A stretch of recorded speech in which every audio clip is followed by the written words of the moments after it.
this. There he goes, gets the palisade. So far, so good. Now it's about the timing. He gets the range up. He'll need to get his archers out to fend this off. Or some skirms, whatever he wants to go for. It hasn't gone for any gold yet.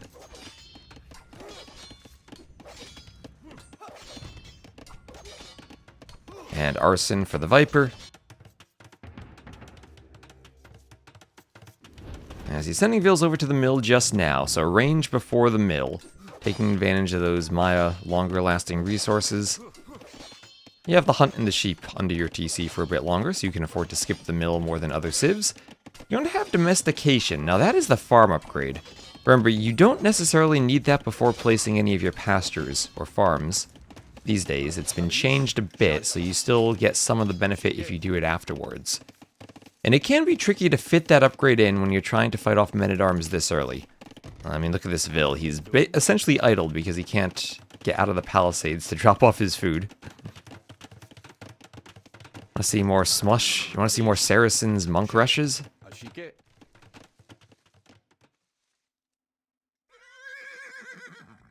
And a few archers coming forward for Viper. So it'll be a skirm defense here that'll help with the archers, but will be tricky to use against the men-at-arms long-term.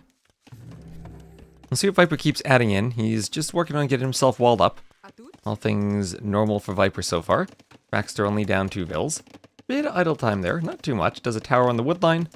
Nice choice there. We'll keep the archers off. The greedy play would be defend with skirms, but that does give him the freedom not to worry about the men-at-arms. He's adding in pastures. Hoping to have a good eco with the pastures, but Viper already ahead. Maya have a very smooth eco too. After that mill, he's added in his farms, not doing horse collar at all.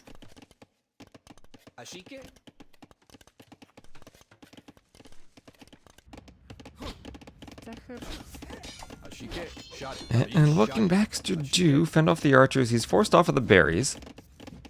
At least he does have the pastures as the Kitans. For me, I'd never know how to manage them. Keeping 2 Vils on each of them is a struggle. A couple of eagles for Viper to help deal with the skirms. Here Baxter doesn't need to move out though. He can simply camp under the TC with skirms, keep the archers and men-at-arms and eagles away. Viper won't be able to dive this in the Dark Age.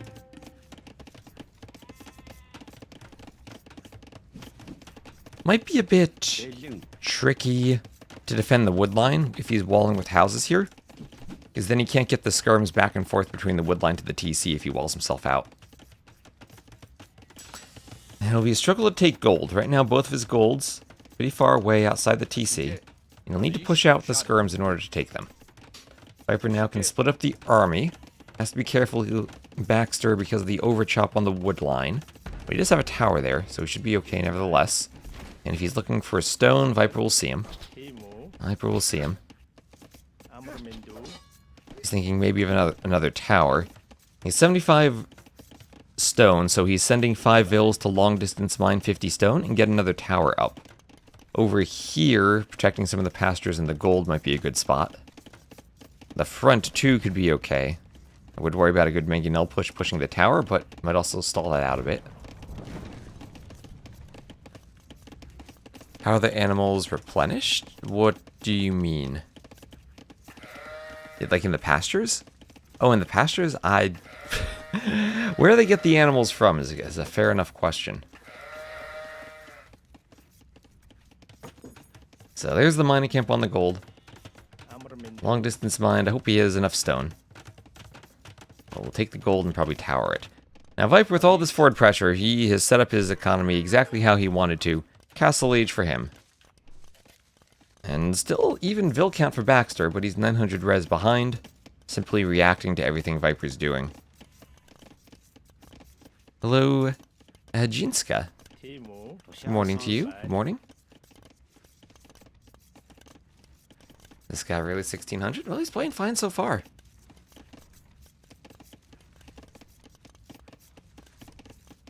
Yeah, they're just chopping animals over and over. Well, when you build the pasture at the start, it has the 4 animals on it. I have to rebuild the pasture to get more. Yeah, there's the market in the tower. So he's not too far away. He'll be able to sell some wood and probably go up. Forced off of the berries. Scale mill armor for Viper.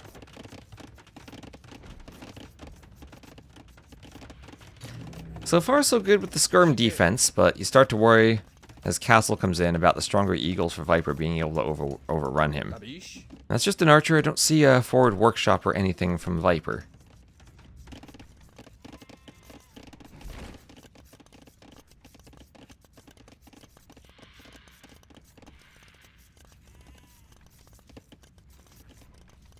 Shot it.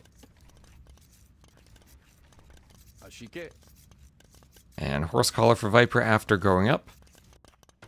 We'll still apply to some of these farms a bit. Let's see how much food it actually gets. Let's say you have 82 food on a farm and you get horse collar, it gets up to 98. So still a nice boost to food even when you've mostly taken the farm. It's what, 175 food on a farm, so that's just a bit under halfway. Still get an extra 20 food. Now it's not linear, but it's nice to see you still get a decent boost, even if you delay it quite a bit.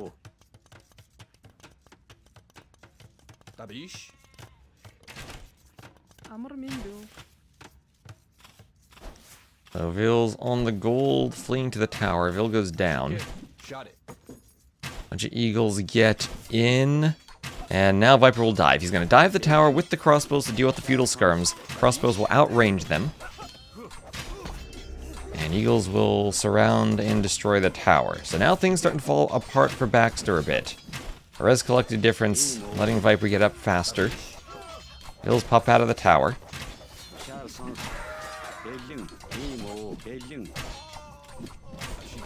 And here we're going to have a massacre of a few Vills. Vills have to run away.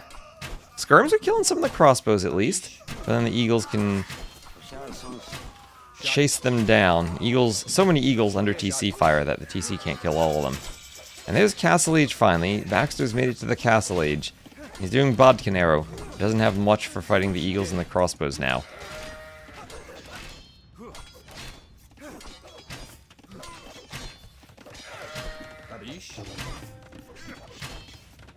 This is looking pretty tough for Baxter at the moment. He's trying to do another range.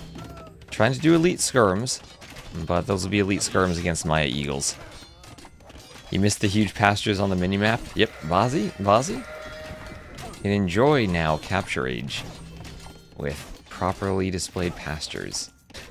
It was pretty silly to see the blob extending of pastures. I did kind of enjoy that. There we go. Baxter calling the GG. And Viper will take game number 1. I mean, it doesn't feel like Baxter did anything that was completely wrong in that game. I mean, he quick-walled out the men-at-arms. He defended the TC with skirms without losing them. Got a tower up on the wood line and the gold to defend. But sometimes there's just an efficiency difference between everything the Viper did and how perfect his build order was, going men-at-arms with the archer follow-up. Yeah, when you had a 1,000 elo difference, the little efficiency things here and there add up.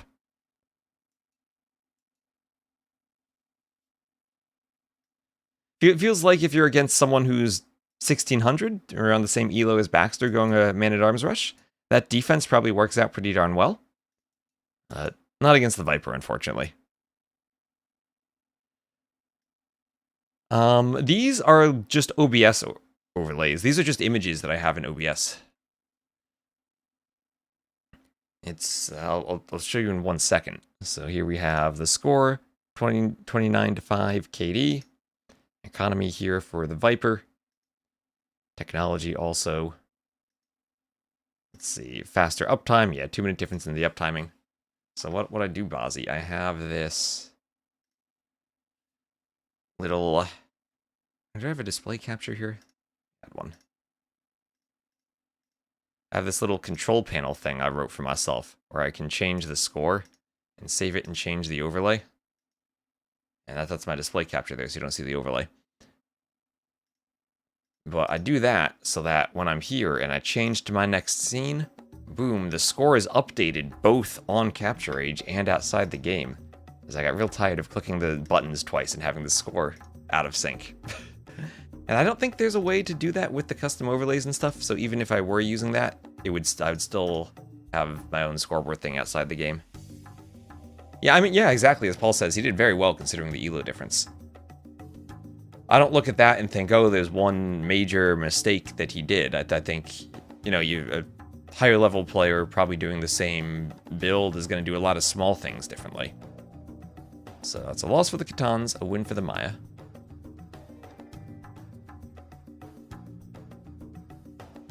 But I did talk to our graphics designer, and we probably will have a custom skin for the actual LAN event, but that's still a few months away.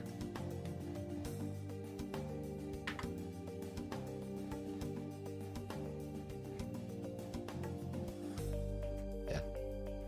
And stuff like the player flags and the map authors, I have just a couple of CSV files that I read from, that I maintain locally, and I pull data from them. So fewer things I need to type every time I go into the game. So let's see here. We will have game number 2 picked by Baxter. His home map. Hopefully he has a plan. Looks like Valle de Selva will be the map. It'll be the Shoe. Viper will be the Lithuanians. And let's go.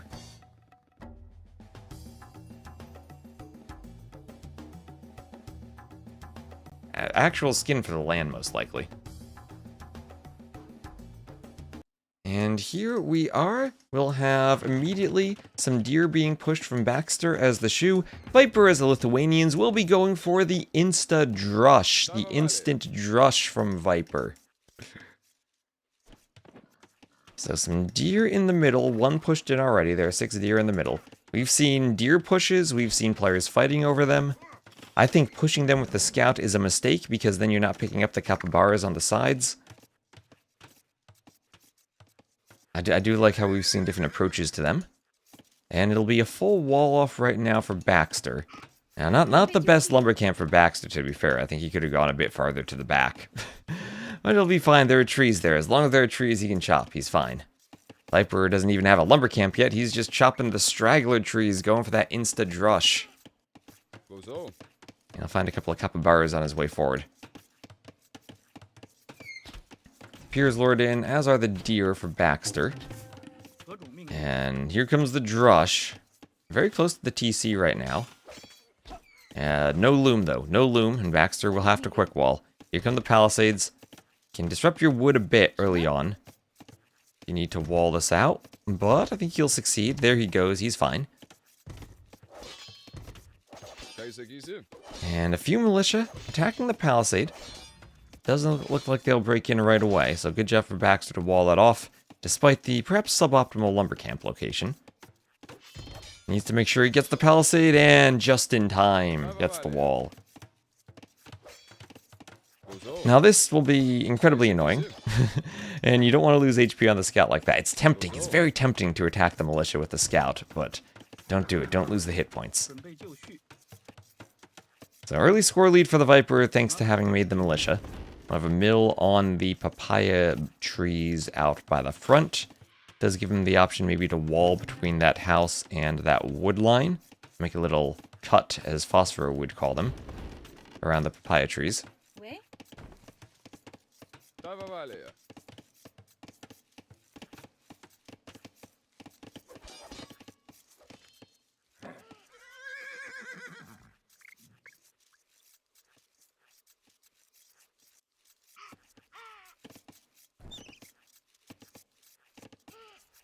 And a deer will be pushed in here. The Viper, taking advantage of those deer in the middle too. And oh, the deer walks back for Baxter. Was worried maybe about those militia. Did he try to wall the militia in? Where's that Vil going? That Vil doesn't want a path.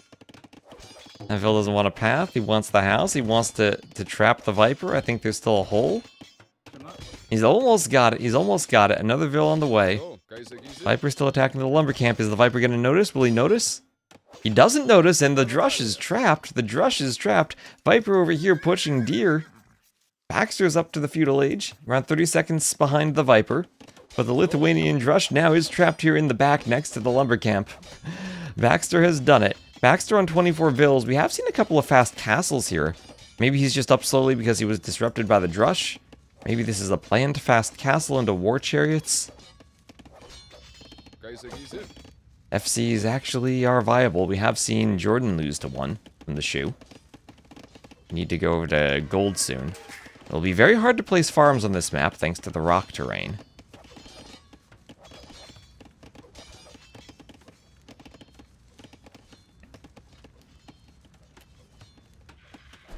That deer pushed in.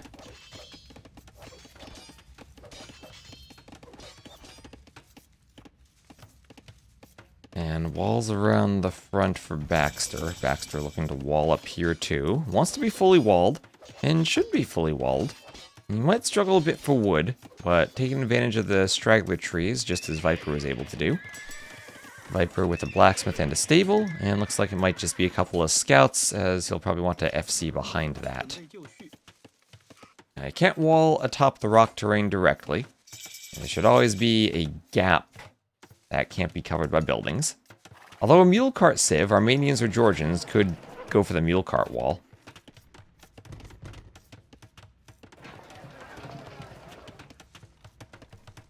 As Baxter does lose his scout to the Feudal Age scout of the Viper, the man-at-arms upgrade will be clicked for him for these militia.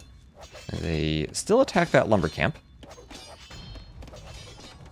And it is a market. Market and blacksmith now for Baxter, so he is going to Fast Castle. And he has an FC War Chariots plan. I'll need to sell the stone to go up, I think. He's almost there on the food, has 3 farms, long distance taking the papaya trees. And he has the buildings, just needs to sell the stone. There he goes, and he's up to the Castle Age. Let's go, Baxter up to the Castle Age. He's shift-clicked a palisade wall. And if he can get out a war chariot, should be okay to fight the men-at-arms. Oh, is he just gonna fight this? He might just go fight this. Okay, he's sending a whole village to fight the men-at-arms. He's sending the village. It's like Doubt on a Rage Forest flank. Viper's got nowhere to hide. He's got nowhere to hide. Baxter needs some wood. He needs to pull back the weak Vil. Okay, 1 Vil down. And only 1 Vil down. Let's go. Go take some wood now. Use the lumber camp. Let's go. That worked out fairly well. Sometimes that's what you gotta do. You gotta send the Vils. Now Viper the scout is here saying, hey, where'd the men-at-arms go? He's looking for a weak Vil. He's looking for a weak Vil. There's a weak one there. Baxter needs to turn and fight at the weak Vil, maybe more towards the inside of the lumber camp. Wall that off, though, fully. And he's fine, he's fine. So he's got gold, he's got wood, has some papaya trees left over. So far, so good for Baxter. Viper not going to be too far behind. Baxter thinking of farms, but realizing he needs the wood for a workshop.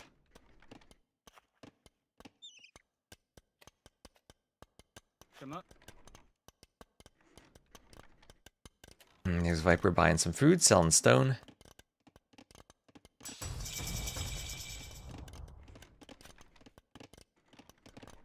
And workshop at the front for Baxter.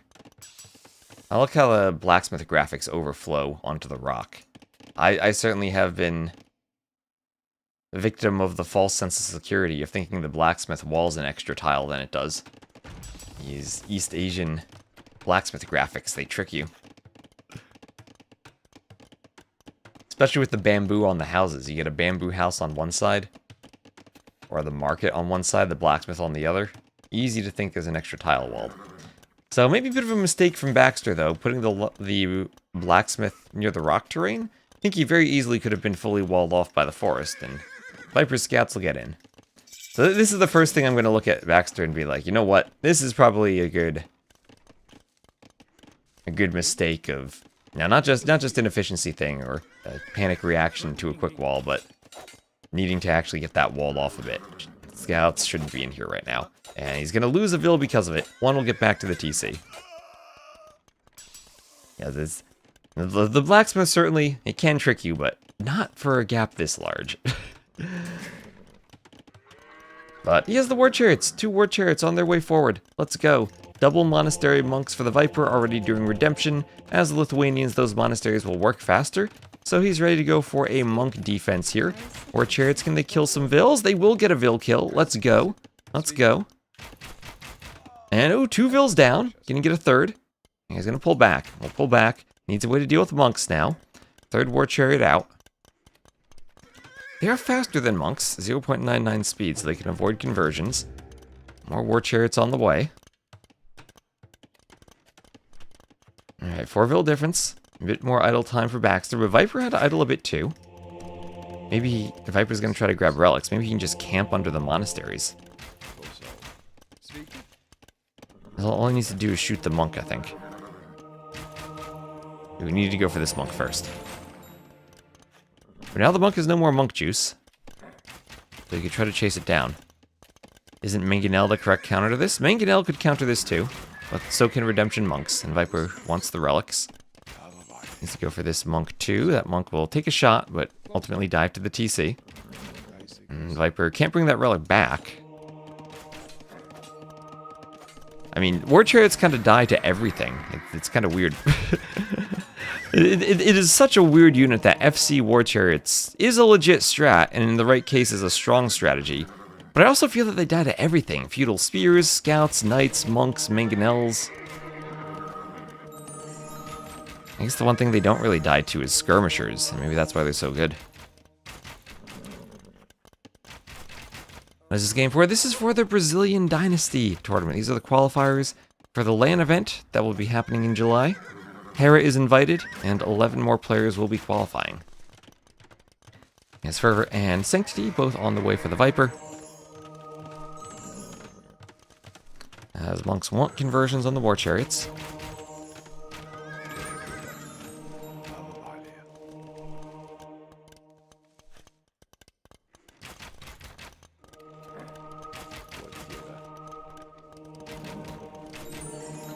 And Baxter will call the GG.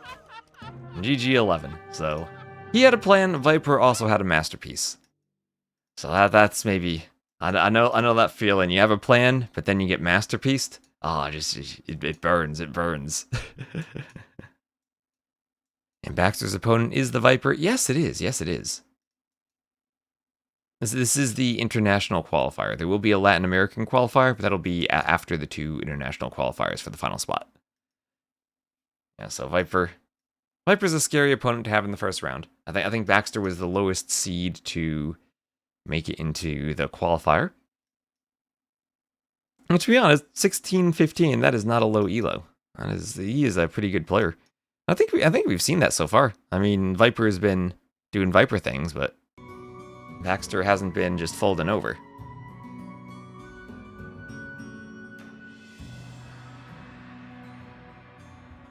And let's see, we will have a loss on Valle de Selva. And for the civs, that was the Shu losing to the Lithuanians.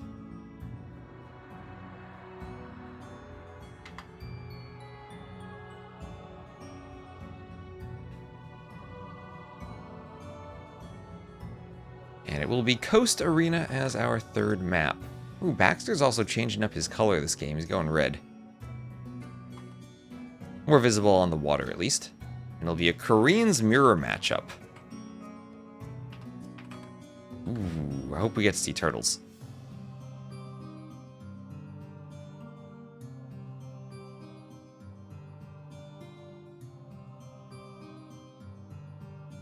So good to see Viper in yellow again. Agreed. So here we are on Coast Arena. Again, a map made by the Mad Catter. Thanks to him for the idea. If you saw TTL, I added these diagonal gates to it.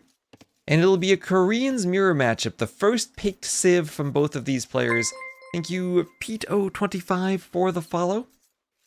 We'll have Baxter as the red Koreans to the south, Viper as the yellow Koreans to the northeast. It is Coast Arena, 9 start.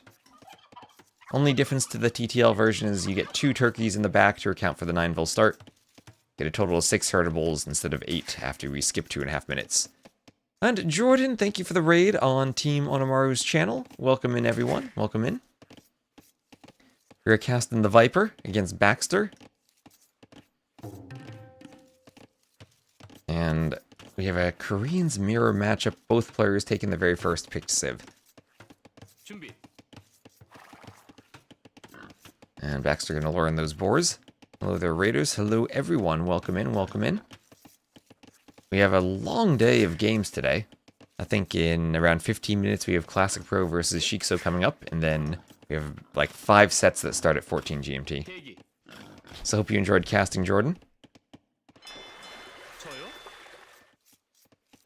Jordan did lose a game to that FC War Chariot strategy on Valle de Silva the other day, so he probably saw that game and was like, I'm scared, I need to go offline. No more FC Shoe War Chariots. Am I now Onamaru? Nope, I'm just casting on the channel. We're dual casting to try to get some followers for the channel before the LAN starts. So make sure to give the Onamaru channel a follow too if you're around. Let's go Baxter. I've also been told that Baxter is the founder or owner of Wonders.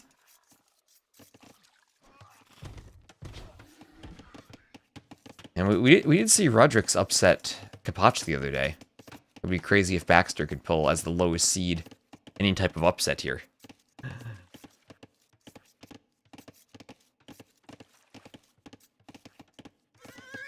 Yeah, I'm not co-oping with Viper this game like I was last week. Thankfully, spectating custom maps has been fixed. that was quite the adventure.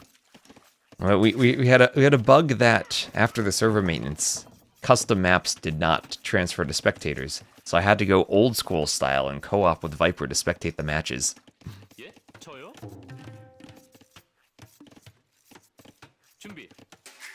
That was a good 12 years ago, I think, was the last time I had to do that. That was beautiful. I know, Viper made 20 Cobra cars and still got swept by Lewis. And Lynn, hello Lynn. It was lovely to meet you at Red Bull. Hope you had a great time there.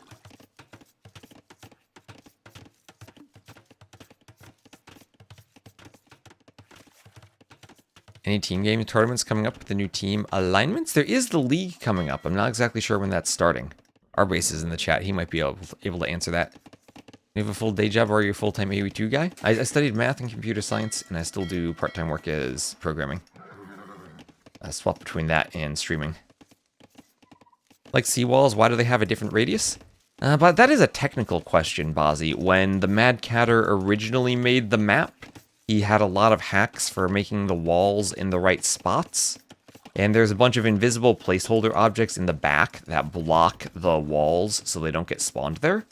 And I think the same thing is true for the seawalls, and he just has them on different radii to make it easier to place them. I don't think it's necessary. We probably could change that. But I think it's also nice for gameplay reasons that you have a bit more area to place the docks in the back. And the circle is actually wider on the outside than it is on the inside of the forest, so I think it also makes sense to keep them like that.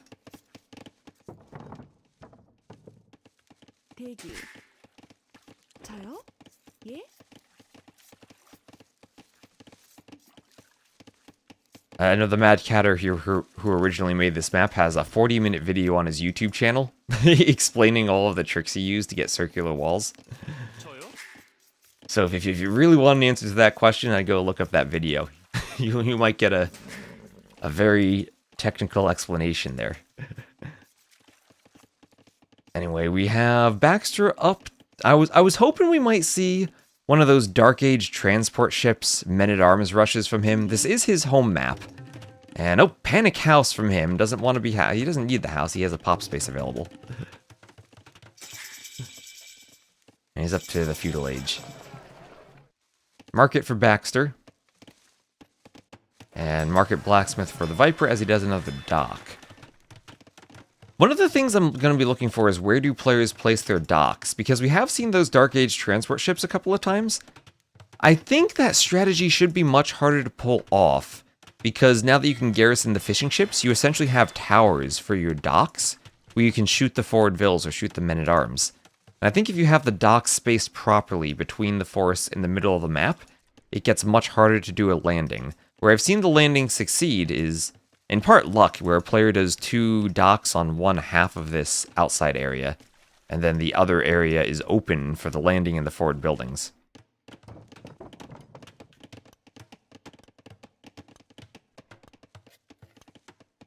I think placing them between the oysters is the best. The oysters are kind of random, though.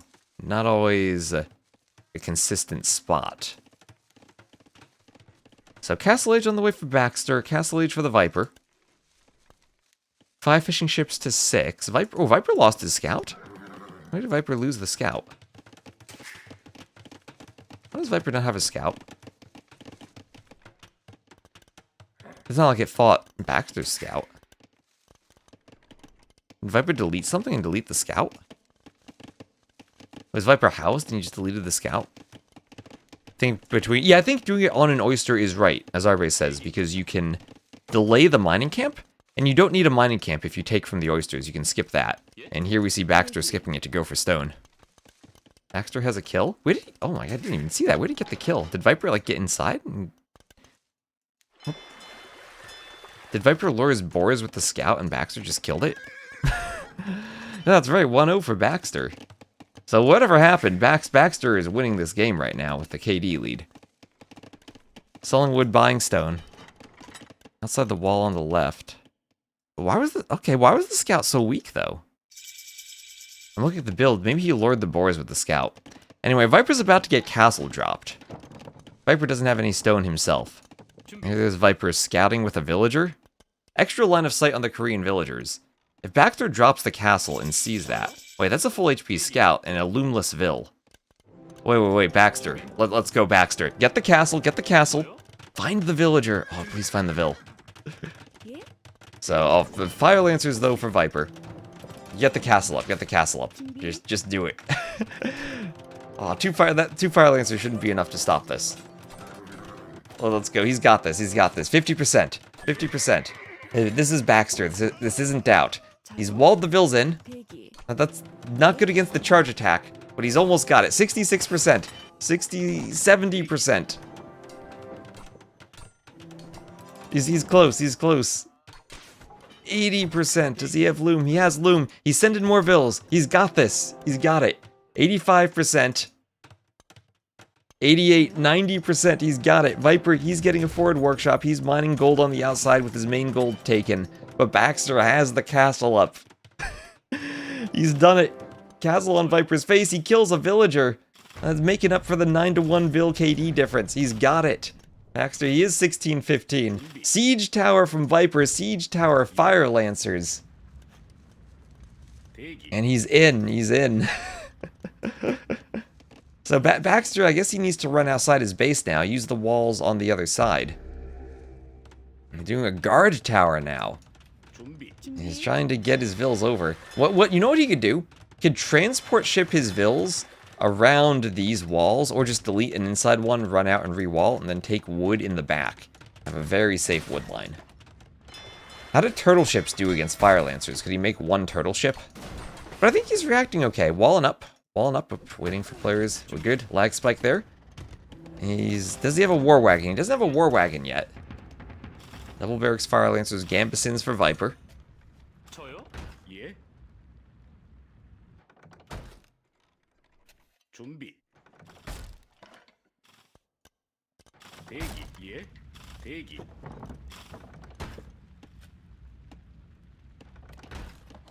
Oh, we already have a brackets command.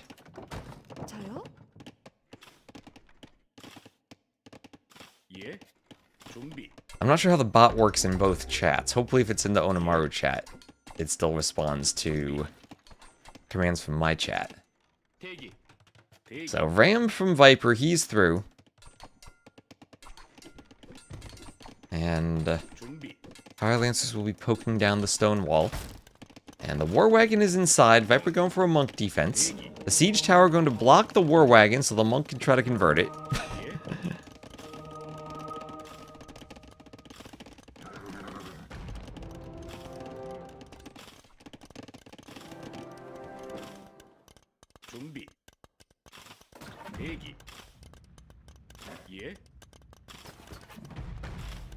And the fire lancers will run away from the siege tower. Or the siege tower will run away from the war wagons. That's the right unit. Baxter can win if he has 35 war wagons, husbandry, and devotion. Lewis is playing later today, so Lewis probably watching Baxter for strats. Does Siege Tower counter War Wagon? Maybe? I think the War Wagons are pretty hard countered by monks. Although, that was 2 monks going down. Needs to get back to the castle after the conversion, though. And the TC has no vills inside of it. All the vills are over here for Baxter. The ram moving forward. Does Baxter need vills to win? Sometimes they're important. He's got 6 in the castle. There's a GG. And Viper will win this 3-0. So congrats to Viper. But honestly, I'm going to say Baxter played very well in game number 1. Made it to the castle age against Viper's men-at-arms. You can look at that game and say, you know what? I had a decent game against the Viper. So 20-4 KD for a Viper there. Fire Lancers did counter the castle drop pretty well. Maybe there would have been room to wall in the vills early, but I guess the Korean guard tower could also be used to try to stop it. So GG. Viper will move on to the next round.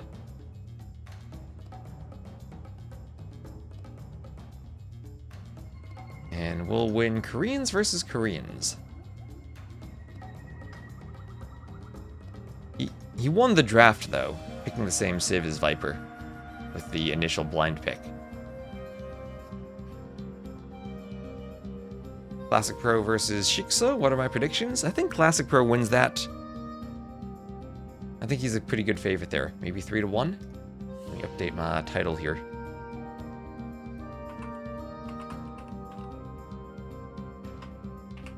Classic Pro versus Shikso.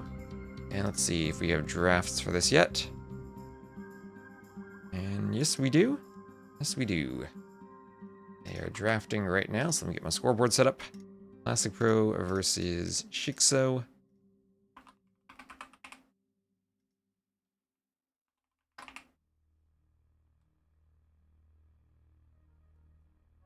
And we have maps. And in progress, we have civs.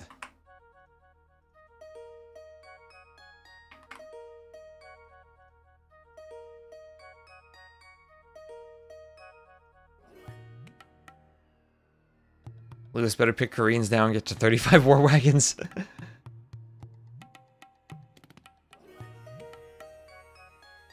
So, reminder also to go check out the Onomaru stream. Give them a follow too.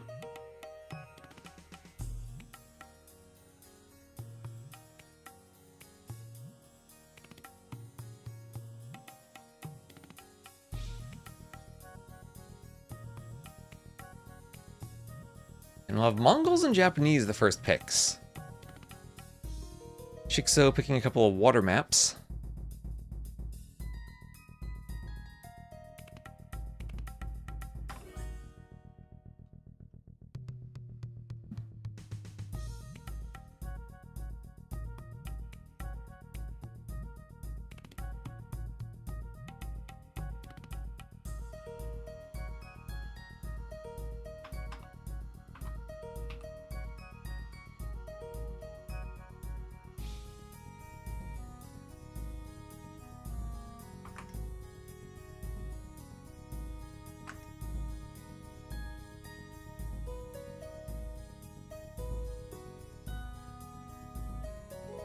Baxter versus Nago drama when?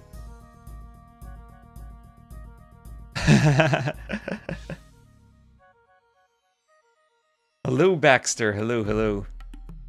You saw Jordan die to Shu FC and you were like, maybe it works. Well, I mean, it was a good attempt, at least. You did get to the castle age and make the war chariots.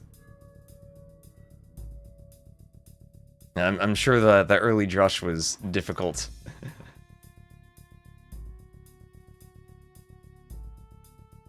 Yeah, we'll have to set that up sometime. Baxter versus Nago drama. Maybe we could do that. We could do that live at the LAN. Pre-game show for the finals.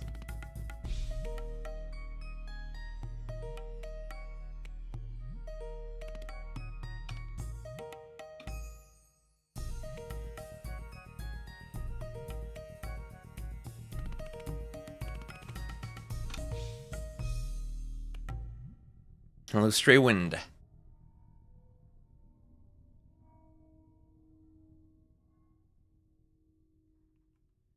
So, end of the draft there, Chupi and the Mapuche for Shikso. Taking the new civs.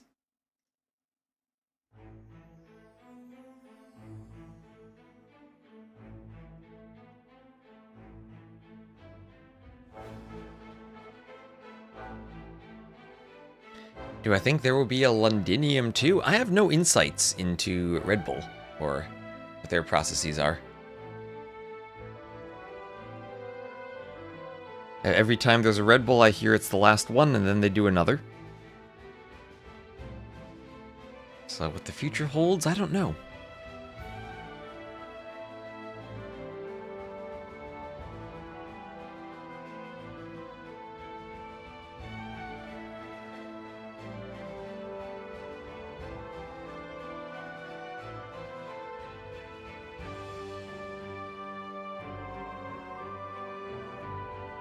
Random Woo ban. I wonder what he was thinking of so long that he got the random ban. Because you get the random bans if you take too long to decide and you don't click the button in time.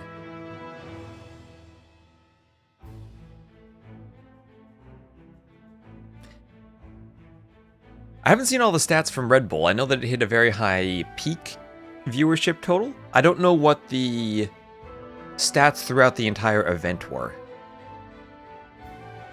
Did I get asked when T90 would come out for signatures? I did not. Did you get asked that, Arbase? People were too busy getting signatures from me.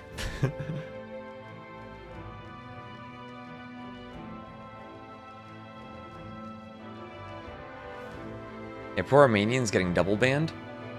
I wonder what they're banned for. Maybe Monte Pasquale. I've seen them there a couple of times. Still looking for a lobby from these two. So at 14 GMT, we have 4 sets. We have Bad Koala Blue, Mono's Dragonstar, Dennis Yu Pudding, and Oladushik Tato. Bad Koala in blue, if we get there in time, is the closest set. And then at 15 GMT, we have a few sets. Lewis, Zark, Lady Nikov. And we get sets all day long. No, and this isn't even Shikso's only tournament today. At 18 GMT, he's playing Turs for the Bastion. Shikso has a good day of tournaments ahead of himself.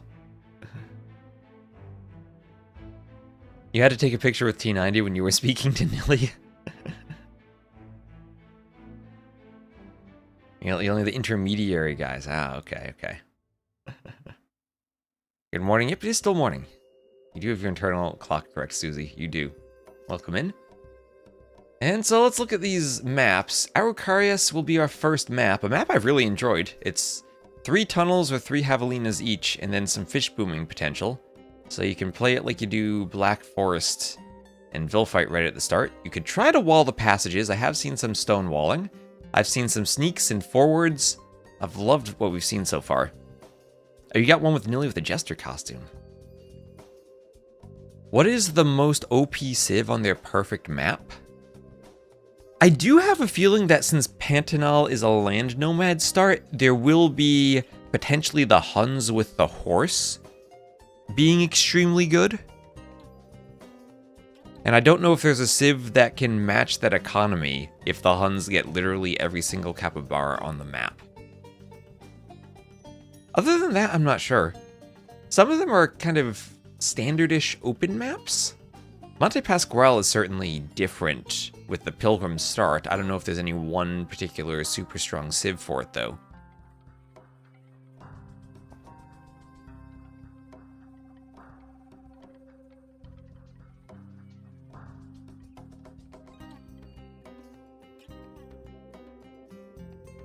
That's a good question, because I scripted all the maps, and I tried to play a couple of games on them. But of course, I can't play dozens of games on 9 new maps. I've seen quite a few games on them now, but I think I'm still trying to get a feel for them.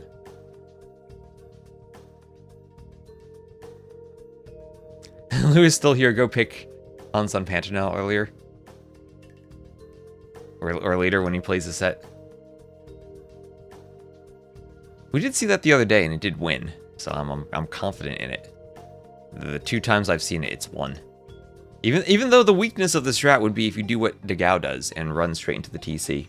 Rex, nope, these are live. These are live. That's why we're waiting for them to get started. They're in the lobby right now. Louis picked the barrel map. We did see the barrel map once. I'm hoping to see some fun things on the barrel map. I did make the barrels easier to destroy and have a larger blast radius, if you had seen some of the show matches a couple weeks ago.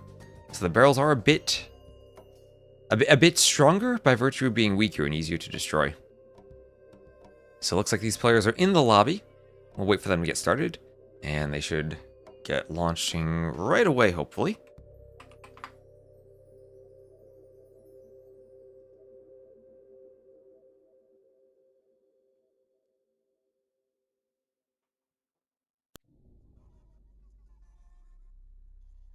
What's the best map I've ever scripted? I think my favorite was 4 Seasons from Cartographers a couple years ago now. That was the one where there were 4 quadrants separated by wood lines, and it was a 2v2 map, but you were playing a 1v1 against each player on the enemy team. And eventually you had to cut through the wood lines to help your teammates. You suspect that T-West also scripted the top AoE2 AI bots known as Hera and Leary. I haven't gotten much into AoE2 AI scripting. I've done a bit in the past, but I've never made a general purpose AI. And here we go, launching in. We have a brief spec delay.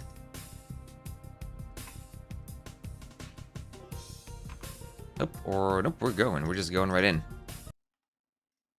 And here we are. Right away, players will be fighting over the javelinas in the middle. We'll have Shikso as the blue shoe to the south, Classic Pro as the yellow Georgians to the north, and Shikso immediately heading to the 3 javelinas in the middle.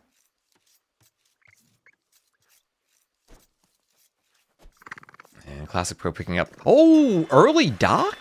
Early dock, using the mule cart to go to the wood lines. Classic Pro saying, I'm not going to bother fighting over those javelinas. I have the Georgians. I'll just do a dock. All right. Super early fish boom. Chopping wood already. Taking the geese under the TCs. He could take his own javelina. And go to the fish. All right, I've not seen that approach yet. We have the triple javelina lore for Shikso. He'll be happy with that, but maybe not realize the danger of the early dock. Ooh, okay. So 3 javelinas still in each passage. Classic Pro could take the dock fill and go fight for them. Good thing from this build is that he didn't even have to do loom either. He can take his own javelina, shoot it with the TC, and position it exactly where he wants it. And fishing ship's on the way. Needs to make sure he doesn't get housed, but doing a good job of that so far. And another Vil for Shikso heading over here. Wait, didn't he pick Mongols here? We'll have to check the draft afterwards. And see if there are Mongols that would have been available.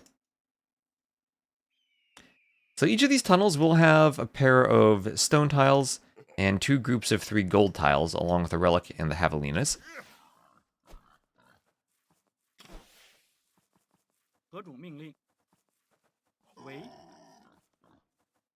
And the goose coming over, that could help block the javelinas, keep the Vil alive.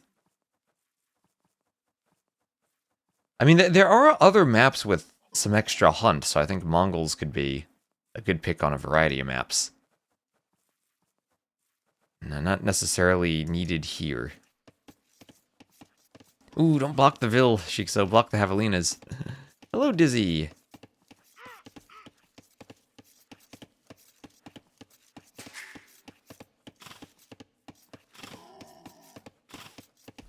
And okay, not the cleanest lore, Some of them will be under the TC. There we go. Now he's got it, So that's 6 javelinas lured in by Shikso. How does that compare to the fish boom? So far, Classic Pro actually ahead in resources collected. Remember, you can't make fish traps until the Feudal Age, and there are only 3 shorefish per pond. So maybe Classic Pro wants to dock the other pond? I think the early dock does open yourself up towards a forward. someone going men-at-arms when you're not suspecting it with the dock. I guess you're not going to kill the fishing ships with men-at-arms early on. This Classic Pro keeps walling up.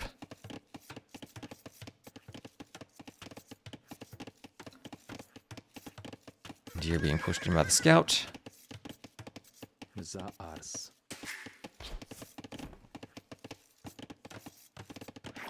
Naval's going over to the mule cart.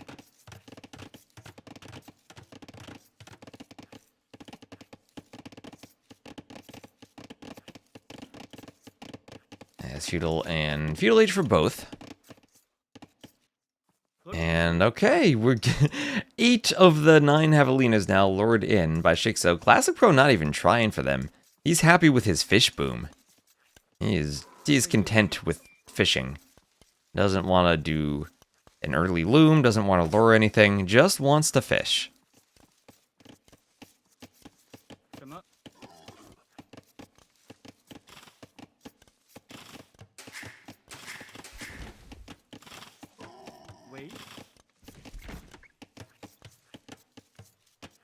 And Javelina is now taken under the TC. So lots and lots of food.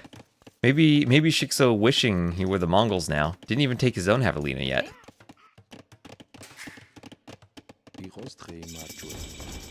And Classic Pro just opening scouts. Okay, standard scouts opening. Fish boom plus stable. We'll need some fish traps soon, but maybe we'll try to play without any farms. Now the ponds are pretty far away from the TC, fairly exposed. I mean, the docks are pretty far away from the TC, fairly exposed if you do fish traps on them.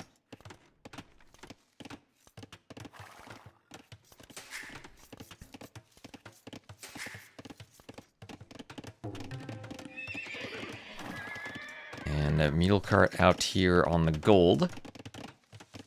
Now, there is a back gold for Classic Pro, but back kind of relative. If he's trying to fortify the western side of his base, the gold is kind of out far on the east. Oh, did you go for a long walk with Dizzy again? As we took an hour-long walk back from the theater to the Airbnb the other day. Oh, I was good for that. My knee doesn't let me run anymore, but I'm still good for a nice long walk. So we have 3 vills forward for Classic Pro. And Shikso luring in that Javelina. I think that'll be Javelina number 9 for him this game. Up to the Castle Age. Maybe thinking of War Chariots, just market Blacksmith FC. No dock yet. And some forward vills. Maybe looking... I mean, a tower here between the berries and the gold would be sick. And he's just going to do it on the gold.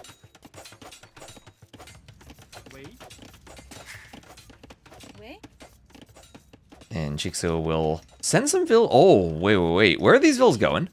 Are they going to loop around this passage and head to the east and do a forward? Oh, I think they are. I think we've got 5 vills heading for a double workshop war chariot forward.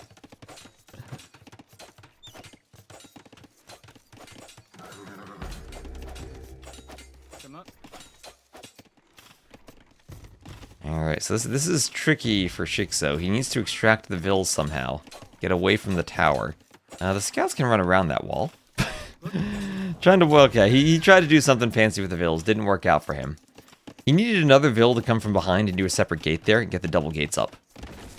But the scout forward takes an arrow from the TC. And, oh, the vills... Oh, I thought they were going forward. No, they're just mining gold. Nice outpost from Classic Pro, though, to make sure nothing fancy comes over here. You won't be surprised. As the scouts and an archer will come around and try to find some damage. Shikso, however, is walled up. Still taking food under the TC, not a single farm at all this game. Losing some HP on the scout trying to fight a couple of vills. You'll see the stone for Classic Pro. As Shikso's up to the Castle Age. And what will we see now? Workshop at home, though. Not sure how I feel about that. Part of me thinks... Oh, there we go. That's what I wanted to see, the forward workshop. Part of me thinks he should have mined some stone here to do a second tower at home, and then done the forward workshop. Although maybe the second tower would include Classic Pro in to the forward. A spear coming forward for Classic Pro, so he will scout this. But But he will be stuck in the Feudal Age, where he'll have to go scouts and spears probably against the war chariots. Another war chariot for Shikso at home to defend. That should keep him safe. As the forward towers continue coming forward, scale barding armor, I guess that applies to the war chariots? Looks like it does. And still no war chariot in that workshop. Now you have to be really careful against feudal spears. I know it might not look like it at first, but war chariots do count as cavalry. And spears can do a number on them if they close the distance and get close.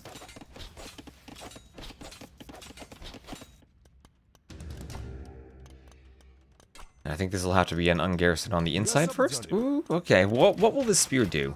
Okay, the spear doesn't get close enough. I was worried the spear would survive one volley and get one poke, but it does go down. And now panic walling from Classic Pro, walling the entire map. Only 21 stone from the tower rush, so can't afford stone walls, has to go for palisades. The war chariots are coming forward from this back workshop at home, and they'll group up with the chariots from this workshop, or they will if they go forward. Shikso needs to group his army together. He almost gets a Vil kill, will force Classic Pro off of the berries, and those palisades won't hold up for long. A few archers at home, archers shouldn't help here. And Spider-Man Forever 2, thank you very much for the follow.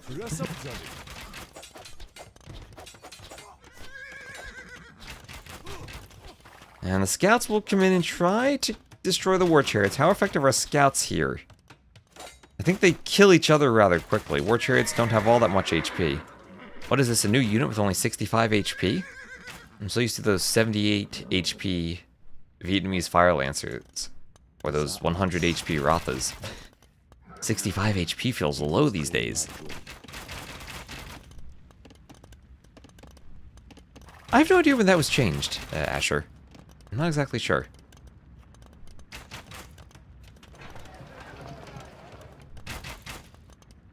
Our base and our bases. That's true. We have a plural of plural our bases. So Castle Age for Classic Pro, and he's just trying to wall. Market walls, every type of wall I can throw up.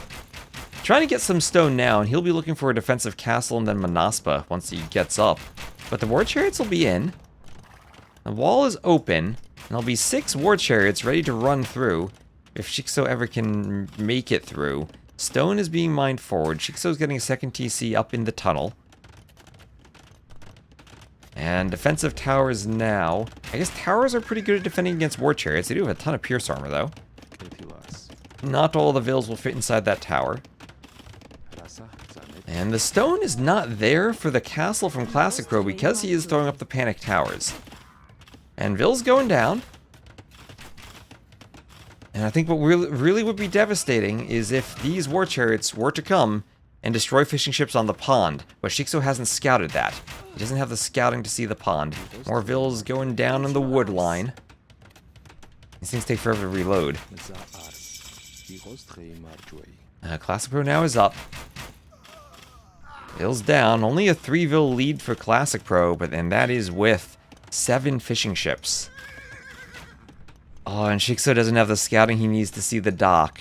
I guess the fishing ships could garrison, but that is still 2 fishing ships going down. That's the downside of the garrisons. Oh wow, look how fast the mule cart goes down to these things. They're good against buildings too. The mule cart getting shredded. Defensive workshop for Classic Pro, and that's good investment there. We've seen the towers, so he doesn't get a castle. The workshop, so he can't do a second TC. And Shikso's still causing a lot of damage. That is a weak Vil on the workshop. Shikso, ooh, not targeting the right Vil, though. We're finally losing the war chariots to the tower fire. Part of me thinks University and Murder Holes might have even been a play for Classic Pro, the way Shikso was camping there. But yeah, the forward did a ton of damage. Now Shikso's gonna have to transition into an actual game of AoE 2. Though the FC War Chariot play did some damage. Let him come back from his own early damage they suffered through the fast castle. But now it's kind of a standard game where he has 2 TCs and he's booming. Is the mule cart a building? It does count as a building in terms of armor classes, yes. So standard buildings and all buildings. Oh yay, Capture Age finally distinguished those. Where's Bozzy? Good job, Bozzy. And it does have +2 against all buildings. I believe the only difference is all buildings includes wonders and standard buildings it doesn't. Get you arse. Za arse. Get you arse. So second TC now for Classic Pro. But he can keep adding fishing ships if he wants. Go for another fish boom. So could Shikso though. So could Shikso.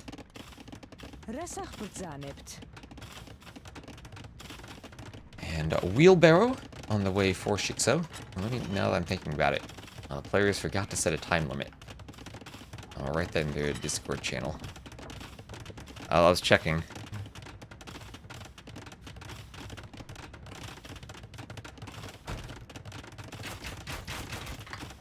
Let's remind them to do that for the next game. Can we go back to boats and camels having the same armor class? Let's do it. I'm for it. Camels are just the ships of the desert. So there's Horse Collar for Classic Pro. As the mangonel comes forward, and the forward tower will be cleaned by the ram. This tower nicely walled in. I think the ram can hit it over the diagonal. And the archers will go down to the war chariots. The mangonel gets a nice hit on the war chariots. They go down. And the ram getting mangonelled too. So Classic Pro, despite all the damage, is getting a good forward push, but the forward vill on the workshop is cleaned up, so he's not going to get the workshop he wanted. The mangonel is killed by the TC. There's one low HP forward vill. The mangonel's absolutely wrecked war chariots. But if that forward vill goes down, that's going to delay the workshop even more. And that's the last forward vill. Camels are good swimmers. That's why they get the ship armor class. So 3 TCs for both players. Both of them booming up similar vill counts. Fishing ship's the main difference.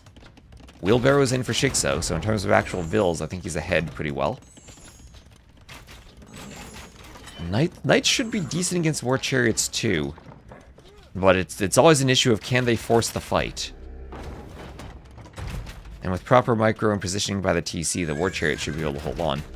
Love seeing the outpost here, get a bit more vision. Shikso probably could add in town watch at this point too.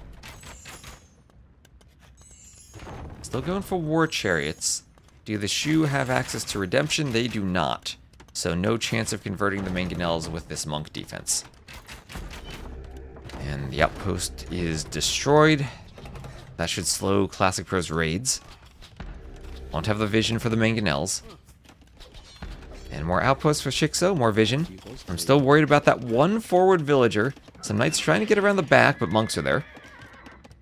And I think this pressure has been stalled out. I think it's been stopped. We'll have town watch now for Shikso for more vision. Wheelbarrow coming in for Classic Pro. And I think we've... Oh, wait though. Vills are going for a forward castle. Classic Pro hoping the 2 mangonels will be enough? Is it enough against all those war chariots? Is it enough? Where does the castle go? Directly in the middle of the map, or does he go forward for it? There's a defensive mangonel, a couple of monks here. And he's going for a fortified church. Okay, that makes sense if you're the Georgians. You can do a fortified church. Those are really fast to build, and then do the castle behind it. On the side, some knights still attacking villagers. Let's go in the middle. Defensive castle from Shikso. Forward castle from Classic Pro. So dueling castles, fishing lines for Classic Pro with his fish boom. Mangonel's atop the castle foundation, delaying it slightly. And there we go, 9 vills on the castle. And this is a mangonel moment right here. If Shikso has insane mangonel micro, gets 2 kills without losing his, then he stops the castle. And he gets 1. He gets 1. And he gets both. He gets both. Shikso with the mangonel micro forces Classic Pro back. The castle's at 38%. He has to go back to the church. He'll get his own castle up. And he stops the castle drop. He stops the castle drop. We'll need more mangonels. Where even is the workshop there? Classic Pro has to do a workshop.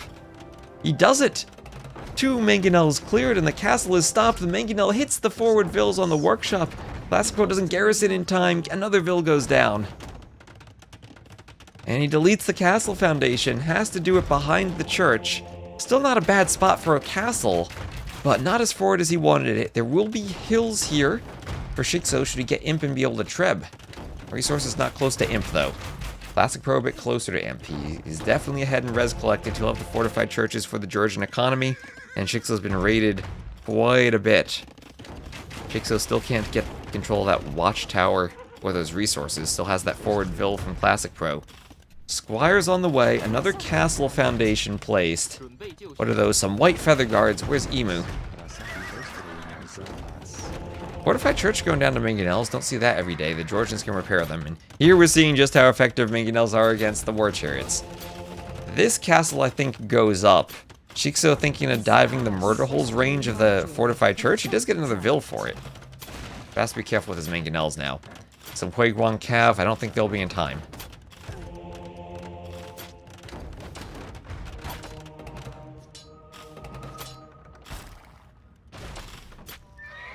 Mangonel down. Ram pushes the church.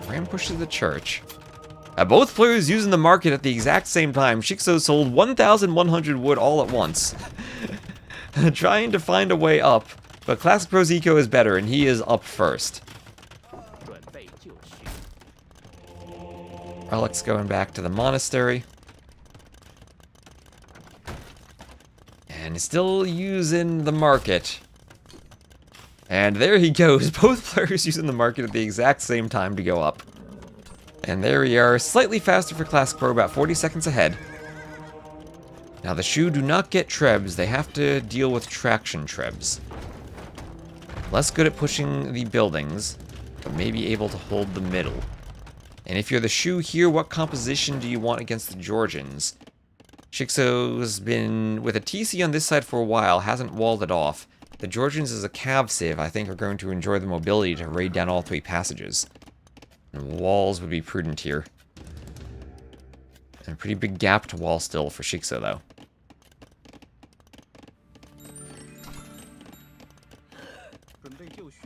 And a couple of villas being picked off here. Classic Pro with a nice villager lead, and I think he's in a good spot. The Georgian castles would go up faster if they didn't have to terraform to add the rock and hill that they're built on. And well, here is a stone wall for Classic Pro over to the west. Throwing the wall up. And Huiguang Cav gets taken down by some of those knights.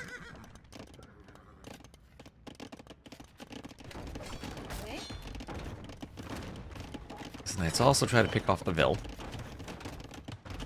And no hole there in the wood line. No hole there. Monk defense now as Imp comes in for Shikso. Tower goes down to the mangonels. And triple workshop, it's traction treb time. The Shu, their siege workshop, their siege weapons and warships move faster. So faster moving traction trebs, easy to micro. Don't know how much that matters, but I guess it is nice. Maybe they should have faster moving normal trebuchets. That'd be sick. Imagine trebuchets just warping around and give them Catapulto 2 to pack and unpack faster. Oh, that'd be sick. Yeah, that right TC is being raided. And I think you do have to go for stone walls over here, if you're a Shikso. As crazy as this map is with Vil fights right from the start, it also is the map with the best opportunity to wall up. And Shikso did not advantage the walling nature of the right-hand passage that was presented to him.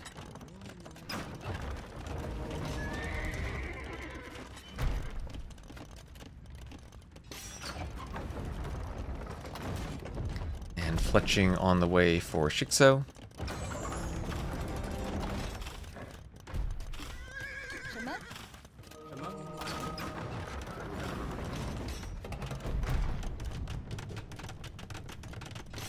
Shikso and stone walls almost can't go in the same sentence.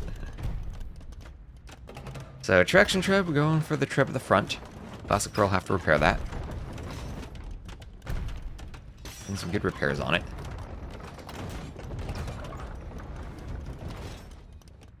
Yeah, that traction treb missing. However, they are pretty darn good at taking out normal trebuchets as long as you micro them. And with the speed boost, you can micro them pretty well. Dodging the shots.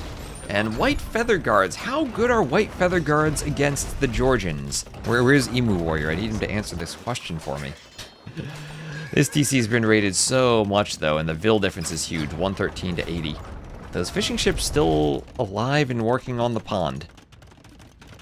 And this is now going to be Traction Treb, White Feather Guard, with Shikso on a last-ditch attempt, hoping this unit composition works, but losing the Traction Treb to the normal Treb from Classic Pro. Shikso wants to make a push up the middle, but I don't know if he has the strength to do it in his army numbers. He is just against skirms, and the army should beat skirms. It's only 22 military, is Classic Pro's trying to get to Manaspas.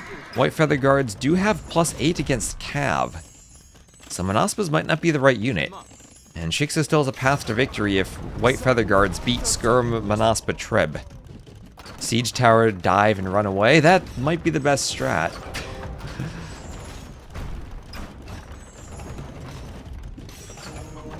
Monks to convert to the Manaspas. And right now, Classic Pro doesn't have an army composition for fighting this. He does have a good composition for raiding, and Shikso really does need to wall up this passage on the right. Never even managed to wall the left either. If Shikso were a bit more walled, I'd like his position more, even with the Vil deficit. Now it comes down to army composition.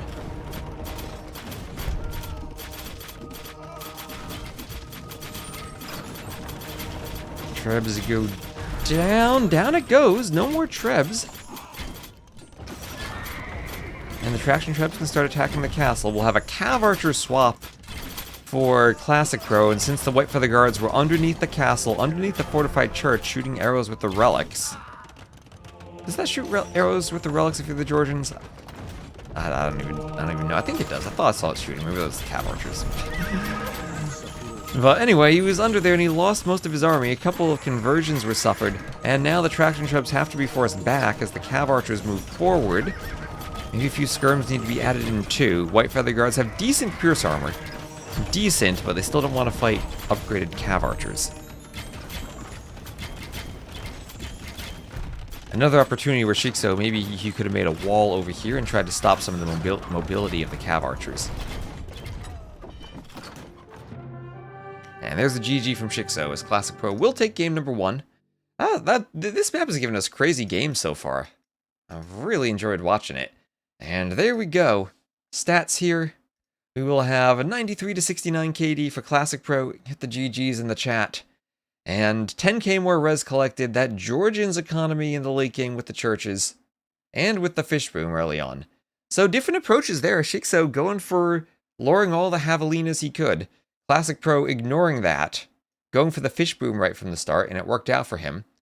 6-minute difference in castle age timing. Shikso went for the fast castle. Did some good damage with it. But ultimately, Classic Pro's eco was a bit too strong. And yeah, Shikso had the Mongols. Mongols could have been a good pick for that map, as everyone was writing in the chat earlier. So let's see, that's a win for Classic Pro on the first map. And for the Civs, it's a loss for the Shu, and a win for the Georgians. Now the top 2 picks, Japanese and Malay, still on the board for Classic Pro. Same with the Mongols. Oh, and the Britons for Shikso. I've seen Britons picked a couple times here. I'm not sure where they'll be used with these 4 remaining maps, but okay, I can enjoy seeing some Britons gameplay. Yeah, our base wasn't here last night when someone picked the Celts. I don't think they were played, but they were picked.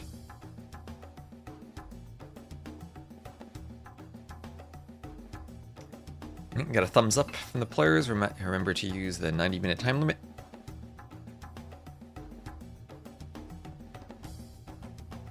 So we should be set going forward. That's the only map I think we have a risk of going 90 minutes.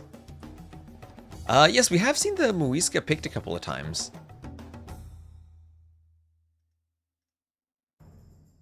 And Monte Pasquale will be our next map.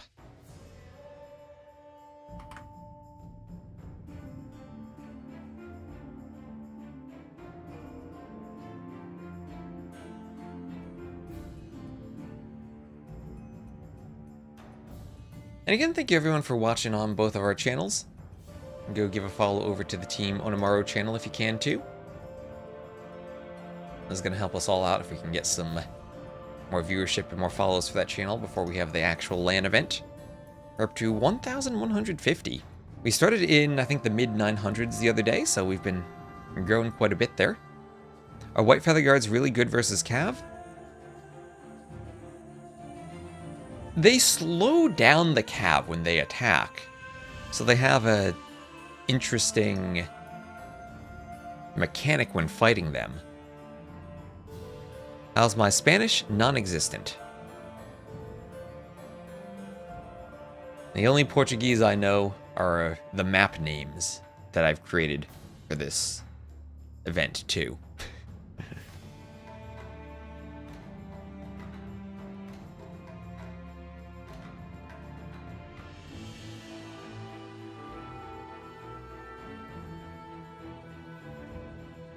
I have both players in the lobby. Shikso picking Cyan this time, probably easier to see on the water.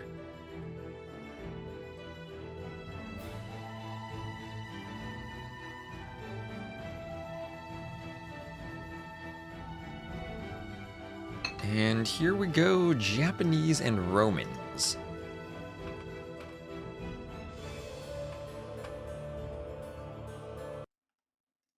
Here we are on Monte Pascual. Welcome in everyone, we'll have Classic Pro as the yellow Japanese. He'll be to the north, and Shikso as the Cyan Romans, he'll be to the south. And a transport ship heading, dropping the villas off over here. Let's go, hello Core Dumpy, how you doing? Immediately, okay, let's go, okay. I've seen this map quite a few times. During the show matches, everyone was doing their TCs on the islands.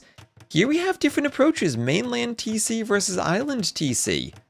Romans versus Japanese. I still want to see a Jaguar rush. We saw a player do that the other day, brought 4 Jaguars towards his opponent, lost the spear, and then Jaguar rushed himself when he sent Naval over. This is just Pilgrims, very similar to Pilgrims. A big difference is that there are a few whales in the back. Captures doesn't show them, but there are a few whales in the back for gold, should you want to grab them. There are a few neutral islands you can go dock. We've seen a couple of players do that, transport ship to do a dock on the islands. Now, where are those sheep going for Shikso? You start with some sheep on your island. There are lots of capybaras and javelinas you can find here on the mainland. And then it's like Gold Rush, but the gold is to the side rather than in the middle, so a bit of a different twist there. Can I show you the whales in the game? The whales are over here. These are the living whales. You get gold, 1,000 gold per whale that you can collect from them with your fishing chips. And then there are also these beached whales. They don't do anything, they are just scenery. But they were a scenery object, so I figured let's use them. I tried to use as many of the new eye candy objects as I could. So Japanese, definitely a more water-focused civ. The Romans, well, no surprise they went for the TC on the land. The land is also a lot closer than it is on Pilgrims, so I think it's more likely to see players go for the land TC than we would see on Pilgrims. You're less punished in terms of the number of villas you're behind. Here we see it's around a 2 to 3 villager difference, rather than Pilgrims where that difference would be much larger. I don't even know what it would be, but the distance is still larger. Also, you start with a couple of capybaras on the mainland, so you can start scouting and find your TC location.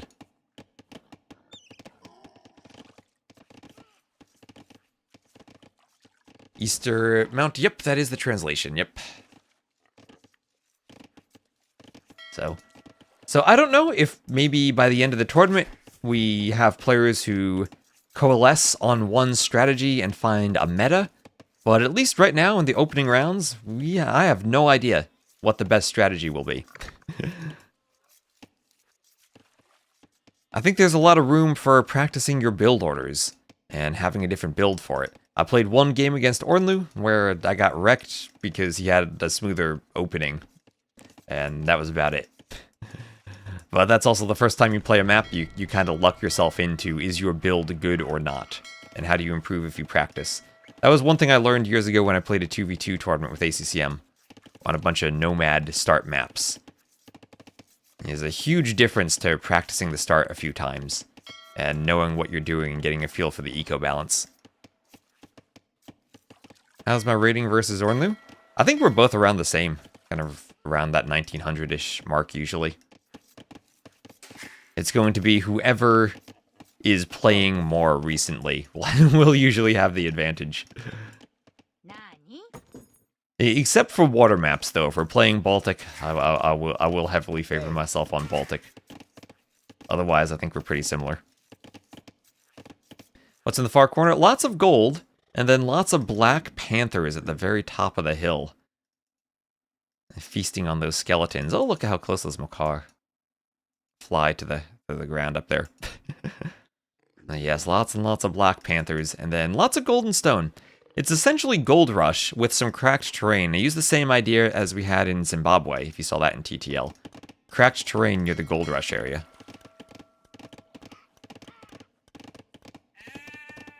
And some sheep dropped off by Shikso's transport. A Feudal Age for Classic Pro. And a couple of javelinas being lured in. Oh! No, they're not being lured in. Shikso losing a villager. The capybara is maybe blocking a bit. And get some Fs in the chat for Shikso's villager. Bit of an accident there. After all those wonderful javelina lures we saw on the previous map, Shikso not quite on the ball here.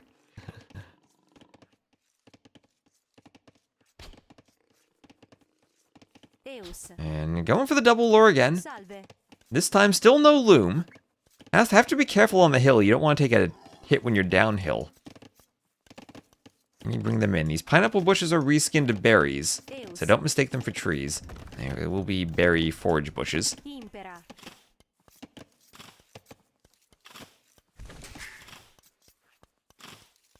And nicely done there.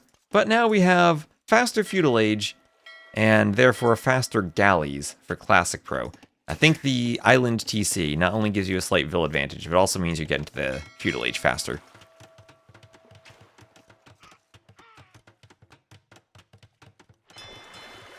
What's my hotkey to delete? The delete key on my keyboard.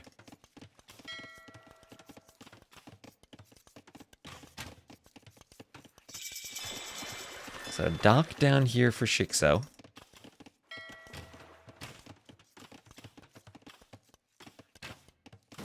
Use F1. I know Tato uses F1 when I've seen his hotkeys before. As the galleys come in and destroy some fishing ships.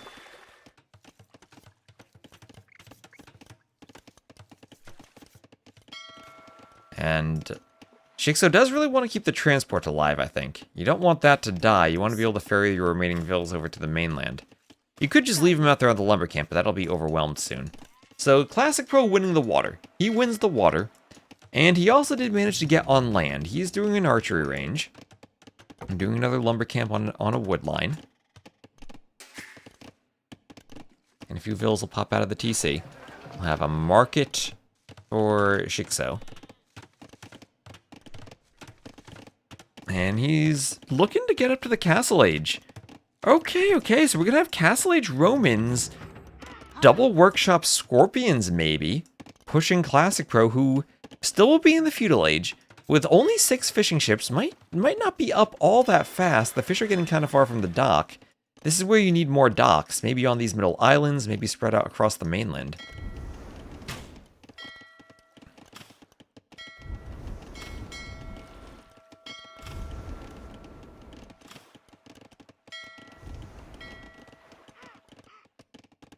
And the Castle Age for Shikso.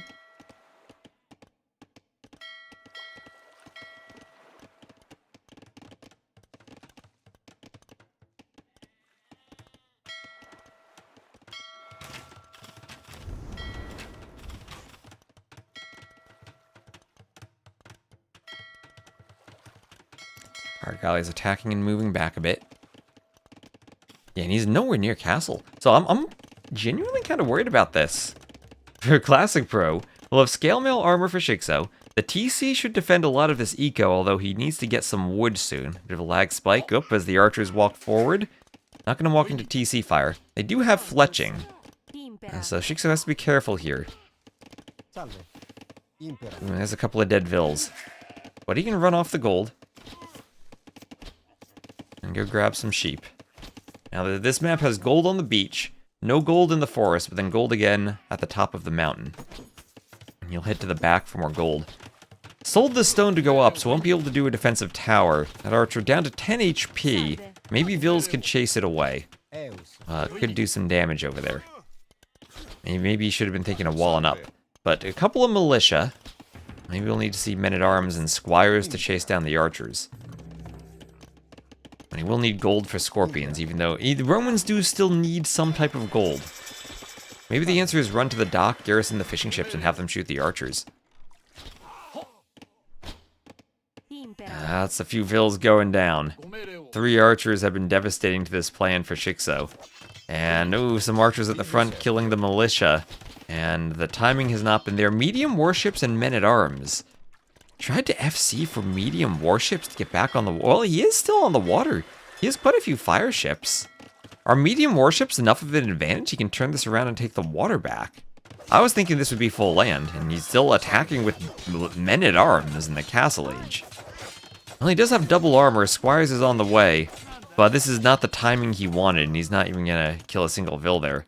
That's 8 Vils down to 0. Chipter, he puts a delete on spacebar. My hotkeys are still set up to be used with single Q. I probably need to overhaul them.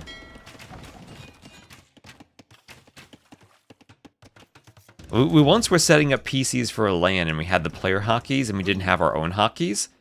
So to test the PCs, we all used Doubt's hotkeys because they were the most similar to the original hotkeys from 1999. And we all kind of knew them at some level.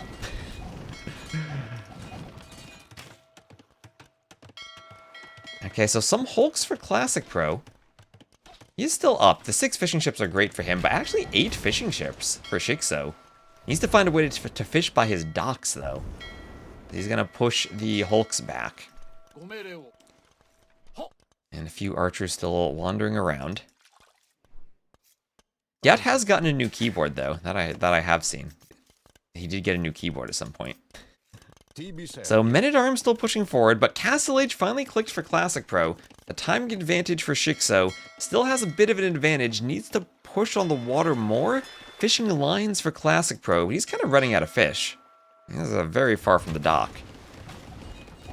And one more big fight with medium warships, nothing garrisoned in the dock. The Feudal Age Hulks fighting the Castle Age fire ships and being fairly effective at it. I feel that the Castle Age advantage on the water in the new balance patch isn't as strong as it was previously. Because whatever ship you have, it can still be countered by the Feudal Age variant of the counter ship. And you still need to invest into all of the ship lines, because if you only have one, you still get countered.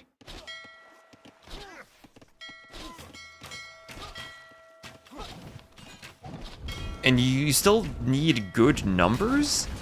Whereas in the past, you kind of could get away with just going fires. If you had enough Feudal Age galleys, yeah, you could micro against the fires. But I feel like you had a bigger advantage with the medium upgrade in the past. With medium upgrade plus the timing. And there's the workshop. Here is a scorpion. And no stone collected yet for Classic Pro. Needs to transport to the islands to take the stone. And he'll be doing a stable to try to deal with the scorpions. The upgrades matter more, but they're expensive in the university. Yeah, that's a fair point too. In the past, you'd need to do ballistics for the war galleys, but that became less important for the fire ships, when you could simply go up and go fire ships, so you didn't need the university. Now the speed upgrade for the university is crucial. So some Vils here from Classic Pro is still struggling to deal with the Men-at-Arms, but it's honestly not even been that big of a difference in... Wait, we have 1 eco death and no kills. So both players with an eco death to Gaia. There must have been some Jaguars used somewhere. I don't think this is working for Classic Pro, though. Interesting strat to go land, but this is what we're seeing. We're seeing all of these very weak ships that he simply wasn't able to finish off with the timing advantage. Remove another, 6 ships from this navy, 7 ships maybe. And yeah, then maybe Shikso keeps fighting on the water, stops the fishing. But that's just not the case. Yeah, Shikso lost to the boar. I'm wondering how did Classic Pro lose a Vil, though? Was he over here? Looks like the Jaguars might have moved slightly. Yeah, and imagine that were the Bengali ships healing, too. Oh, that'd be sick. But yeah, medium warships not getting it done for Shikso. Gillnets and medium warships for Classic Pro, and as those come in, the Japanese should go burr. With their fishing eco and their naval control. More Vils being transported to the mainland. No wood left. There's one woodland on this island. Lots of housing space there. Maybe Shikso could have had room to wall here from the beach to the blacksmith and not taken damage from the archers early on. I think that's what really stopped his plan. Those two archers getting in on the unprotected gold mine.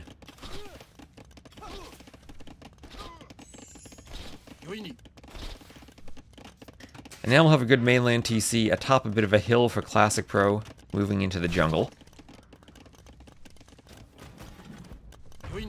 As the Scorpion tries to force the archers away. This is where, if Shikso were the Viper, we'd have some quick walls here. The archers would be trapped by gates and the Scorpion would be chasing them down.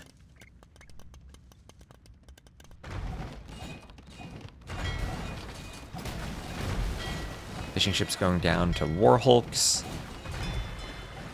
Dock going down to those war galleys. Ooh, as the archers pick off a Vil.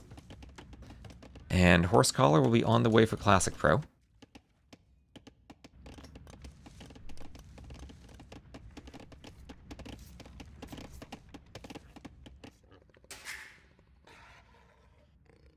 And okay, just Jaguar time.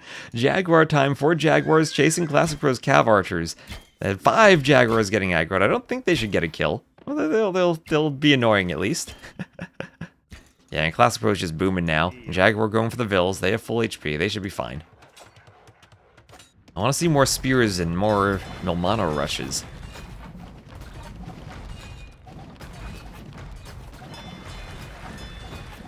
As the dock here goes down.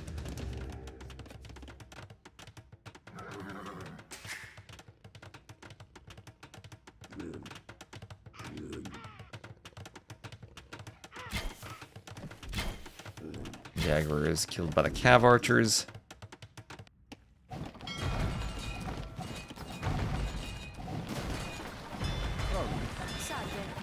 And Vils killed by the War Galleys. Have this dock attacked by all of the War Hulks. And I think Shikso's pretty dead. Trying to do long swords. I feel like he needed long swords as soon as he got to the Castle Age, but didn't have the eco for it. And I think there's still potential. I think there's still potential for this type of gameplay starting on the mainland, but the execution wasn't there. I feel like every time I've seen someone going for the TC, and it has worked once, TCing on the mainland. It'll be 1 win, 3 losses for the mainland TC so far, but it's been the lower elo player going for it, and the execution hasn't quite been there. So I don't know how to judge the strat yet. It definitely has potential, and I think it's a viable way to play the map. But I don't think we've gotten a good impression for full-powered. Yeah, need more data. need some more higher-level games than this. Not to say Shikso is a bad player. I mean, he's 2K2. But he's against Classic Pro, who's 2K7.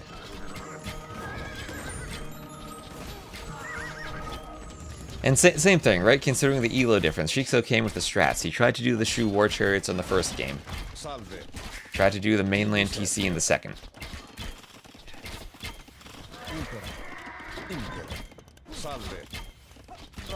I mean, yeah, even though with Loom, I think the bigger mistake was simply not being walled to the coastline. You're walled, and then Loom doesn't matter. A bit of a casualty by the TC there. Some Cav Archers running into TC fire. But yeah, losing all those Vils to the Archers. Whatever he does there needs to be more prepared for that. Yeah, I mean, he's gotten to 2K4, right? But that's still a far cry from the 2750 that Classic Pro is.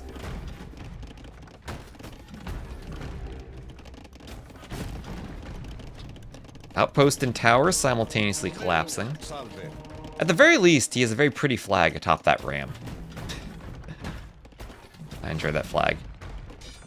Oh, the flag, though, needs to be animated. It doesn't move along with the ram when it's ramming. I guess flags probably never have done that. Oh, that's cute. The ram winds up, and it rams, and the flag stays put. And samurai now. Let's go, samurai. They have their zoomy attack. Look at them go. Look at him go zooming in on the scorpions. One gets converted. And okay, the samurai did not work out there. You don't really want to fight the swordsman line with samurai. They don't have an attack bonus against them like they do against unique units. Unplayable.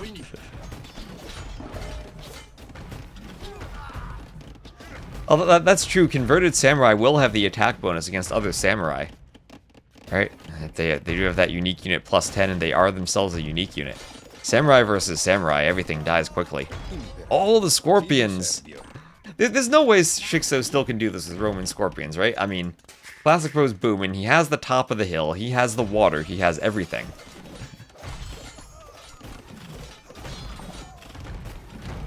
It really destroys their ranks if they don't kill the traitor. Traitor samurai, that's the worst.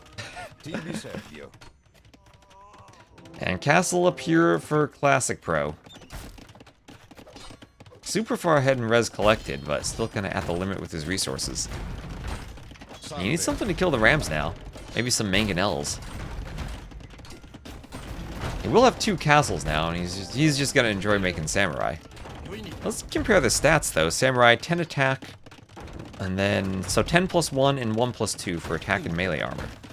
That's 9 attack, but 1 plus 4 for melee armor, and then 60 hit points against 70 hit points. So I think they do still beat the longswords one-on-one, but with all the extra Roman armor, it's not going to be by all that much. And here's a good ram push on the TC. I don't think melee units can destroy the rams with all the scorpions there. And wait just a minute, that TC's on cracked terrain. The capybaras are running. I think that TC is going to go down, and maybe the castle next, the castle on cracked terrain? Scorpions, longswords defending the rams? Vils have to go and repair. Wait just a minute, Shikso might have something going here. Shikso might have something going. Vils trying to repair. Classic Pro needs some murder holes to stop the longswords. Does this castle go down? It's on cracked terrain. There are still 2 rams there. Classic Pro losing a lot trying to defend. I think the rams go down though, and Shikso thinks so too, as he will call the GG. If only Shikso ignored water. Yeah, this moment is sponsored by Cracked Terrain, giving Shikso a small glimmer of hope, but I think the rams there get destroyed. And there's the GG. Classic Pro goes up with his 2nd win. And we'll check the stats here. We have an 83 to 55 KD for Classic Pro. For the economy, better for Classic Pro 2. And for technology, 5-minute faster uptiming, 5.5 minutes almost, but Shikso not able to make anything happen with it. Medium warships, not the boost he needed, and took a lot of damage from the archers. Which series am I casting next? That's a great question, Ornlu. I don't know. I don't know. I'm gonna cast the end of this one and then see where to go. I don't think this one takes us to 15 GMT. I was probably gonna do Blue versus Sorakuma or Monos versus Dragonstar. So if you cast one of those, I'll cast the other.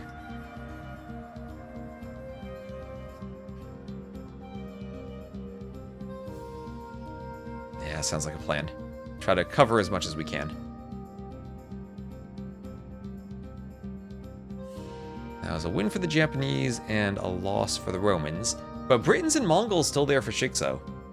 I'm excited to see where he uses the Mongols.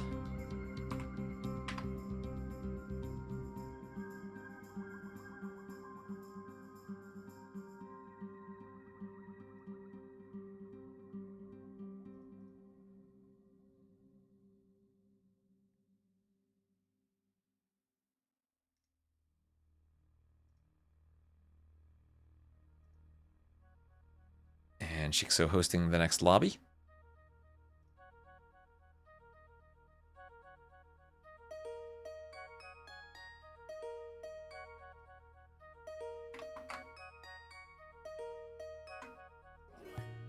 And, ooh, he will pick Sertau as our map. And I imagine he's using Mongols here. We'll guess the civs. This has to be Mongols versus Khmer.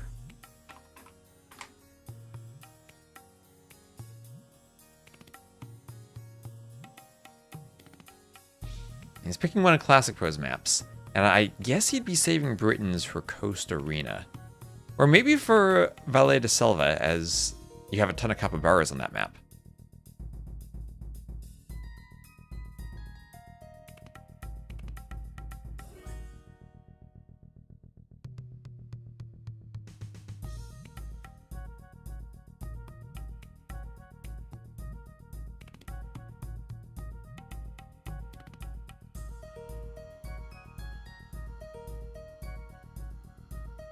We'll see how long this game goes.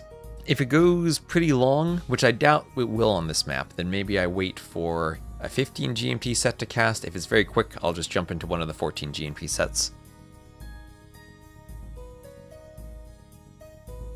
Yeah, looks like we're getting started right away, and it is indeed Khmer Mongols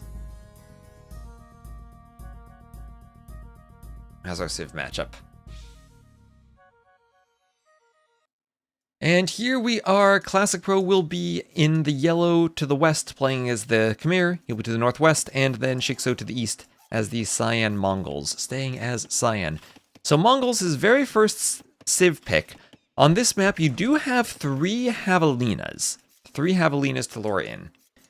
They only have 300 food compared to the 340 of a boar or the 400 of an elephant. So in total, you get 100 extra food from them, compared to what you would get on one of those Arabia starts with elephants.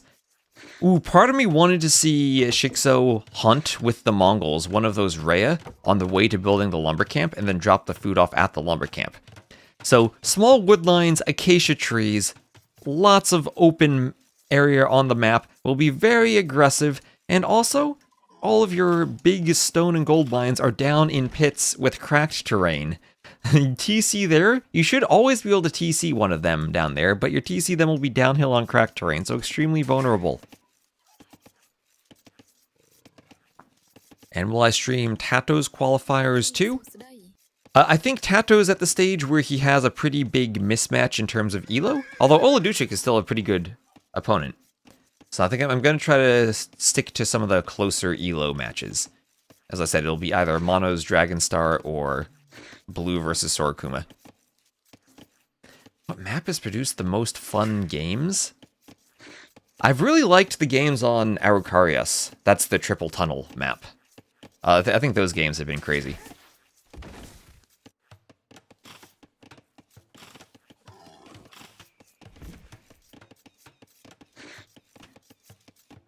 So Rhea getting pushed in here by Shikso.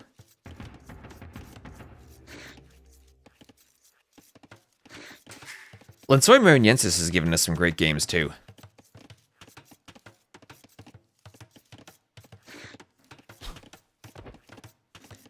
And we'll have Loom on the way for Shikso, as we have a barracks up here. Yeah, Coast Arena games are wild. But that's always true for the map. That is a brilliant map. And Fast Feudal for Shikso, 18 pop up with Loom. Not skipping Loom this game. We will have Loom for Classic Pro.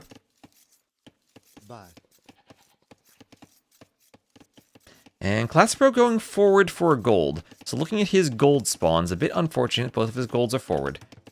Shikso, with a much better map, has a gold in the back. So Classic Pro will have to adapt to the gold location. And he'll add a mining camp on it. So it looks like this might be an Archer Militia opening.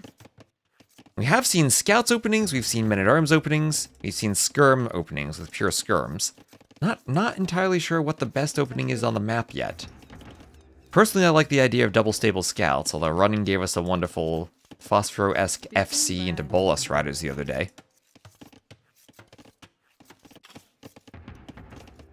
Rare Men-at-Arms. And, well, Khmer, they are a Civ who might want to skip the barracks entirely to go for the stable or the range opening. So you're kind of skipping out some of your eco bonus if you are building the barracks, but you will be doing it here. And Shikso should have scouted that properly. Yes, he did. As the militia come forward, the two militia will just pass each other, one tile away from scouting each other. Like ships in the night.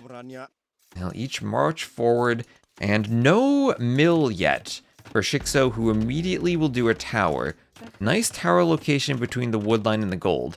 Now, Shikso could have done a lumber camp on this forest and had something similar, with only one spot to defend, but that would have been a bit more forward. Classic Pro a bit more lucky that this is towards the back, but let's be honest, this map is so open. I don't know if the back really buys you much protection. You're not going to be fully walled anyway. And Men-at-Arms for Classic Pro, he'll have 4 of them. Could also do Arson if he wants to. No Squires for the Khmer. Well, that will matter if you try to go longswords. And Men-at-Arms in the back for Shikso. Khmer can, of course, hop in the houses. That is a great bonus for this map when you're not walled, being able to hop inside the houses, and I'm sure we'll see Khmer played here quite a bit. Men-at-Arms here going for the House Destroy Rush as Arson comes in. Can destroy 2-3 houses and a barracks. Immediate Archer, though, produced by Shikso. Still no mill, so he has to be careful. As the Mongols, he does need the mill to unlock farms.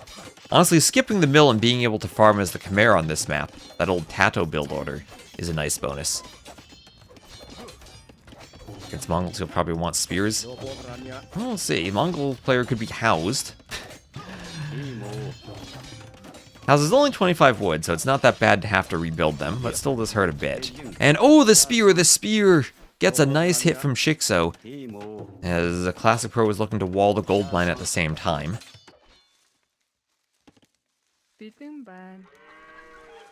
And farm up for Shikso as he moves over to the straggler trees. A couple of archers and a spear on their way back. TC fending off the scout.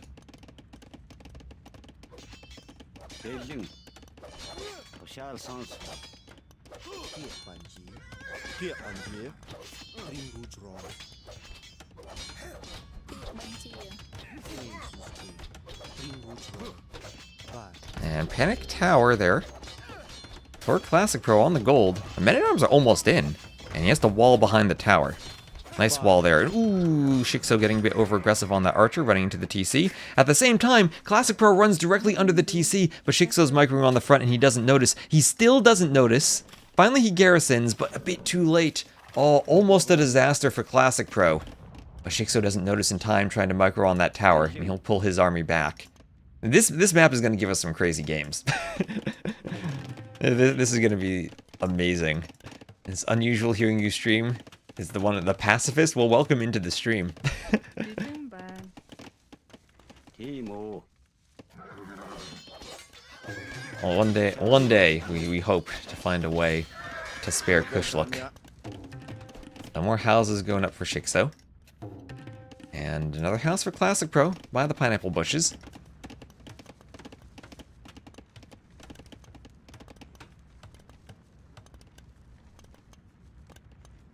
And fletching for Classic Pro on the way. Few archers around the front. And padded archer armor for Shikso.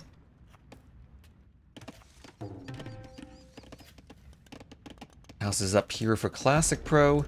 And another watchtower and a house for Classic Pro 2. As the Palisade Gate will go up for Shikso. I need to get a Palisade. I need to get that finished. He's not walled off to the side, so the Men-at-Arms still could get in. Don't think they'll damage the tower, as long as a couple of skirms are there to defend. And it's going to be so annoying to get to this wood line, almost have a huge raid, and then the Khmervilles hop in the houses. And the Men-at-Arms are there on the wood line, Shikso not quite noticing. There's so much going on the map, it's hard to notice everything. But, yeah, the Khmervilles in the houses here. 2 more vills need to hop in the houses, not quite in time, 1 goes down. And Shikso has to run to the tower into the other wood line. Some archers come over, but there's a skirm defense prepared. And a nice defense by the tower and the TC, so the Men-at-Arms can't dive the skirms, but they can dive the berries. And they'll try to force the Vils away, idle them a bit. Res collected still pretty similar between these two. And low HP Vil, but the archers decide to focus on the skirms instead. Men-at-arms coming from the back, but the skirms have to go to the tower. On the other side, men-at-arms trying to take out the houses as Classic Pro brings some archers over. And Classic Pro will pull back, not push it on the front. At the same time, focus his attention on the back as he tries to rescue some of the Vils. The Vils have the hill bonus against the men-at-arms. The spear comes over for some pokes, and the Vils hop right back into the house. Low HP Vils, but careful Classic Pro to put them back in the houses and use the high HP Vils to chase. And Chimera House Micro is really important on these maps. 37 to 37 Vils, and we still have a close game and a very chaotic game. Double ranges for Shikso to try to get enough skirms out to defend. He's picking off some skirms on the front.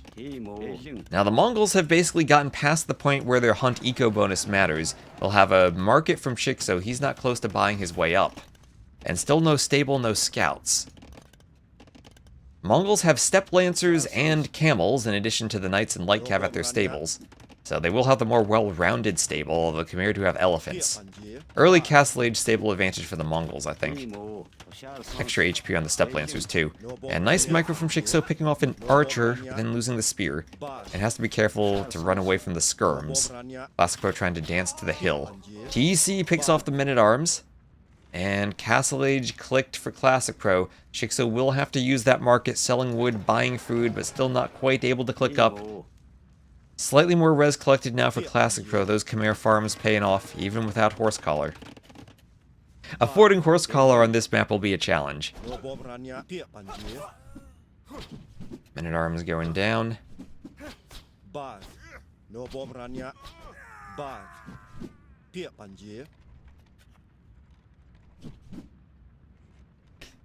And now, once Classic Pro gets up, what do we see? Do we see a boom or do we see a forward workshop?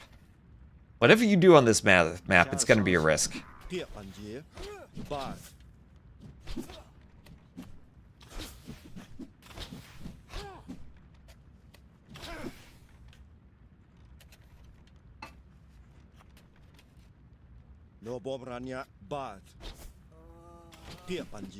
Archers go down.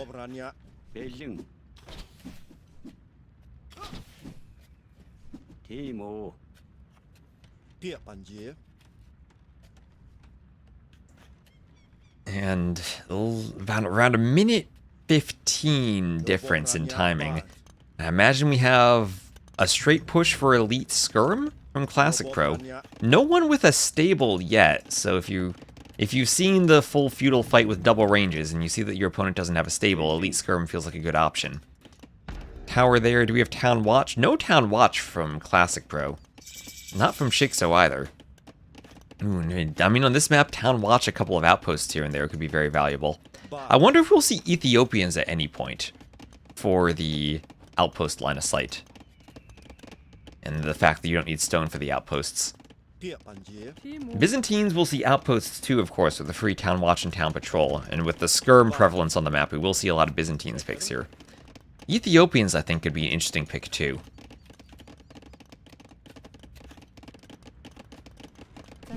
And low HP Vil on the farm.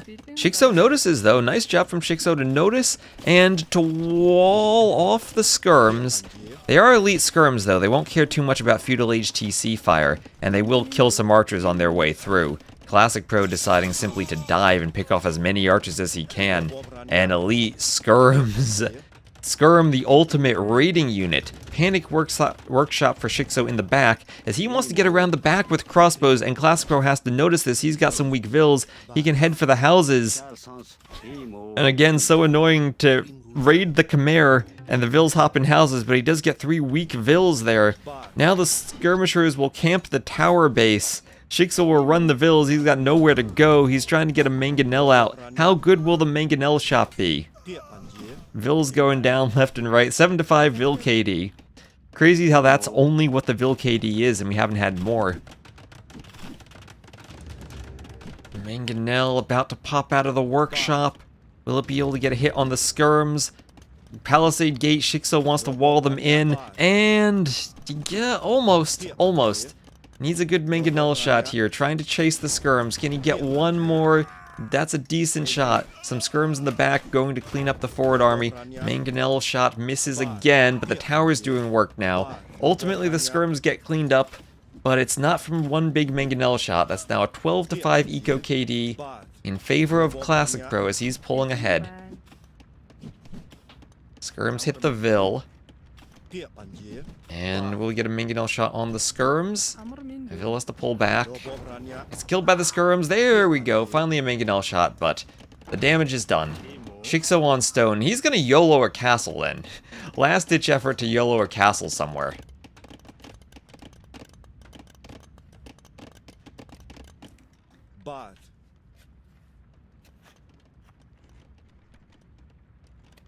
Wheelbarrow for Classic Pro. As the skirms come forward. Mark it up for Classic Pro 2. Second TC. Second TC is a risk when you're down 13-4 military. And still, well, I thought that was for a castle.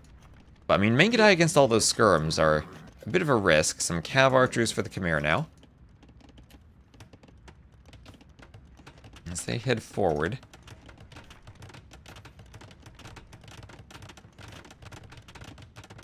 Okay, our base handling a coin flip. Got a Discord ping.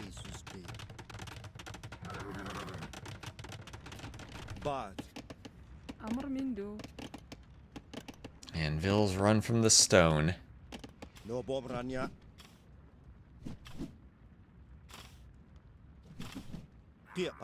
Kara picks off some skirms. Skirms picking off Vils. Oh, even more Vil kills. 14 eco kills. And more Vils could die here. Good raid from the skirms, forcing the Vils away from the wood line. Shikso needs to find wood somewhere. He has some acacia trees on his TC. Forward workshop with a mangonel and a TC down in this pit. Some cav archers. Nice cav archer raid from Shikso. Mongol cav archers of a stable for Classic Pro. Neither of these cav archers have bloodlines. And Shikso, not patrolling, runs right into some cav archers. That's where you need a good stand ground patrol. As he'll flank formation, dance away. Weak fills there, and ooh, Ballistics is in. Ballistics is in for Classic Pro. So he'll have the much better cav archers at this point, and he's working towards bloodlines and the stable upgrades. Slowly but surely, Shikso falling apart.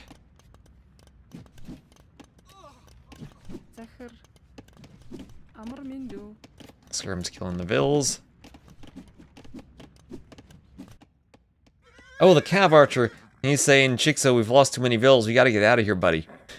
I'm gonna run off the edge of the map. There he goes. There he goes. And Bloodlines just about finished now for Classic Pro. And nice mangonel shot on the Elite Skirms. Forward mangonel for Classic Pro. Gets a hit on the Vils, but they garrison. Garrison just in time to dodge the mangonel. Outpost up for Shikso. Tries to get a shot on the mangonel. Vil goes down. Uphill shot. Destroys the mangonel. Push continues in. Surprising to see Shikso's only down by 5 Vils thanks to the second TC, but around a 3k res collected difference.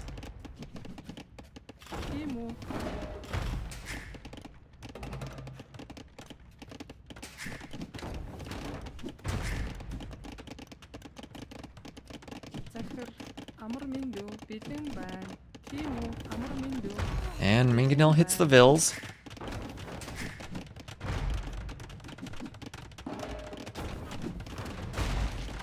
Hits the Scorpion too.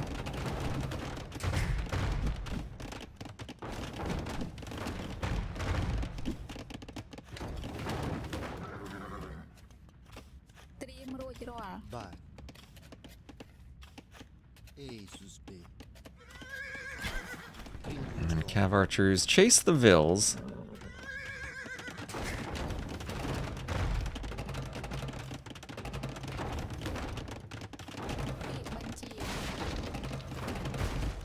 And Shikso fallen behind in mangonel numbers. Forced to repair the TC, and repairing the TC is wood he doesn't have. There's the GG, and Classic Pro will win and head on to the next round. Some good games from Shikso, especially that first one. But I think the skill difference there is a bit too much for him. As Classic Pro will head on, 52 to 37 KD.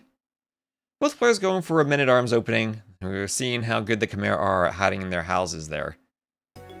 And Shikso, a couple of moments where might have been able to attack the TC or attack that Shikso, or that if Shikso didn't garrison the TC, we could have maybe killed the Classic Pro men-at-arms. But well done for Classic Pro, and we'll find another set to cast. And does win his home map. Didn't see Coast Arena, unfortunately. That's still my favorite map. But it will be Khmer over Mongols. Would have loved to have seen the Britons too. Let me figure out what set we're going to cast next.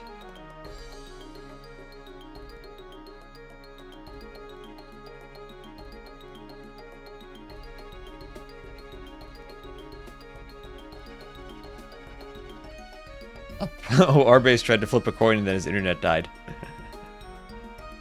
Tato, it will be either Blue Sorokuma or Dragonstar Monos. Let me see whatever Ornlu's casting. I'll cast the other one. Let me see what he's doing. Looks like he's doing Blue Sorokuma. So we will do Dragonstar versus Monos. They're about to... Let's see, they've done their drafts, and I think they're about to start. So let me take a quick break in between, get the scoreboard set up, and then we'll head over to that set. Let me change my score title. This will be Dragonstar versus Monos. So stay tuned, and we'll be right back.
Alright, let's see. Let me check if we have the lobby going for these two.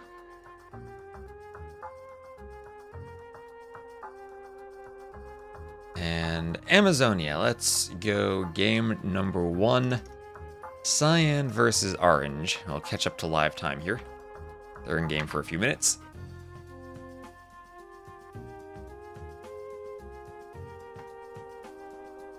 I'll be...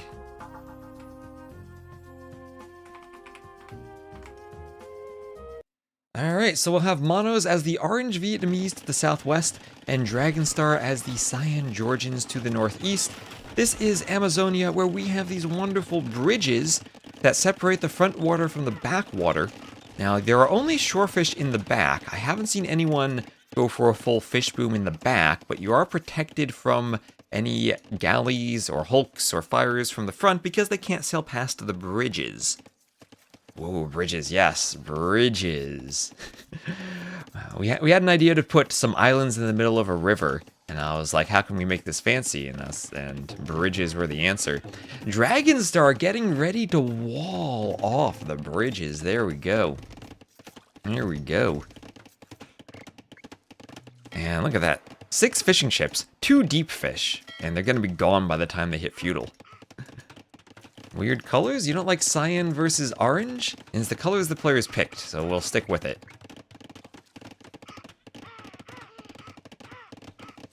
I don't think this should cause any colorblind issues. It just might be a bit weird, but we'll roll with it. I like the personality players have. Yeah, doesn't everyone love bridges? And they're functional bridges. It's not like Joan of Arc where you get to that bridge and it's destroyed and you can't cross it. You can cross these bridges. Can they be demoed? They cannot be demoed. I have in the back of my mind an idea for some hacks where bridges could be demoed, but standard bridges, just standard bridges like these cannot be demoed. So on this map, you do have to move off of your island to get to the wood, all the resources that are over here on either side of the river.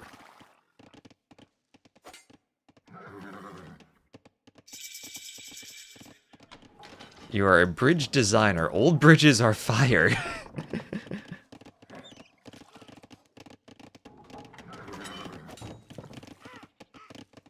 And there's Dragonstar up to Feudal, adding in double bit axe. And Mono's being the player to run to the outside. You do not have any gold on your starting island other than the oysters. And we see Dragonstar heavily taking the oysters as he goes for hulks. And he will focus on the middle. One thing I want to see players do, and maybe I should add more wood to the middle, is win the water, then transport ship to boom in the middle. Hello, Tripta. Hello, hello. Tripta, are you going to make any bridges for us? Now, that would be sick merchandise, a bridge for an AoE 2 tournament. Everyone loves bridges from the scenarios. And I love how Dragonstar's played this. He's walled off the bridges with his houses. Using the mule carts properly. Oh, that's what Dragonstar could do. He could transport a mule cart over here. Tripta's inspired right now by the bridges. And Dragonstar's still not going to either side of the river. I wonder what his plan is. He will need gold in the long run. Mono is not even bothering to garrison the dock there. Dragonstar trying to keep him off of the gold. Mono's just got a fast castle now as the Vietnamese. Let's go, fast castle. Gold on the outside. We saw Deduzu go for a crazy feudal age rush and stop someone's eco on the outside, force them to cross over to the other side and have so much idle time. Imagine having a creative block and jumping into a bridge stream. What's the best bridge in the world? Now, that is a great question. I don't really have any answers to that.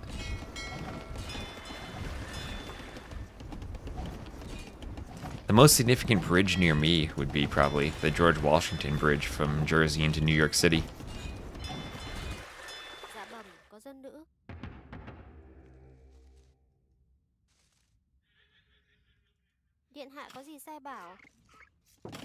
So Castle Age just about finished for Monos. And we saw this earlier, how medium warships I felt didn't give a huge advantage.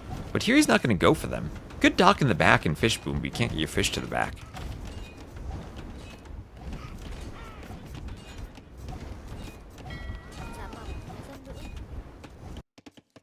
We'll have a siege workshop for Mono's forward siege. Dragonstar, I don't think, has seen that. Will be tricky to get the siege across the bridge. Hope everyone has fun. I agree, Makiki. Oh, but he's got a transport. Let's go. Dragonstar now fish booming in the back. I wonder what Dragonstar's plan is for gold, because his oysters are going to run out soon. He's only got 350 gold left. The Golden Gate Bridge. I have driven across that bridge before. That is a good bridge.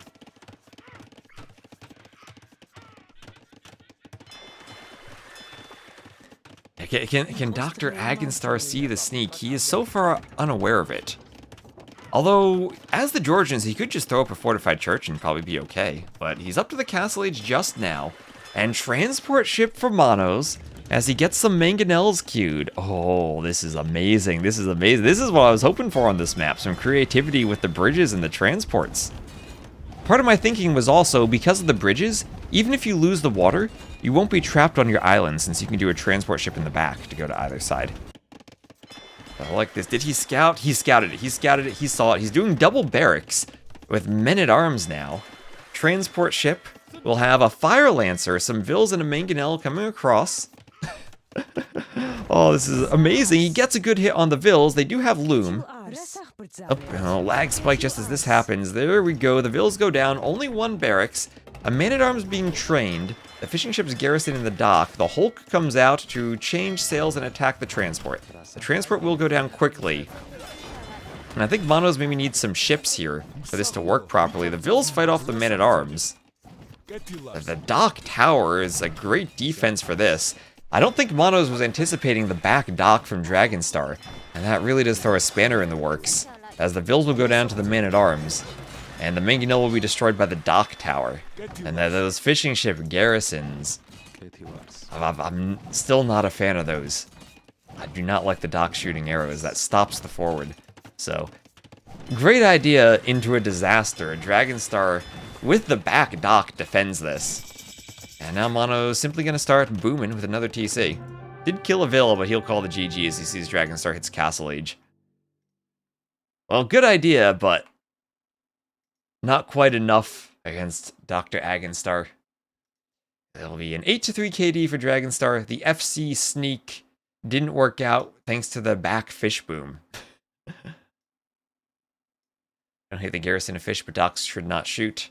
That's another thing. Maybe you garrison, but they can't shoot. But I don't like the shooting of docks because it feels like it has more of an impact against land units in situations like that than it does on water. But thank you, Nanohertz, for the follow. Remember also to give a follow to the Onamaru stream as Dragonstar wins game 1. And 2 water maps for Monos for the next 2 games. Or for his home maps, at least, that is.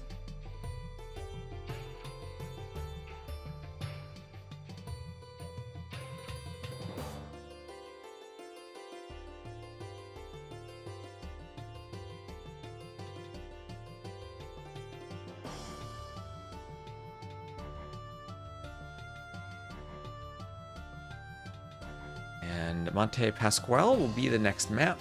Mono's picking blue. I'll just keep him in the orange.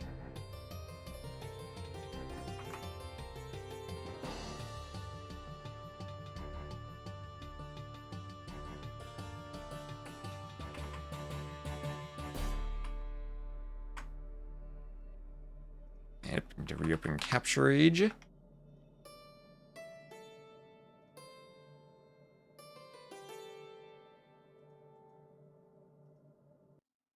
And here we are. Yep, got a garrison to shoot. That is exactly how they are, Tripta. You have to. It's based on fishing ships.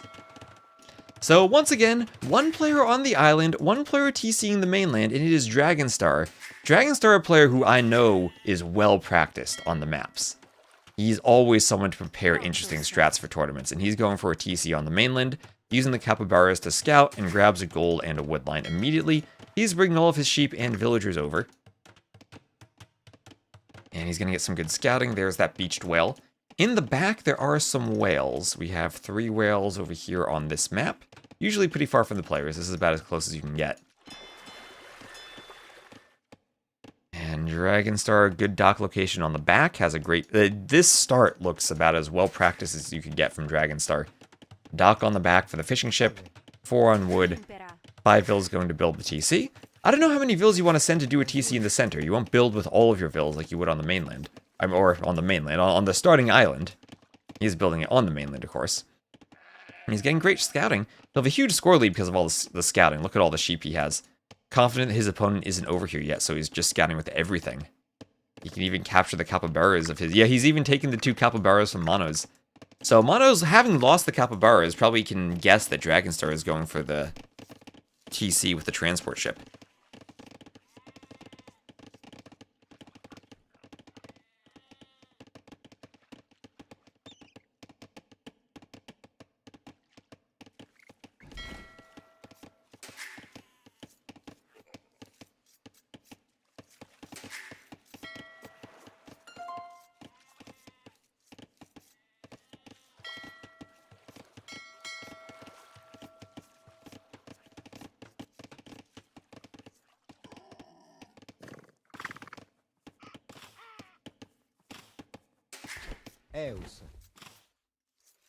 So a couple of javelinas lured in by Dragonstar, practicing the double lure, it would seem. Go into the middle to try to find them. And there are quite a few you can lure in, so significantly more food resources available if you go to the middle than stay on the island. You will be a bit behind in vill numbers and maybe in fish numbers, maybe not in fish if you still dock right away.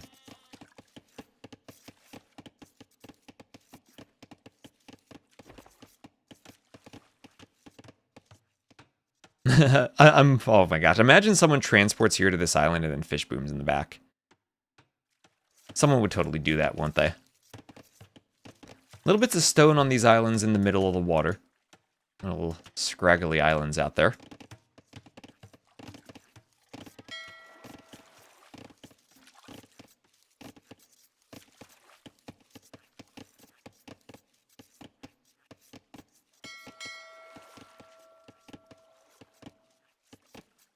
Not as bad as on migration. Well, I mean, you start with the TC on migration. You can't really do anything about the TC on migration. Maybe you mean Pilgrims, the other transport ship map? On Pilgrims, I think the meta actually is TC the starting island. Because going to the mainland takes so much time. Here it's a much quicker transport ship. And we see it's 20 vills to 18. So I think this puts you around 2 vills behind compared to the TC on the mainland from what I've seen on the map. 2 vills behind, but significant advantage in the food resources that are available to you. So far, every game I've seen this approach. 1 player on the mainland, 1 on the island. And in those 4 games, Island TC has won 3 times, Mainland TC has won once. But usually it's been the opposite, where the player with the lower elo is the one going for the Mainland TC, and the player with the higher elo is staying on the island. Here, this is the first time I've seen the player who I think is the pretty heavy favorite going for the Mainland TC. So we were saying last time we wanted to see what the execution would be from someone a bit higher level, and maybe Dragonstar is the one to show it off. And forward dock from Monos, that's what we saw from Jordan when he played this map too, transport shipping for the forward dock.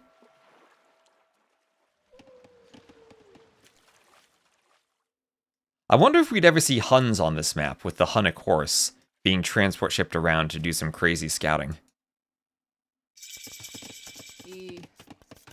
So Mono's walling in the vills on the mainland. He's pretty far forward with them, not going for a potentially safer gold. Is Dragonstar... Alright, the good doctor doesn't see this yet. As we'll have Feudal Age from Dragonstar. As he keeps ferrying the rest of his vills over. Nothing left on the starting island. Not going to leave any vills on wood there. Just will come forward.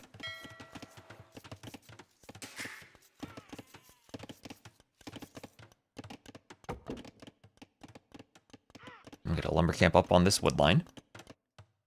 But Hulk time. Staying... Oh, forward dock from Monos. I like that. Forward dock and aggression on the water. What I do see pretty much every time is the player on the island gets up faster. And as the Berbers, these ships will move faster. For faster migration? Well, for faster ships. Look at those Hulks. 1.56 speed. Those are speedy. And Dragonstar taking the whale. Okay, so this is planned from him if he sees the whale. He knows he wants the whale for gold. And he's going to fast castle. Loom on the way. Taking gold by the TC. Mark it for him. And gold from the fishing ships on the whale. Could even do a dock with the transport ship if you really wanted to take a whale. But yeah, now he has more than enough whale. It's just a joke. People call him from Dragonstar. They derive Dr. Agonstar. He plays on Black Sails and is teammates with Dr. Cosmonaut. So sometimes I'll jokingly call them Dr. Agonstar et al.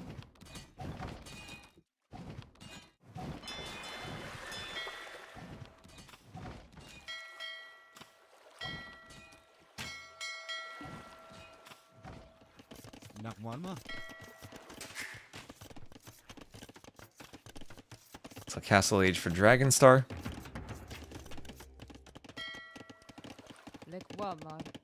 Azul.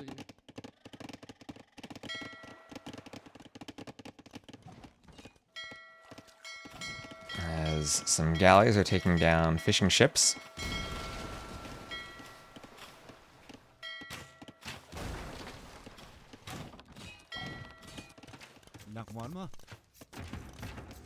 Double barracks for Dragonstar. Men-at-Arms scale mail armor on the way. And this is where we saw the archer opening on the other game. Stop this fast castle approach by killing Vills early on. We have Loom for Dragonstar. Here it's going to be double barracks, Men-at-Arms into longswords. Probably a workshop follow-up. And at that point, it gets hard for Monos to take the mainland. So he's been doing what he can with the galleys, disrupting the fishing eco of Dragonstar. Dragonstar 5 fishing ships simply garrisoned inside of a dock, not doing anything at this point. I love the forward dock. I love the forward blacksmith. Mono's saying, I'm taking your island. I'm taking all the wood on that island. And Monos will still have access to all 4 resources. A bit of wood on these islands. Take the wood from Dragonstar's island. Stone on the neutral islands and gold in the whales. So he can play on the water for a while. A couple of men-at-arms in the barracks.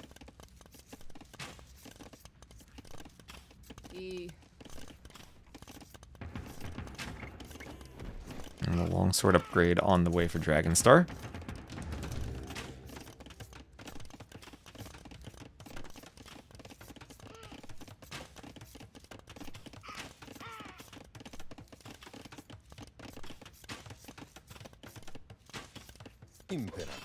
And here come the longswords. That'll force Monos back onto his transport. So the only thing Monos can do at this point, I think, the only reasonable thing for him, is to mine stone and attempt to castle drop the mainland, to get back on the mainland. Now that I think has to be what Dragonstar is looking out for, the castle drop. If I were him, I'd be outposting now, doing town watch, looking for the castle drop. But wherever Monos does a castle, that'll be his ticket onto the mainland. And he's the Berbers, so he will have camel archers. Up to the castle age now is Monos. And some good scouting with the longswords down here from Dragonstar. He'll even try to take out that tower.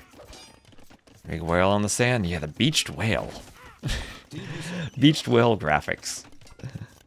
I had 2 of them here.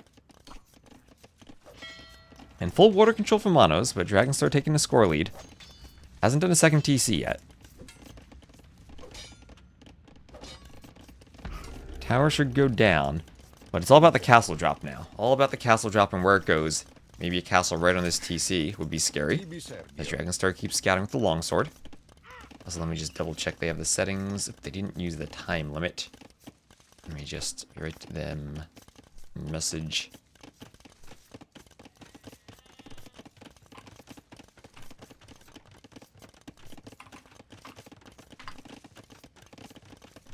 Okay, I don't see a time limit here. I'll get that for the next game.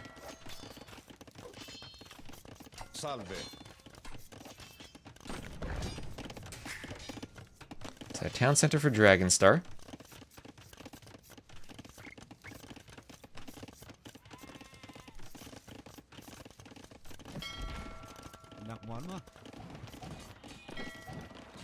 Oh, he's thinking of transporting, but not gonna work. He will lose the transport. 12 Vills in Monos' transport. 1 more stone, he'll be able to do a castle. And he'll drop it right on Dragonstar's face.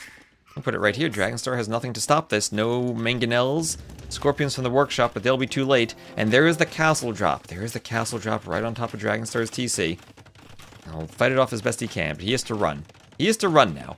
He doesn't have the water, Doesn't have the same eco that Monos does with 17 fishing ships. But he has the middle control, and he will have access to all the golden stone at the top. Fishing lines for Monos. Has to be careful that the fish start to get a bit inefficient, but he's done more docks. He's docked everywhere. Trying to take as much as he can from the water, as he'll finish that whale. Need to start moving around for more gold from the other whales.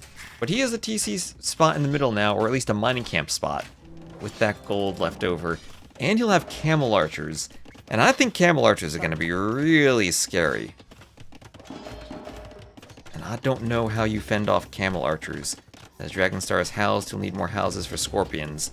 And maybe it simply is double workshop scorpion production along with a ram. And he might think about going long swords plus rams. Okay, Scorpion's doing well against the first camel archer. Let's go Scorpions. Salve.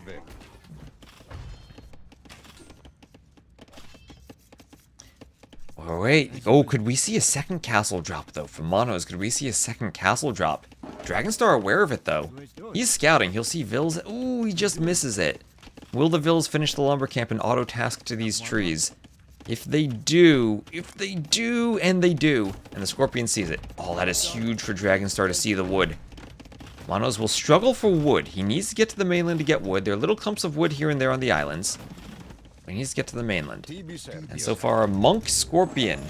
The answer for Dragonstar. And right now, usually you think about the wood and gold units being cheaper than the food units because they don't cost food. You don't need to do farms to food to unit. It's just wood to unit. Here, maybe they're a bit more expensive because you have all the fish.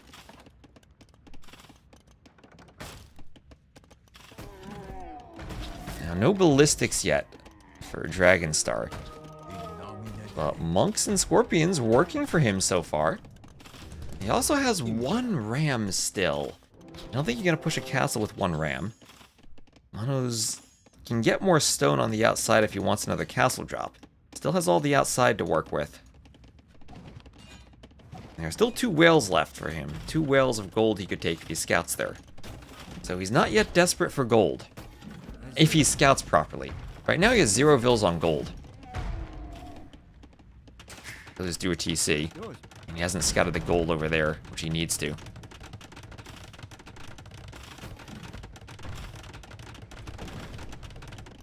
Dragonstar continuing to boom, more TCs. Bringing the relic back to a monastery. Still with a ram, he's got 2 rams. Now camel archers themselves, not good at stopping rams. That's for sure. And yet 5 or 6 rams and maybe the castle could be pushed, especially if there are no Vils nearby.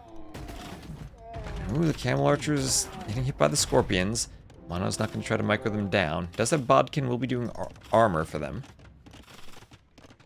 Put longswords in rams, and they do get speedier. They will attack more. A bit of a lag spike. Open Vils around the TC. Getting picked off by the scorpions.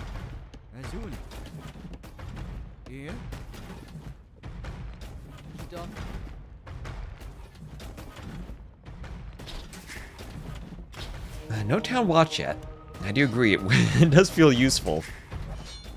But he's fighting the gold. This is where I think Monos needs to make sure he's scouting. He does see the other whales. And a transport ship dock over here for the whale would be very important for him to get gold. Galleys destroying the push here, though. Longswords taking out the mangonel. Longswords and rams on the TC. Longswords have to fight the galleys. Not a matchup you really want to see. Vils trying to repair, but it's chaos underneath the TC, as that is a lot of Roman scorpions, 8 of them attacking the TC. Camel archers from behind will distract, let Vils repair a tiny bit, but the ram takes down the TC. The Vils are trying to fight the ram. Scorpions will stop the Vils. This is now a massacre. 17 fishing ships, but only 34 Vils to 52 Vils for Monos. As he loses his TC, he still has the castle, he still has a good number of camel archers. And I've seen enough Berber games, I'm never going to count them out as long as they have camel archers. But it's getting very tough as the ram numbers are climbing now. Well, one ram goes down, but we still have 3 rams, almost enough to push a castle. I think you need at least 4. Usually I think 5 or 6 is the number, but if you put longswords inside of them, maybe that's enough against only a ranged unit. Mono's just trying to do more camel archers. He still has the score lead from having won the water. But he's down by 500 res collected, and I don't see a way of stopping this ram push just yet. If the camel archers run around and raid back here, there is a mangonel, but not close enough to defend the castle. Maybe he needs to transport ship the mangonel over here to defend the castle. Well, it will be another castle for Monos. It'll be another castle for him, so he can start doing more TCs on the mainland. Here comes the ram push. Still has the fishing eco, still think he needs a dock over there. Or a dock somewhere so that the fishing ships don't have to go so far. I know they're speedy Berber fishing ships, but you don't want to be going all that far. Yeah, the fishing distance feels awful. Oh, and there's a petard to help against the rams, but not going to be enough to save the castle. I think that's just a waste of resources here. I'll see if you can ungarrison and get another hit. Could take out 2 rams. I mean, if you take out 2 rams, yours may be saving a future castle, but it goes down right away. Where do you start? You start on the islands. You start exactly as a nomad start where Monos is. So dragons start continuing to build TCs in the woods. Remember, you don't have any stone or gold in the woods. You have to go to the hill for the stone and the gold.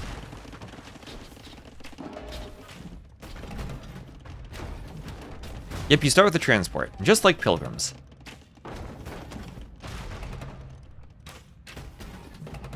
Start with a lumber camp, too. And now the camel archers... not quite able to fight the Roman scorpions. Impera. Salve. Tibi Sergio. Impera. Tibi Sergio. 11 scorpions all bunched up. One mangonel shot could change things around. Well, I don't think Dragonstar is going to let that happen. Or a good shot on the longsword. Longsword's a bit out of position, maybe. I really want to go after that mangonel. We'll run towards the relative safety of the hulks. Try to get a good mangonel shot off, and all of a sudden Dragonstar throwing some longswords away. Monos might need a transport ship to save the camel archers from all the scorpions. Ballistics clicked for Dragonstar, and oh, Monos mangonels his own camel archers. Well, there's a couple of dead camel archers for you. And he's trapped on the beach with nowhere to go. I really think he needs a transport ship. He could save them, bring them down by the castle again.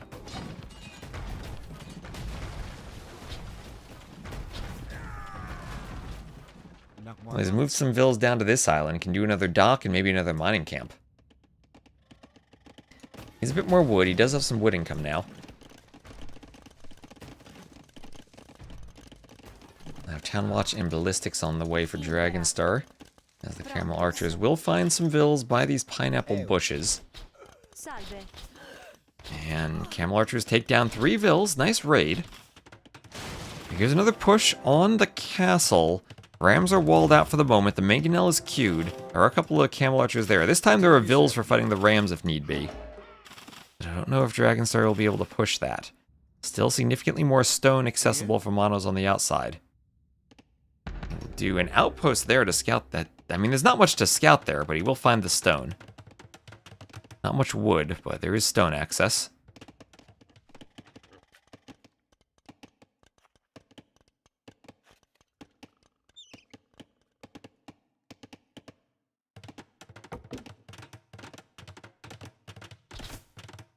And here comes the ram push. That mangonel super important right now. Gets 1 ram down. And can it destroy another ram? Almost, but they're so weak the camel archers might be able to finish them off. The ram goes down, 4 HP left for the other ram. Mangonel gets 1 more shot, destroys the ram, importantly keeps the workshop alive. Now Monos is struggling. He does have a bit more wood access, but he will call the GG upon seeing the scorpions and the rams. So now we've gotten the map. 3 wins for the water player, 2 wins for the land player. A castle drop was nice, maybe not early enough. Maybe Monos could have managed the fishing eco a bit better, moving more docks around. There's still a ton of fish in the back corner. His first dock was on this island. Still more fish out there. That's true, Scorps could probably finish the workshop. Well, that's 2-0 then for Dragonstar. Interesting game. I've enjoyed this map so far. A couple of games where I'm not sure who's winning, or I don't know which approach is better yet. Now that's what I wanted to see, Dragonstar. A bit of a higher level player. Going for the middle.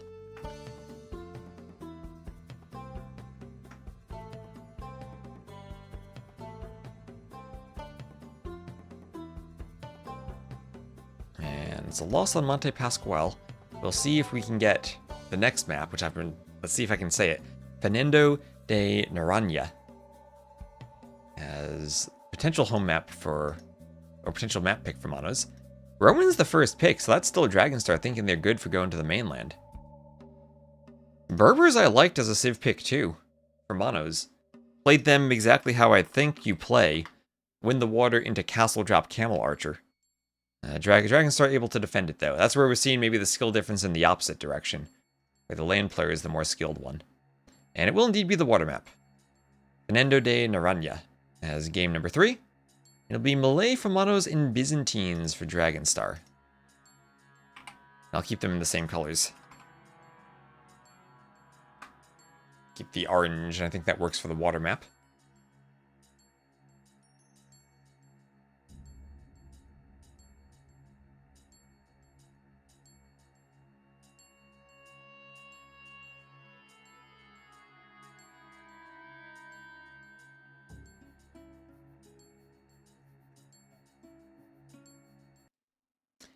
And here we... I need to update the map name. Let me do that.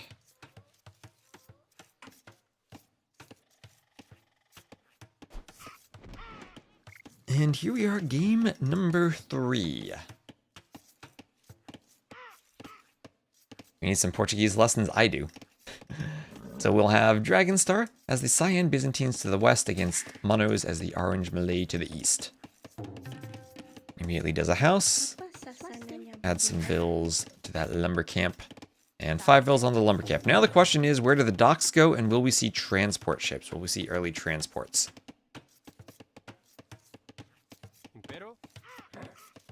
This is a back dock. Looks like a back dock in Dragonstar. Going for some fish in the rear.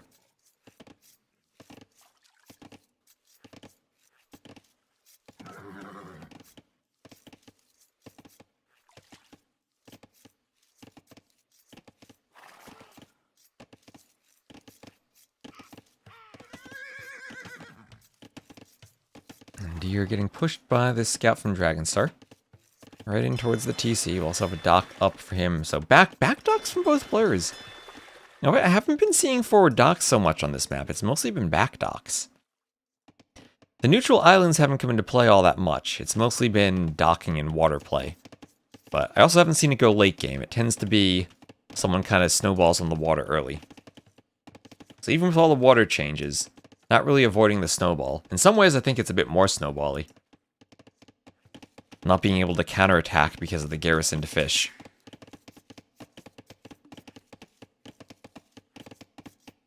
And once you get a numbers advantage, since there's no time to tech switch into different lines, since they all have one upgrade, you can always see what the player who's on the back foot is doing and adjust yourself and adjust your composition based on that and maintain your advantage. It's not like they can invest into a tech line and surprise you with a quick switch that you won't be able to counter.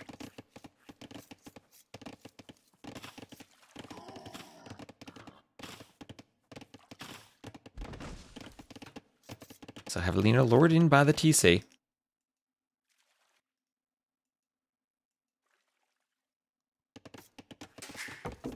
And lumber camp up now for Dragonstar.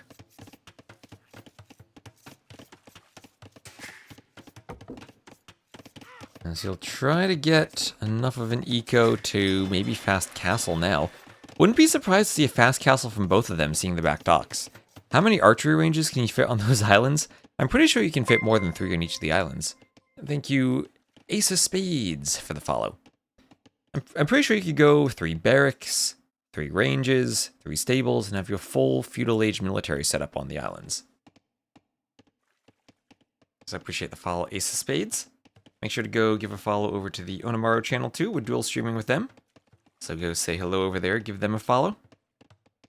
You know, you can say hello to both of us in both chats.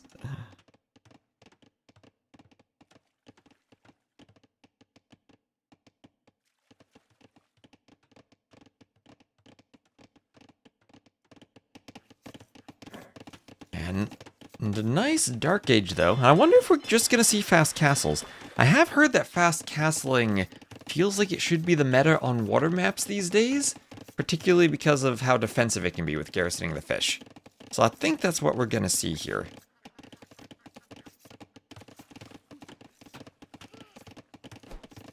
I don't know if there are options for other strats other than that.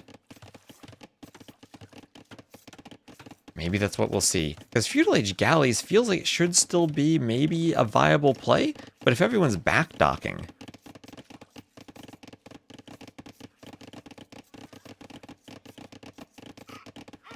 Maybe that opens transport ship play. We did see one transport ship.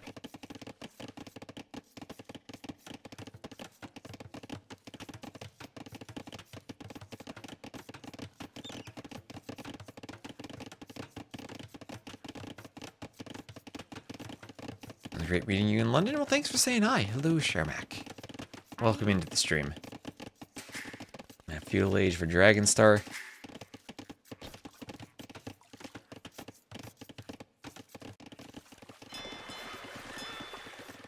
And more fishing ships for him. Up to 9 fishing ships, 9 to 10. So I hope you like fish booms, because that's what we're getting on this map. Lots and lots of fish booms. Fish booms and probably archery ranges on neutral islands. My favorite strat so far has, however, been that transport ship men-at-arms, and it worked.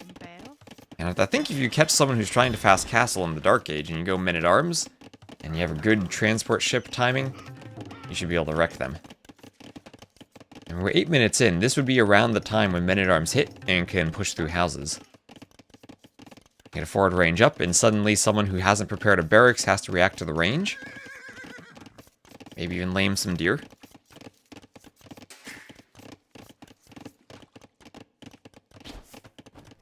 Let's go shoot the deer. And Loom will be after the Feudal Age for Monos, so he's gonna FC. Or no, he's deciding I don't need no Loom, I'll just FC. I don't need Loom. Maybe worried about a transport ship, but nope, Market Blacksmith, no Loom FC. Market Blacksmith for Dragonstar, no Loom for him, no Loom anywhere. No Loom everywhere, anywhere. And alright, so Dragonstar moving around the edge of the island with more docks, mostly taking the fish. Whales will not be in the back of player bases. They can be on the sides, but pretty far, no matter what. You gotta go forward and be a bit less safe if you want to take the whales. And double bit axe for Dragonstar. And Walini W. Deco Moreno, thank you for the follow. Appreciate the support.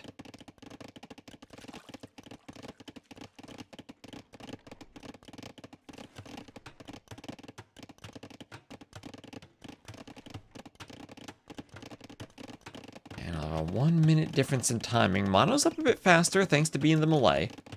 Byzantines love the better fires. Still useful in this meta, but less so than it was in the past now that we have the hulks.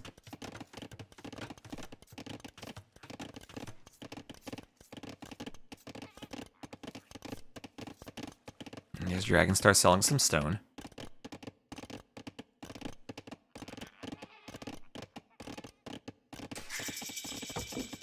Let's pop in and out of the TC. And Mono's up to the Castle Age. Gillnets and Bowsaw both on the way from Monos. Sia. Apa sasananya Apa baginda? sasananya baginda?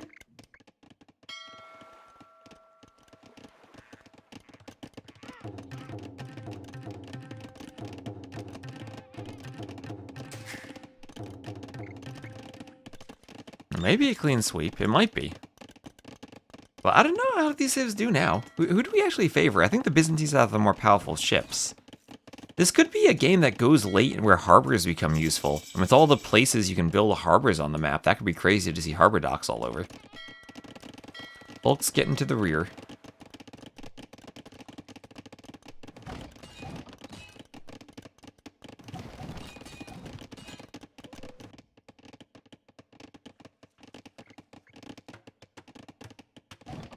And medium warships from Monos is finally some action as the Hulk in the back will push the fish back just a tiny bit. And the fish will have to get to the docks.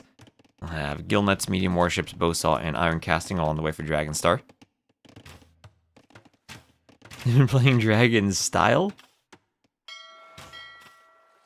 Does he have a Dragon-style in particular? I always view Dragonstar as someone who has some crazy build orders prepared for maps. He did go to the mainland on Monte Pasquale for the starting TC, so I think that counts. Had a good strat where he ignored all the gold mines for Amazonia, too. So I would say yes. Feels very characteristic of Dragonstar from what I know of him. So Warhulk, and Fireship. The Byzantines still will want to rely on their faster firing fireships as part of their navy, and it is now still the flat 25% faster.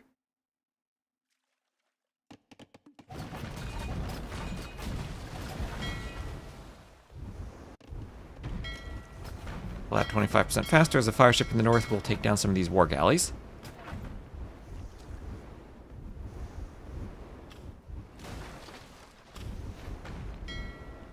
And fishing ships will try to garrison the dock, but one will... Ooh, 2 HP, just escape. Fire gets a war galley. And Dragonstar keeps pushing forward with the fires. Mono's a slight score and eco lead. More res collected, enjoying being the melee against the Byzantines.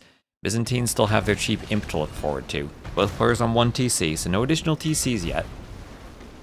And there is siphons! Siphons for Dragonstar. The one thing the Byzantines will miss is the second fireship upgrade. They miss incendiaries.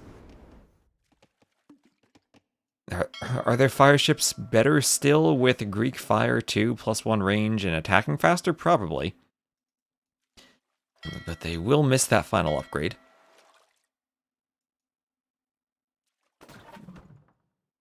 I don't know how much of an impact it has, though. Most water maps I've seen, even through back to Thalassocracy in this patch, don't particularly go to Imp all that much. And the ones that do, I feel like Hulks and Galleons have been the more dominant ships than Fires from what I've seen.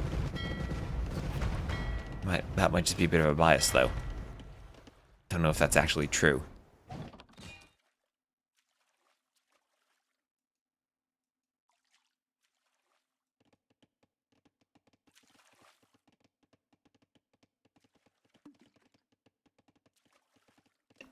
And there's demo ship from Dragonstar.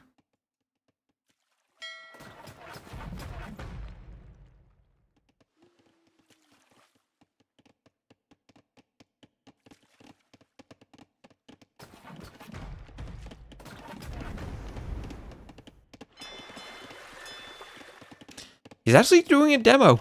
Actually upgrading and doing a demo. He's gonna need to get a good trap on that navy. I think he missed the timing for it. The navy will be far out to sea by the time he gets a single demo, even. Unless it loops back. He's gonna need to take a fight by the dock, and then try to get the demos working. The mangrove trees could give small passages where the ships get trapped.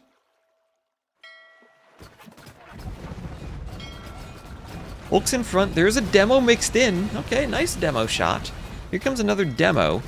Trying to get to the war galleys. And a decent demo hit there. A couple of demos for him. Has to want to run fires away from Hulks in the north. He's got more demos on the way, maybe for dealing with Hulks. Is that the plan for the Byzantines? Demos and fires against Hulks? Mono's adding TCs. He'll be on a 3rd TC. Dragonstar staying fully committed to the water. More res collected for Monos. Another demo? Kinda gets a hit there. I don't know if the demos are worth it. Feels like Dragonstar may be pushing back a bit on the water with a KD lead. He's far behind in economy. And still far away from Imp, even as Byzantines.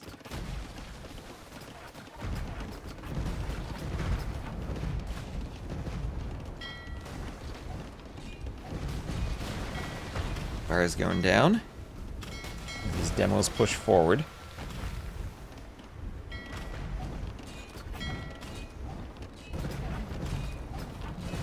And ballistics on the way from Monos.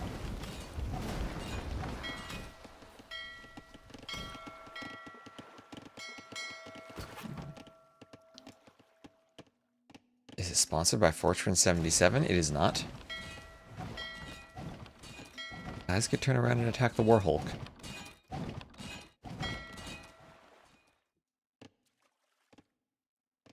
And these ships sail around. Trying to get around the island. Could give Dragonstar an area to push forward up here. And get to the docks again. Those Byzantine fires are still scary. They're still Byzantine fires, even after the addition of all the Hulks. And doing a good job tearing through a couple of war galleys there. Dragonstar has a lot of fish on the oysters. Dragonstar really taking advantage of the gold on the water. And he'll be trying to run away from the ships that come around this side. And he doesn't have the numbers to fight that there. He'll hide in the dock for the moment. We'll see the potential futility of counterattacking as the ships are going down to the docks that shoot arrows. Dragonstar still trying to use the demos on water. Looking to find good hits. Fishing ships not able to fit in the dock, so a couple of them might go down. But still, that is a good defensive dock. And focus on the War Hulk as the fire comes over. And Dragonstar still holding on. I'm worried about the Vil count though. 71 to 52. 20 extra Vils for Monos. But Dragonstar about to click Imp as the Byzantines. Cheap Imp, canceling Vils, doing Wheelbarrow, and he is up to Imp. And it's time for the Byzantines to Byzantine and try to get a timing advantage, winning the water. As he takes the water, Mono's investing into all of those TCs for the boom meant he took his foot off the gas a bit in terms of ship production. And now all of a sudden, Dragonstar, as the Byzantines, is pushing with this good combination of all 4 ships even, using the demo line as well. And potentially could add in Dromans. If he gets up to the Imperial Age right away, he won't need chemistry.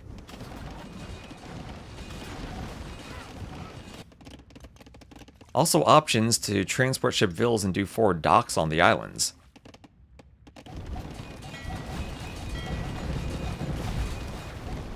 Ships in the back, cleaning up Monos' remaining straggler reinforcements.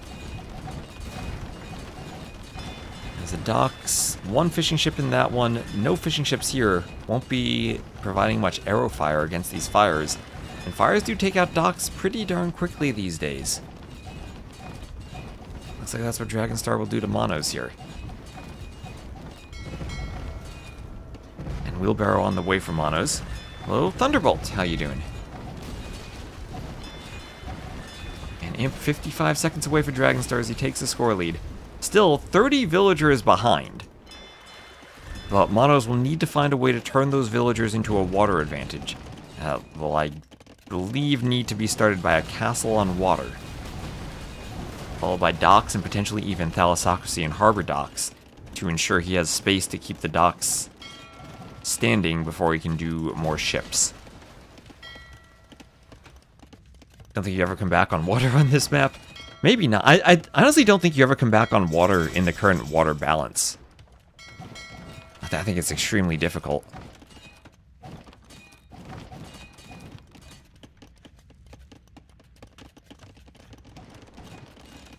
Now, if there ever was a comeback situation, it'd be the quick Imp from the Malay and the ability to get a good area of castle coverage and dock coverage. Transport ship for Monos. Maybe there's still a chance he castles the middle, but you're against Byzantines who have Dromans and heavy warships, heavy demo for Dragonstar. So one difference there of adding TCs instead of going full focus on the water. And that's allowed Dragonstar to win the water. And now, what do you do against Byzantines? Right, because usually you're thinking, oh, maybe, oh no, that transport's going down. That transport's going down, isn't it? 20 bills on the transport. Oh, Dragonstar, no. We just missed it. Where is it going? Okay, it's going to the middle island.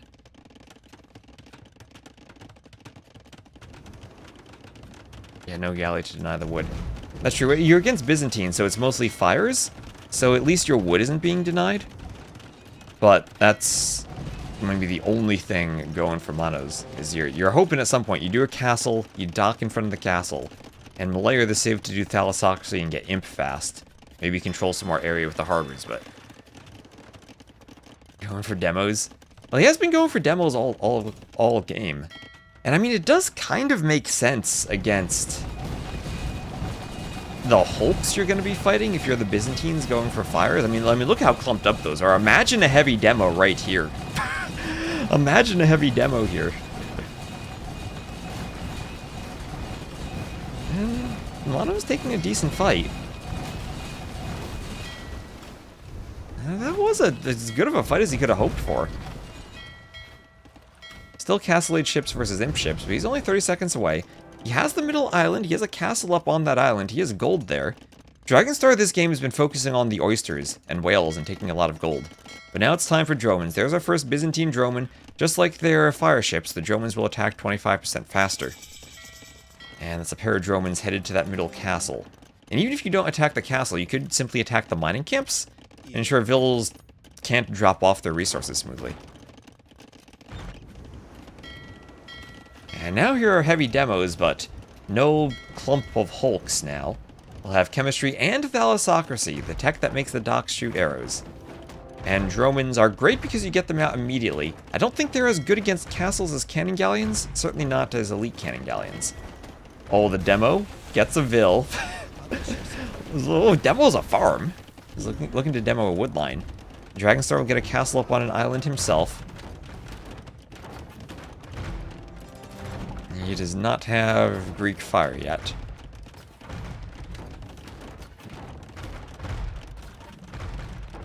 And this is where if you're monos and you ever get a bit of a lead here, you could start doing harbors. And maybe this is crazy, but harbor docks on the edges of these islands to try to trush the wood lines. We're talking about galleys shooting wood lines. What if you get harbors to shoot the wood lines? Transport a couple of Vils, do a quick dock. That could be annoying to take down. Because Monos is pushing back a bit. Someone on the dev team hates demos. I miss when we had good demos. Demos were the most fun part of the water maps. And still, there's an eco difference. 116 Vils to 79 Vils. Yeah, Dragonstar has 12 fishing ships, but they can't be all that efficient at this stage of the game. Look at how far they are from the docks. He does have gill nets. And no shipwright for him. Did the Malay get shipwright? They do. It's not in yet. Heavy warships for Monos, who feels like he's managed to stabilize quite a bit, but lost the castle to the dromons. And that'll hurt. That'll hurt losing the castle.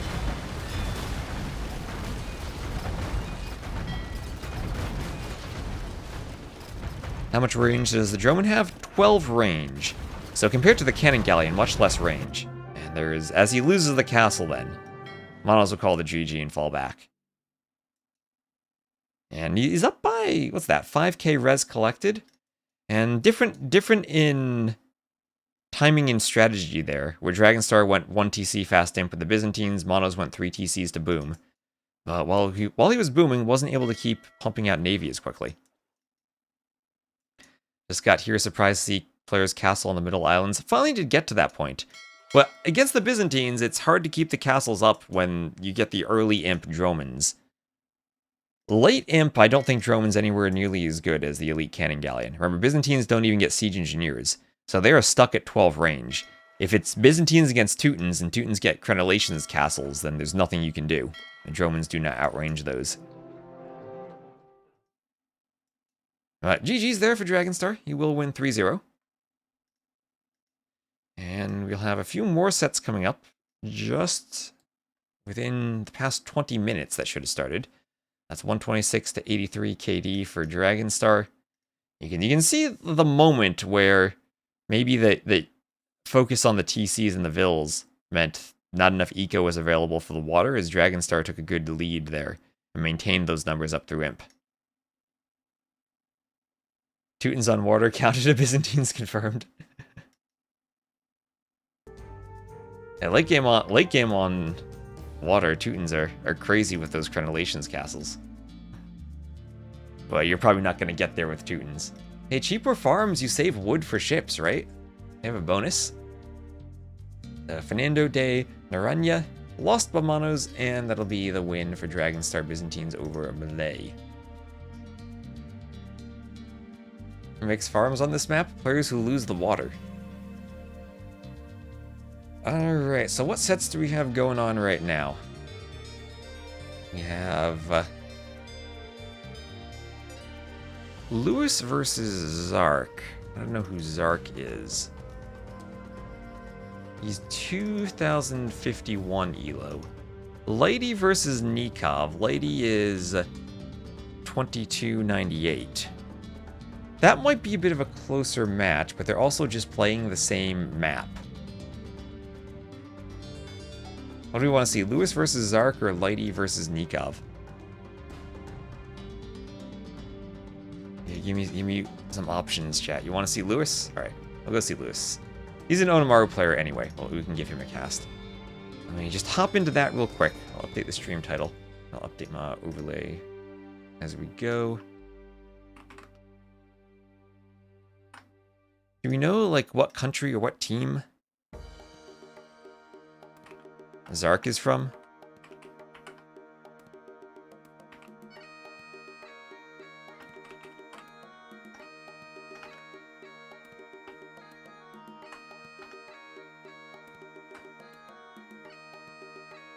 Let me check the saves.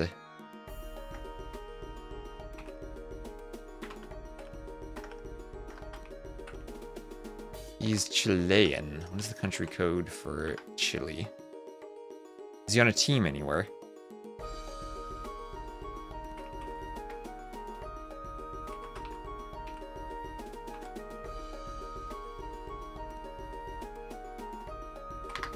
Alright, I'll grab the drafts, but let's just get into the game right away. Up, I need to get their colors set. Lewis will be blue, Zark will be red. So here's Lewis in the blue as the Burmese to the southwest. Zark in the red. Oh, DGHIR. I don't know what that is. But I'll give him his team. And Lewis immediately goes for the drush. Zark is nicely walled off, though. When does Tato play? Tato played earlier today. Look at Tato against Oladushik. We have 4 or 5 sets all going on at the same time, so I'm not going to get to cover every single set.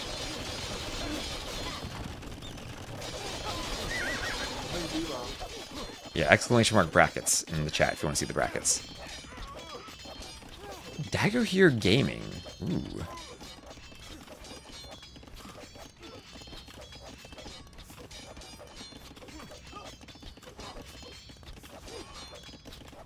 I'll have to add that to my own bot. Let me give him the full Dagger here gaming name. That sounds awesome. Does that fit in the overlay? Oh, it does. Beautiful. As Tato's not joined a team as far as I know.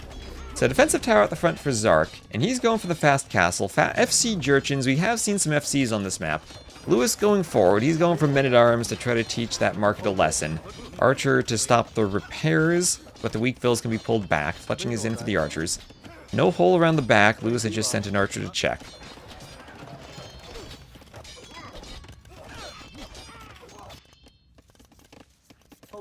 And Lewis just calmly chopping wood, back of his base, not walled. One of his golds is pretty far forward. Both the golds are fairly forward for Zark. But he did tower one of them, so he's managing to keep control of it. As Lewis keeps pushing a bit. Now Zark might need to buy a tower, but he is only 20 seconds away from being up.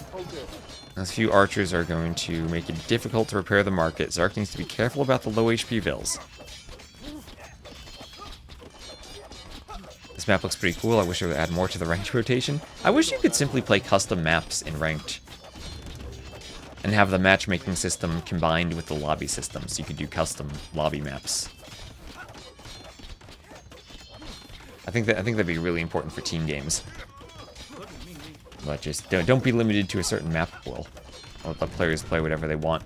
Custom maps, tournament maps, whatever. And Zark running, keeping all the vills alive. Stone Gate, and we'll have a rocket cart now. So what is he doing with his FC? Is this just FC Fire Lancers as the Jurchens?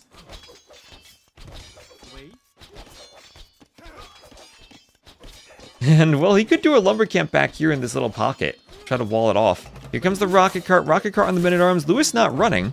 Takes a rocket cart to the face of the men-at-arms. And Zark has done just enough to survive.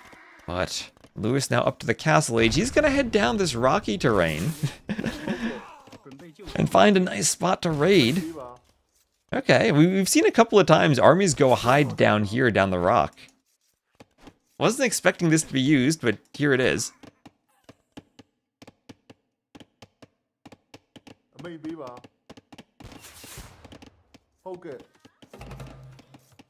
Have that for deathmatch. Well, the deathmatch doesn't have any integration with the matchmaking system, though. I'm imagining something more like you can matchmake to include searches of existing lobbies. Or like for team games, the matchmaking, instead of creating a match that ends, you create a lobby, and everyone stays in the lobby when it's done. Try to hit the stay with your party system, too, at the same time. And nice rocket cart shot, but doesn't quite hit the archers. I thought that was going to hit. Lewis still forward, and with over 1,000 more resources collected. Can he clean the archers now? Yeah, no, he can't. Nice micro, nice dodge. Finally gets a hit.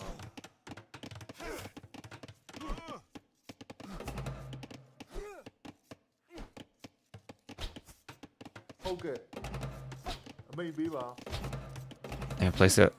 Well, the replacing with Empire Wars was when they added the ranked lobbies. They never had a matchmaking plus lobby system combined. And that's a very different thing than what they had. So Vil running from the archers. And that rocket cart, Lewis's micro has been great avoiding it, keeping the archers alive. Finally they go down, but 2 HP left. Yeah, at some point you have to attack the archers. Oh, it's going to get behind again. It'll get behind the wood line. Well, here come the Fire Lancers and the Scorpion. Going forward to try to hit the Vils. And it is very difficult to wall on this map with how curved the rock terrain is.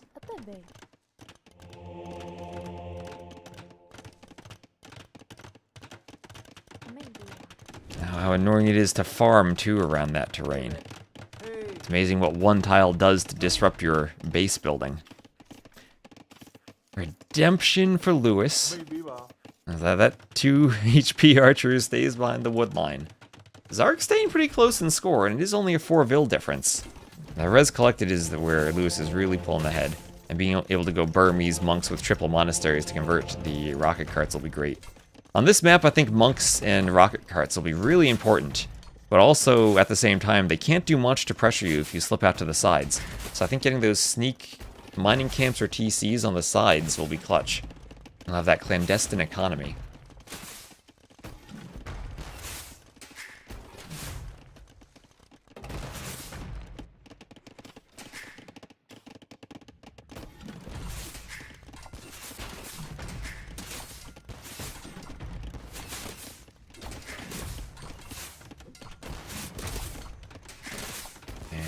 Rocket carts destroying the TC. A couple of monks want conversions. Oh, the Fire Lancers go straight. TC fire killed them? They went straight down. Oh, converted rocket carts. And I think that means Lewis wins the game. Zark does too. And there's a 1-0 for Lewis.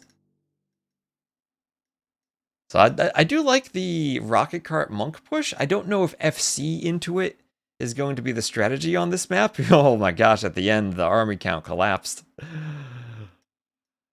Lewis applied a lot of pressure. Maybe FC becomes viable if you wall your base better and can deal with the early pressure more easily.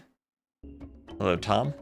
And let's see, these are not their drafts. These are the drafts from the previous set. We jumped right into the game, so let me grab the next pair of drafts.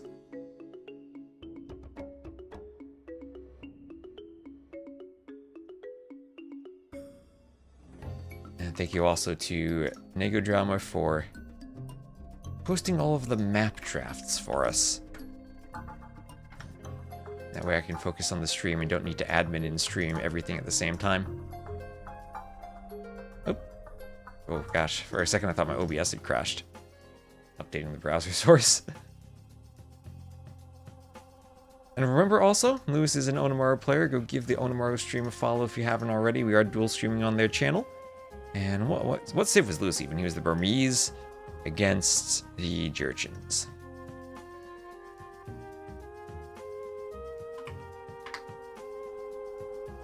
Also streaming on their YouTube channel too, if you want to check that out.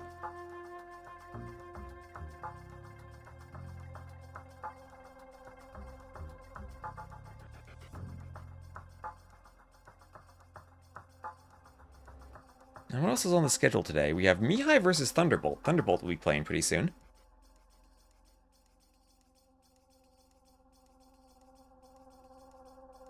Miguel and Nia is also coming up. And Goku licks.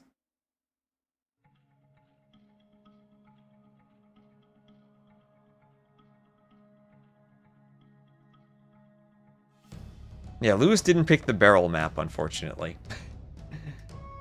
He did pick Koreans, though. He might give us our 35 war wagons.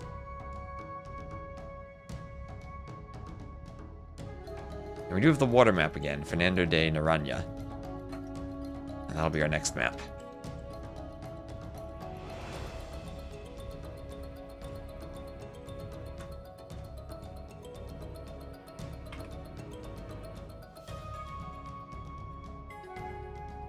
This is where we'll have Koreans versus Portuguese.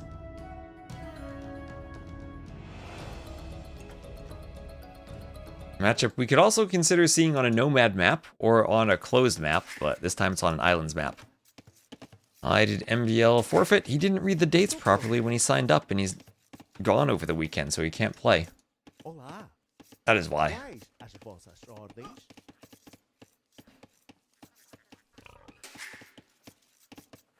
Sim. Olá.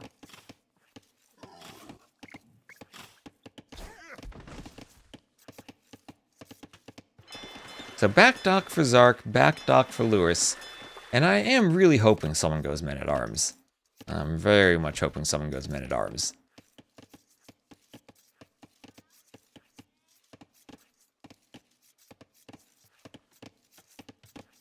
So Deer getting pushed in from Zark here. Lewis, what's Lewis's build order? 7 on wood. So the 7 on wood tells me he's not going to go fast feudal. Looks like it's just back docks, fast castle.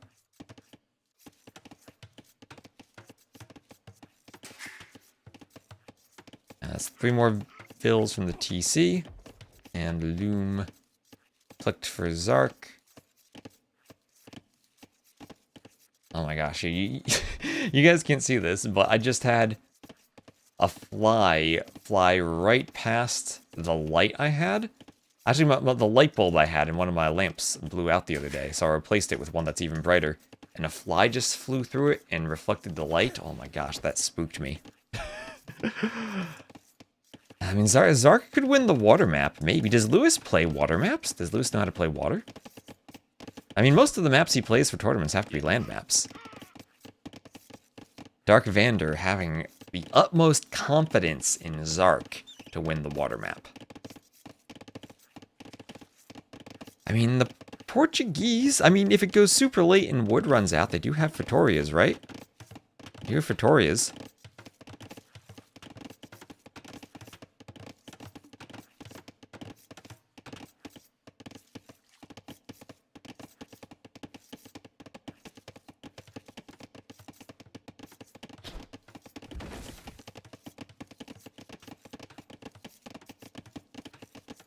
How much wood on the map in total? Well, players have wood on their islands. Then there are also a bunch of mangrove shallows. Let's see if I can double check this without capture age crashing on me. How much wood in total? See, I can't click one of those trees. Around 100k. That feels fairly normal. Certainly there are maps with less wood, but that feels just about normal.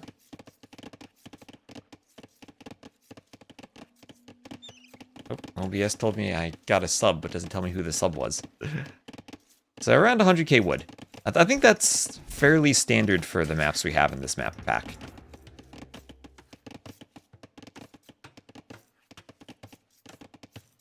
Also, we do have a 90-minute time limit for the games, which the players did remember. And we're using the same exact settings as we would for the land, so it includes the time limit. I hope we're not going to hit too many 90-minute time limits. But there we go, Zark. With the transport ship, did Lewis scout that? Did Lewis scout it? He's bringing the scout back, which makes me think he did notice it. Will he see the vills? They're going for... He sees it. But he's still in the Dark Age. Dark Age Scout versus Feudal Age Scout. Feudal Age Scout wins. A forward stable, not a range, a stable landing from Zark. Let's go. Zark going for the landing.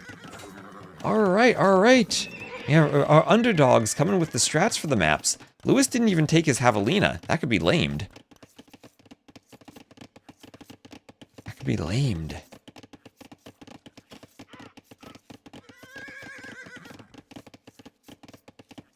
Why not run back to the vills with the scout? What do you mean?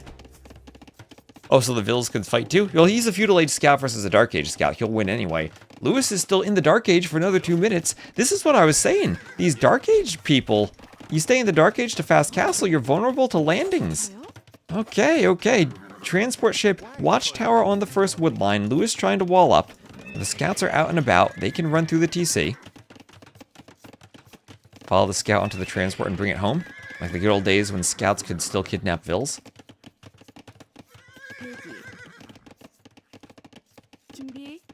Villager running back to the TC from Lewis, away from the dock. Lewis doing everything he can to wall up. No holes in the walls yet.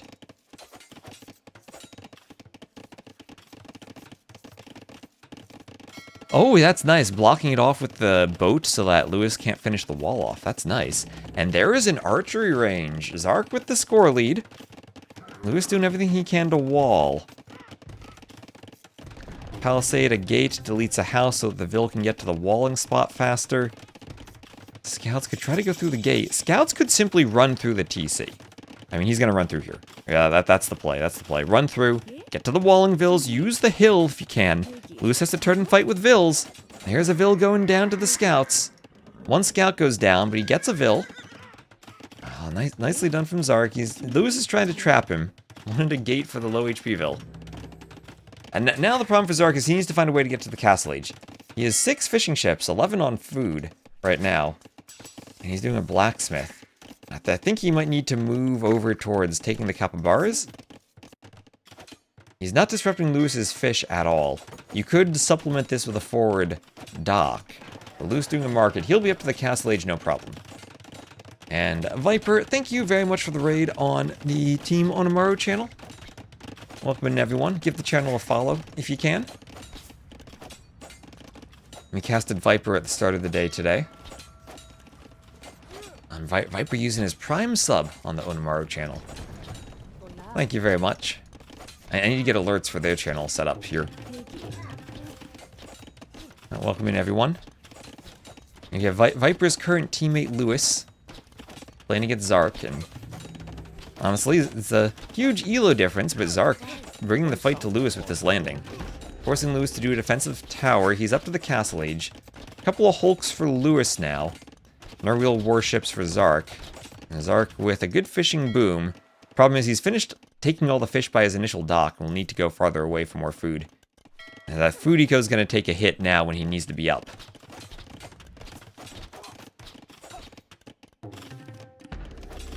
And tower goes up. That'll keep the archers away.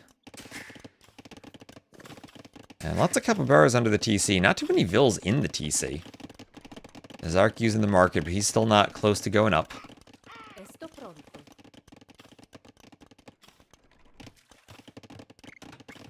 And oh yeah, now he's really using the market.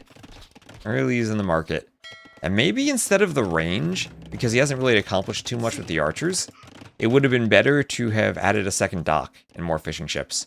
Or maybe a couple of hulks, or galleys even, to harass the fish of Lewis. The archers now, they're thwarted by the towers that'll become guard towers in just a moment as the Koreans. And will Lewis now give us turtle ships? Yes, he will. He knows how to play Koreans. As soon as he's up, he clicks that turtle ship. You can't not make turtle ships as the Koreans. Now, there we go. Castle Age for Zark. Castle Age for Zark. Turtle ships, I feel like they're not all that good these days, but still should be useful. Maybe even at cleaning up some of this land army from the shore. There's not much area left where the army can do damage now that all the towers go up. And it's turtle time. I'll have a brief pause.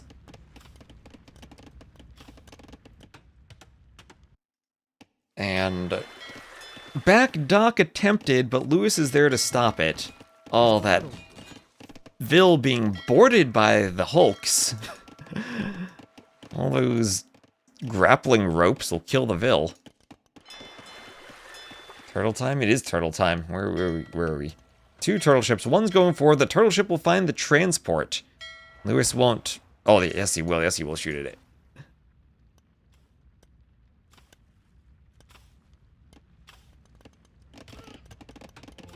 And a monastery up for Lewis, defending with monks. Still, he doesn't have map control. Only 1 gold pile.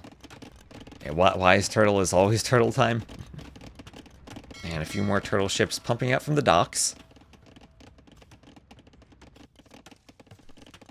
As the hulks keep running around, Zark's done a good job to keep the fishing ships alive this time, but might not be alive much longer. Lewis taking a pretty good score lead now. Double docks on the front for more hulks. I don't know which ship you want to use against the turtle ship. Maybe it's fires these days? The hulk should be able to stop the dock. You can't wall out their projectiles like you can the fire ships.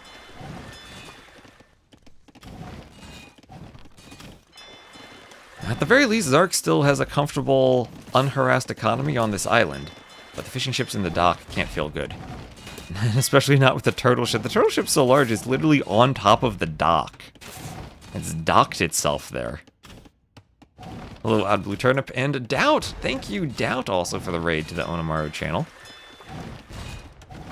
Doubt also here joining us, watching his teammate Lewis. Lewis maybe struggling a tiny bit against Zark here. Needing to fortify his island with a bunch of towers against this landing.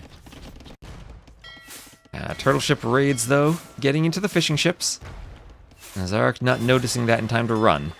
Fishing lines also for Lewis.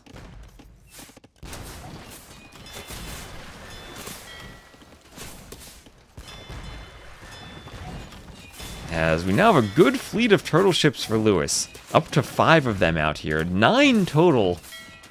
And he's going full turtle ships on the water. Thank you, Rizzo Darigity, for the follow. Make sure also to follow the Onamaru channel. Fishing ships all going down to the hulks and the grappling hooks. As the turtle ships will destroy the dock. And Zark desperately trying to redock. But no such luck with the turtle ships there. And Nego Drama is subscribing to the Onamaru channel. So how do unique ships do against hulks? I'd imagine pretty well. I'm not entirely sure what the turtle ships are countered by. They do only have 2 melee armor, so maybe the hulks are the answer.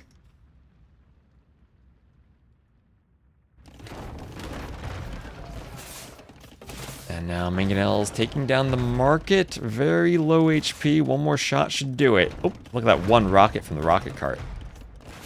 Okay, 2 HP. One more shot definitely doesn't now. There it goes. Lewis doing everything he can to micro. And loses the rocket cart? Loses the rocket cart. I mean, Lewis is 1 TC. Maybe there's still a chance for Zark if he can push this. Maybe kill some Vils under the TC if Lewis isn't paying attention. Lewis has 12 turtle ships to micro. That's a lot to micro when you're trying to defend a TC. So second TC for Zark. He's the Portuguese.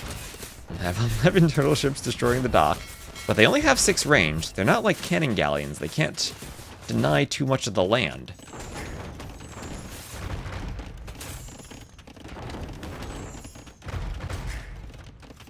And Town Watch for Lewis, giving him a bit more line of sight. But he's soon to be 0 TC gaming.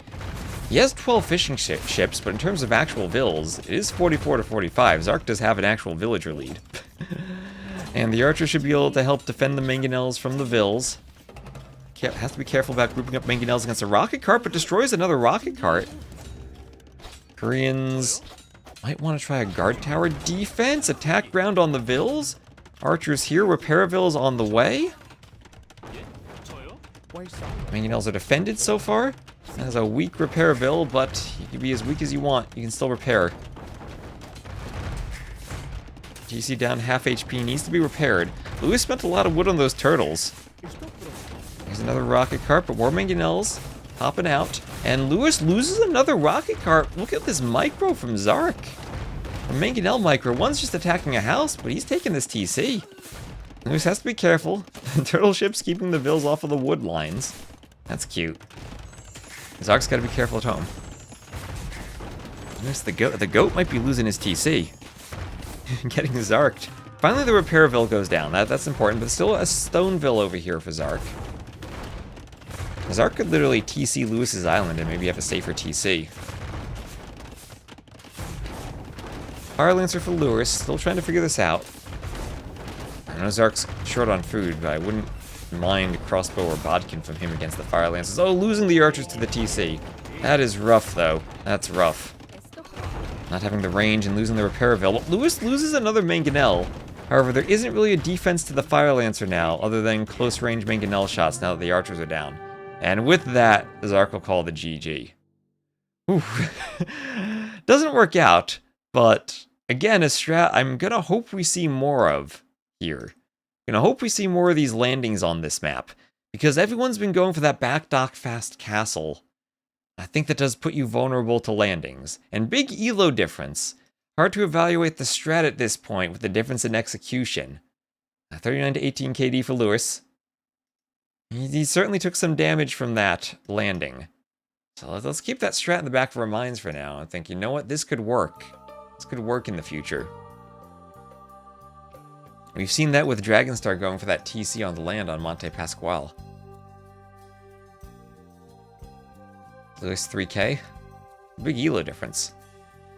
Might see Costa Rica as our next map. That was Portuguese losing to the Koreans.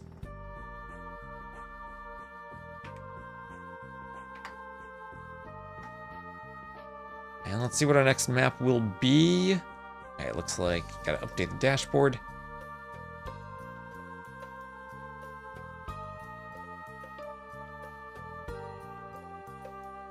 And it will be, indeed, Coast Arena. Indeed, Coast Arena.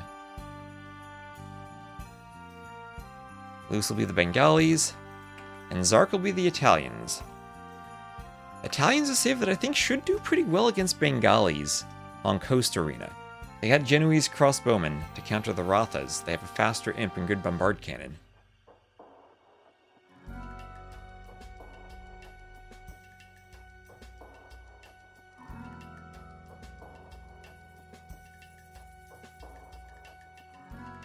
Good monks themselves if they want to fight for the relics. Lewis is a higher level of play. That he does, but Zark certainly is no slouch, being over 2k elo.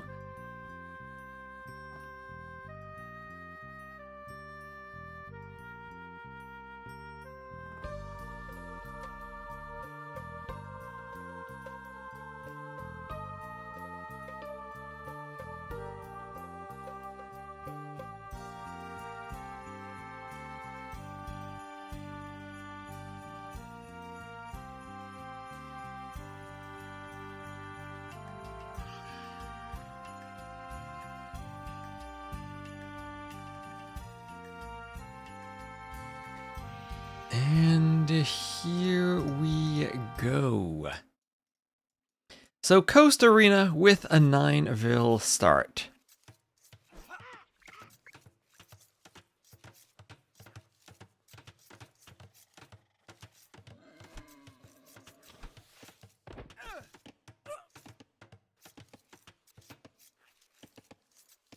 And let me just double check. We got everything going right here. That they're using the time limit. And yay, they remember the time limit in-game. Capture Race doesn't show it, but they have to use it in-game. So 9 will start Coast Arena. Lewis will be the blue Bengalis to the northwest. And Zark, the red Italians to the southeast. And wait, I was looking at the time limit. Did Lewis lose a Vil too? Oh my gosh, Lewis. Lewis! Where is the Vil corpse? I'm checking the time limit in-game. You guys see the Vil dying to the boar. Well, Lewis off to a rough start here. Lewis off to a very rough start here then. Oh, well, this should be the easiest map to play, in the Dark Age at least. You don't have to do a triple Borlor like on the other maps. There's no transport ship involved. It's just arena.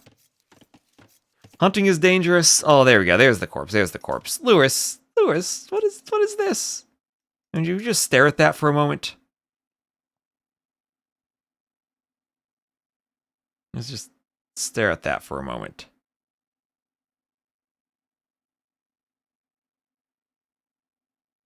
Oh my gosh, Lewis, not like this, not like this. Well, he's gonna do a dog. Okay, second Borlor. Well, maybe he'll do better this time. Maybe he'll learn from the mistake. Maybe he'll learn. Lewis thinking that he can hide the dead Vil while I'm checking the admin stuff to make sure they use the time limit. But chat sees it. Chat sees it. Chat doesn't miss anything. 100% did not just screenshot that. And look at this. Zark showing how it's done. Look at how well positioned both of those boars are. No dead vills, no corpses out here. That's how you lure the boar. And Fork, thank you for the follow.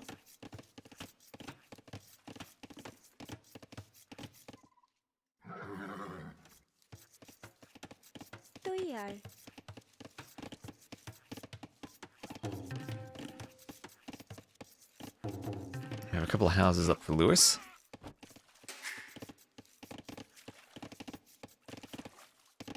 And a dock over here by the oysters for Zark. Who's the goat now? You know, sometimes the goat even messes up. That's what Doubt showed us. The best of us are human too. And we'll go for a masterpiece mill on the berries. Always have to remember to do your mill on this map, even though you can take shorefish at the dock, because you need to unlock the market.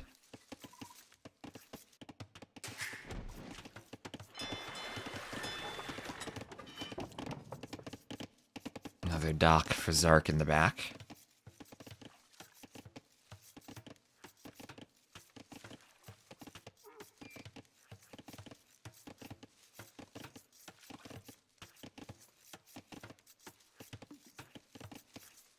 And Feudal Age for Lewis and for Zark at just about the same time. I have a mining camp on the stone for Zark.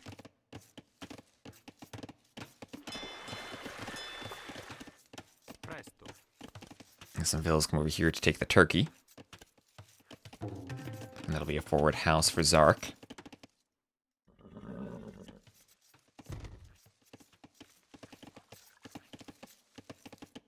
Hi.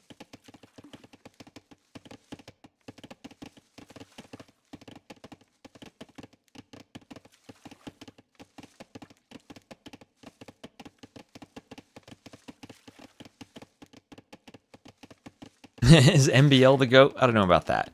So I'm kind of sad that we don't see a Dark Age transport ship. I was kind of hoping after seeing the landing in the last game that Zark would give us another Dark Age transport. This is where I'm thinking Zark's docks would have been better positioned, this dock on this oyster and this dock just to the left of this one. For the purpose of preventing those transport ship landings, here there's a big area where I think, were Lewis doing a transport, he could land and the dock doesn't prevent anything.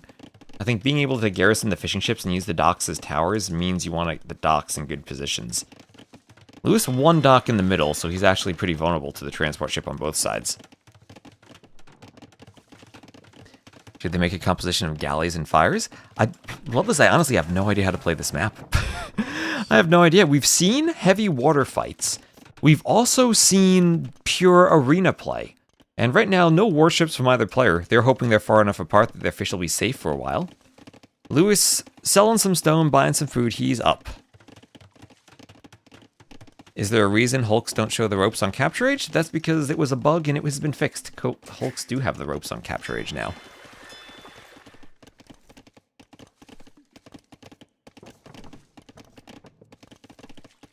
And double bit axe for Zark, and we'll have Castle Age for him too. Can watch Goku licks after this one? Yes, we can. That should be starting pretty soon, I think.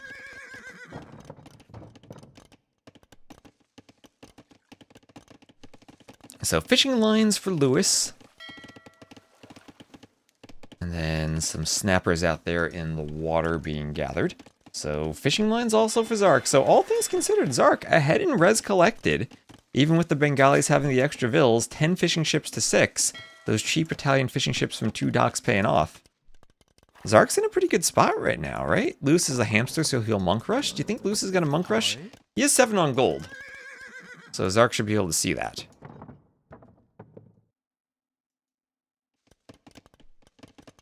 I love the secret societies. Is he going to try to send Zark to the conversion chamber?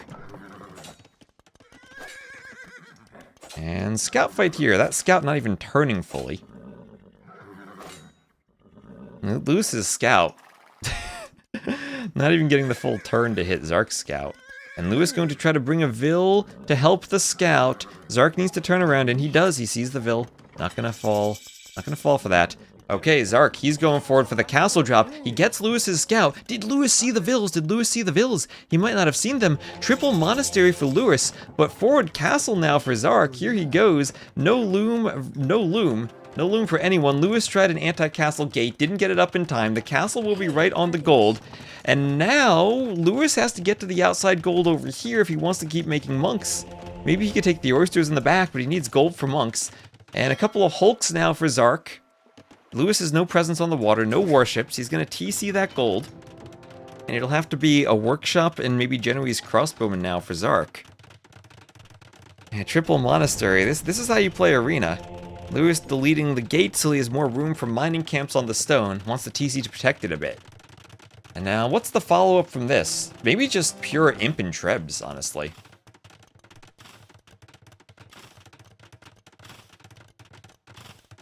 Is there a reason? I have no idea. I don't know when Wikipedia updates their stuff.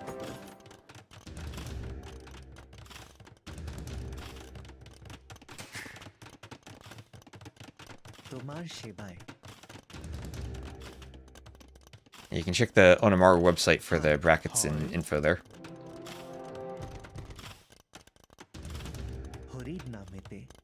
Monk wants to convert the villager. Why not walling the second gold before the castle? You could have sent a Vil there to wall it in. I guess that might be a play, honestly, on this map. Maybe do a tower out here in anticipation of the castle drop on one side. Now the monks are out for Lewis, and Lewis will be picking up the relics.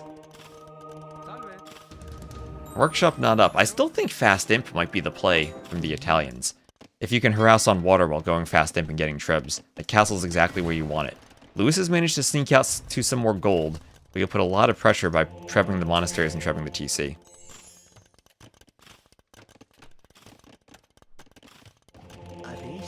So maybe I need to get the chat command. I was thinking the chat command would just work in the Onamaru stream. I didn't want to double it up. Maybe I need a separate set of commands for my own chat. Bots are confusing. Oh, Tripta's got it. Tripta's got it. And Lewis will be putting the relics in his monasteries. And there is the imp. There is the imp from Zark. So forward castle, fast imp with the Italians. He's mining stone, so he'll be ready for another castle. If Lewis comes in with a monk rush, Zark can do his own defensive castle at home.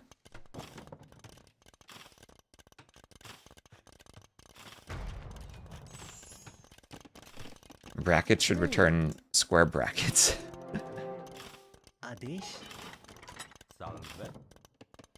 Hi. And there is Imperial Age for Dark. Fervor for Lewis. Always castle drop in arena style of maps, says Sun Tzu. Well, good advice for Zark. I don't think 7 Vils is enough with 4 monks. Well, he's sending... Okay, now he's sending 13 Vils. Is this enough? The monks will stand atop the castle foundation and block it. He'll move it over to the side slightly. More monks in the back. Do all the Vils just get converted here from Zark? Does he have enough Vils for this? Lewis will send his own Vils. He's ready for his own castle drop. This might have been a bit overzealous for Zark without any army. Lewis is going to Vil fight everything he can. And drop his own castle right between these two. Ooh, I was afraid that was going to get one shot by the castle. Zark deletes that. This is an absolute Titanic for Zark. Absolute Titanic for Zark. Nothing going right here. He had what he wanted. He had the imp timing. He was going to get trebs. He has to get the Vils back, though. Did he lose any Vils to conversions? He's not devoted. I feel like he didn't lose too many Vils. Cares about killing Vils if you convert them? Oh, I mean, that could have gone worse. He is up now. He does have the stone for a second castle. He'll control more of the map with it. And maybe he just baited Lewis into a forward castle he can treb down. What is happening? Honestly, I think the best second castle would have been the Vils from the base, doing one maybe down here in this area.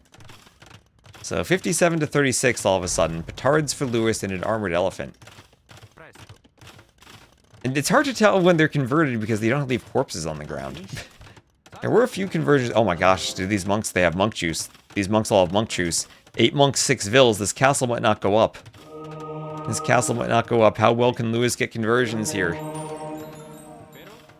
Oh, 1, 2, 3, 4. Oh, 2 more vills, 2 more vills. Do the monks double up and use all their monk juice? The scout gets converted too. Oh, that castle, 85%. That is a disaster for Zark. He has the treb he wanted. I think he was just a bit too aggressive there. Just play some map control with trebs and better castle spots and he's fine. Lewis lost a lot of converted vills there to the castle, fair enough, but Zark will call the GG, and Lewis will win that 3-0. And good job for Lewis. Surviving against the Italian castle drop. Oh man, 6-1 KD, what do you get? 14 conversions on vills, there we go. That's the count I needed to see, 14 conversions. The res collected were so similar too, he was ahead in res collected. I think I would have preferred his position had he been less suicidal with the castle. But, Zark. So sometimes, you know, you're against the higher elo player and you get a bit too overzealous in your aggression. Chill out a bit, get the second castle in a better spot down here on the map. Maybe even inside your walls on your own gold and stone. Just make sure your trebs will range this area. And then eventually, once the trebs do some work, you go for the third castle. Yeah, first castle was good, second was rough. First castle could have even been maybe slightly more to the left. Do you control a bit more of the map then? But that'll be a win for Lewis. Pretty expected there. Good skill difference. Let's see, Nego Drama asked for Goku versus Lix, so we'll do that next. So Civs, that is Bengalis over Italians. Different selection on the first pick. The first pick is done in parallel, but we see different prioritization sometimes. And let's see, it'll be Goku versus Lix next. Looks like they're drafting right now. So let me just update all of our titles. It'll be Lix against Goku. And update the drafts.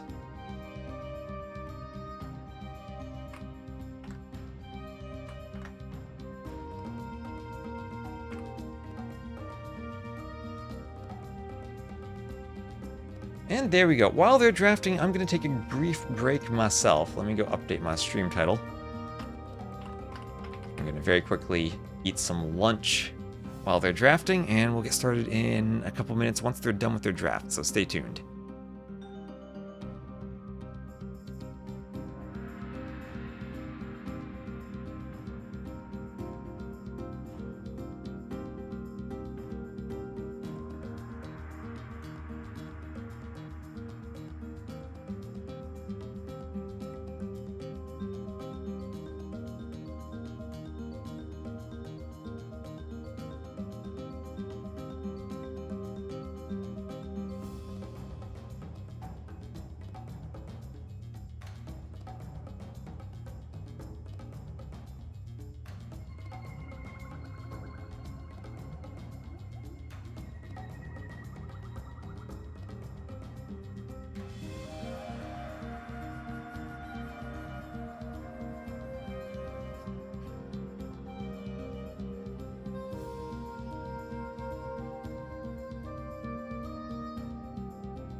Alright, quickly ate some food, and now they're in the lobby, about to get started on Valle de Silva. We'll have Lix's home maps be Sea dos Corajas and Monte Pascual. Goku's home maps will be Lanzoy Mariensis and Sertao.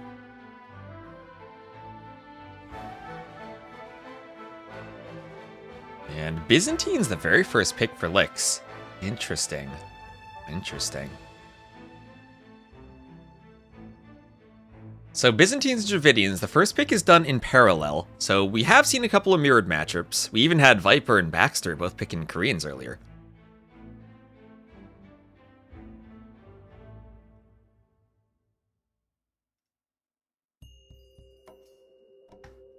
Again, thank you everyone for watching both here and on the Onamaru channel. Thank you Viper and Doubt and Jordan for all the raids earlier today.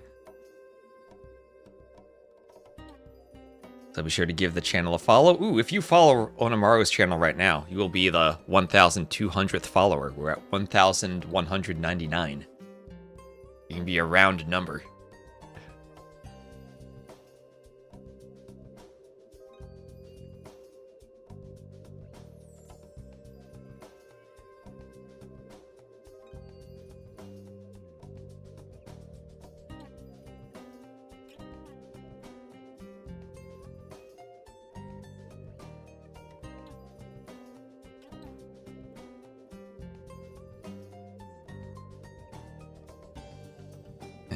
Just looking for if I see their draft somewhere. Or I see their scheduling somewhere.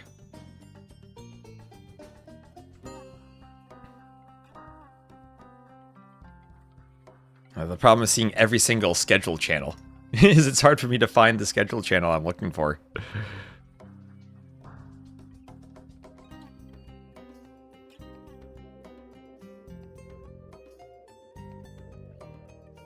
While we're just waiting for them to get started, what we could do is take a very quick look. Oh, we have 35 seconds to wait at the brackets. A very quick look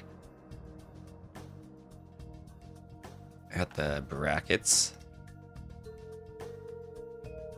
Oh, they were posted here earlier.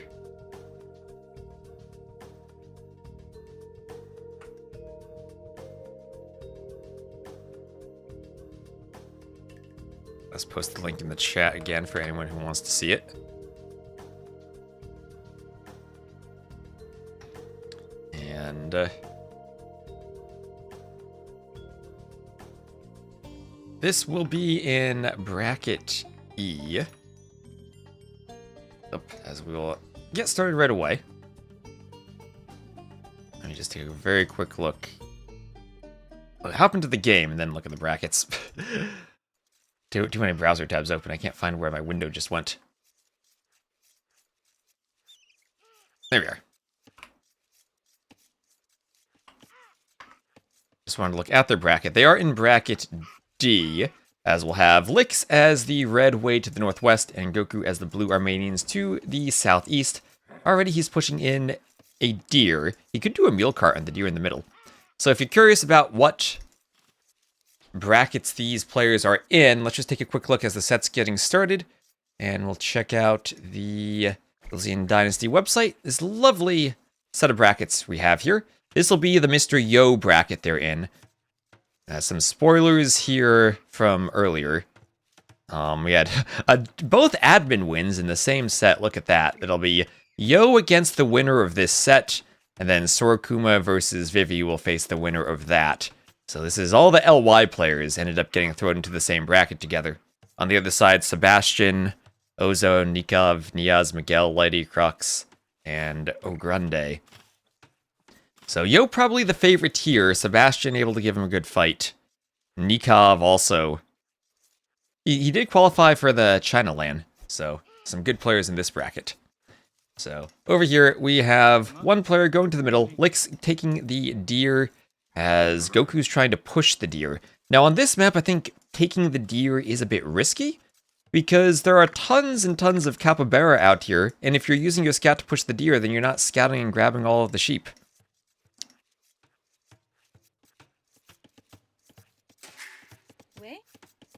And we'll have Lick sending a Vil out. Maybe he's going to scout with a Vil.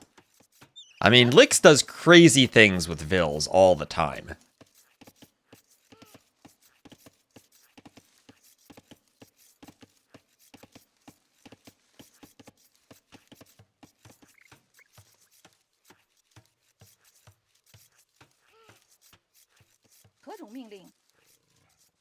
And villager, he might run into some predators if he's out here. Oh no, he's gonna run into a Jaguar. He doesn't have loom. And he needs the hill if he's gonna fight this, or he needs to wall. Lix isn't reacting to this. He's doing a house, doing some spin moves on the house. And what is he doing over here? He's trying to do a zoo. Okay, he traps the Jaguar, but 7 HP now, and he might run into that Black Panther down there, trying to collect some capybaras. Alright, and Goku is... No scouting for Goku at all. This is what I was saying. There are tons of capybaras out there, and he's not taking any of them, as he's pushing in the deer.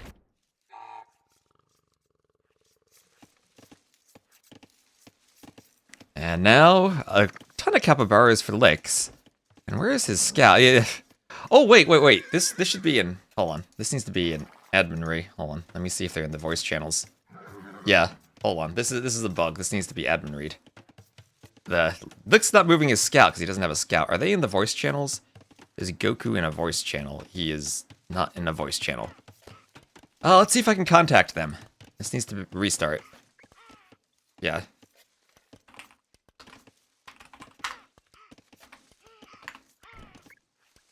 Yeah, this should definitely be a restart. Yes, okay, we'll get them to restart. Looks like they're paying attention.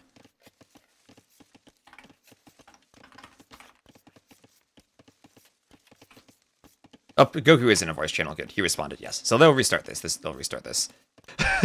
Wonderful. Yeah, this is a bug. I didn't get a chance to fix this yet. It's very obvious that it's a bug, so we'll just restart this. No problem there. He's gonna go kill the scout for us. And yeah, they will restart that. So.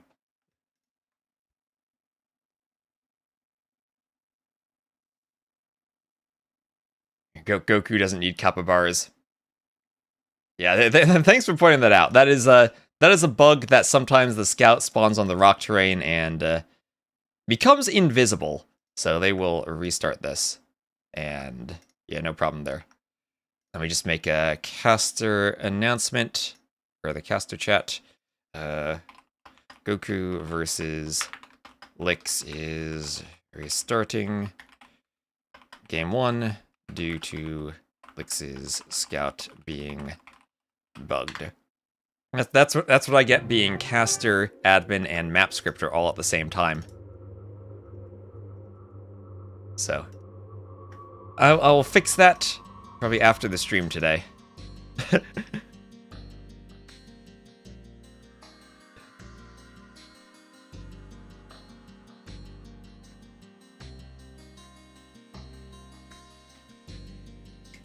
Alex didn't know whether you got one scout on the map yet, but that's a very clear adminry.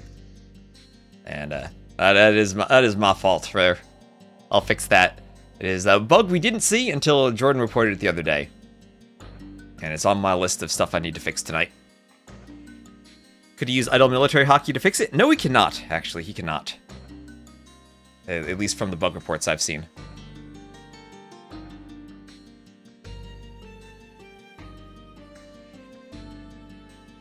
I think you also fork earlier for the follow. I think I missed that earlier. If he scouts his scout with a Vil, does he get it? I don't think so.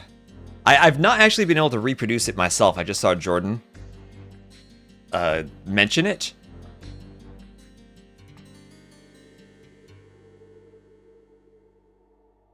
And I'm surprised that happens, but AoE2 is very, very weird. Did we have a bug again? It's the scout on Valle de Selva, our base.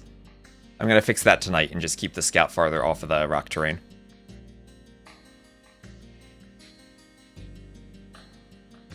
Yeah, but at least it's a very, very easy one to notice.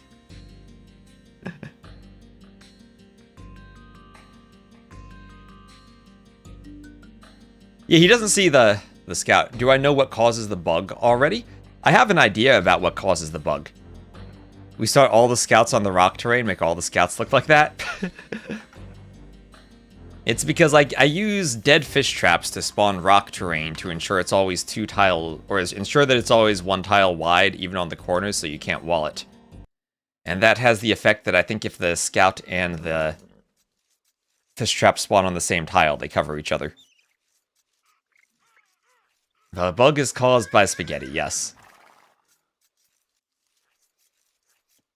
The other thing I want to do is keep the forests off of the deer patch. But this is fine. Hello, Maddie.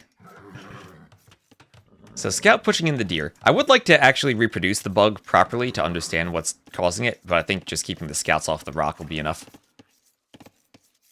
Yeah, the classic fish trap scout bug. And now Lix will play the map properly. I was wondering, why isn't Lix scouting? And I should have first thought to myself, yes, that is a bug. Sorry it took me a second to catch that. It looks like Goku is indeed in the voice channel, so we're all good. If that happens again, I can just join and tell him right away.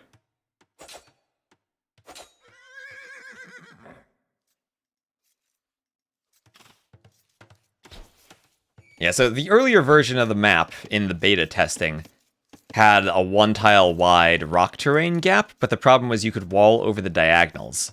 So with some map scripting magic, I now ensure wherever there's a diagonal, I use a dead fish trap to be placed on the diagonal so that there's rock terrain filling all the diagonals. And you're never going to have that little gap where you can fully wall off the rock. So it is properly not wallable. And I use a dead fish trap because just like farms, they can change the terrain underneath them. And I change it to rock terrain. But it seems to have some very weird effects if the scout happens to spawn on the same tile. So we will debug that tonight. Hearing things like that makes me glad you code with modern R and not the 1999 version of it. Yeah, so both players do what they can to push in the deer from the middle of the map. This is a very aggressive map, but as I was saying earlier, I feel that pushing the deer is maybe a risk, because there are tons and tons of capybaras out on the map that you need your scout to go and collect. And we've seen Britons and Tatars be civ picks here because of their sheep bonus, their herdable bonus. And if you're pushing the deer, you're not collecting all of these capybaras. And yes, you get a nice early boost with the hunt, but you're not getting the same long-term boost if you get 8 to 10 to 12 plus capybaras, which I've seen. Of course, the commonly known dead fish trap rock terrain change feature. And if you're a map scripter, it's part of your toolbox. It's how I usually do rock terrain around the edge of the map on Land Nomad. Or not Land Nomad, on Land Madness. Or a couple of other maps that do it, I think is the cleanest way.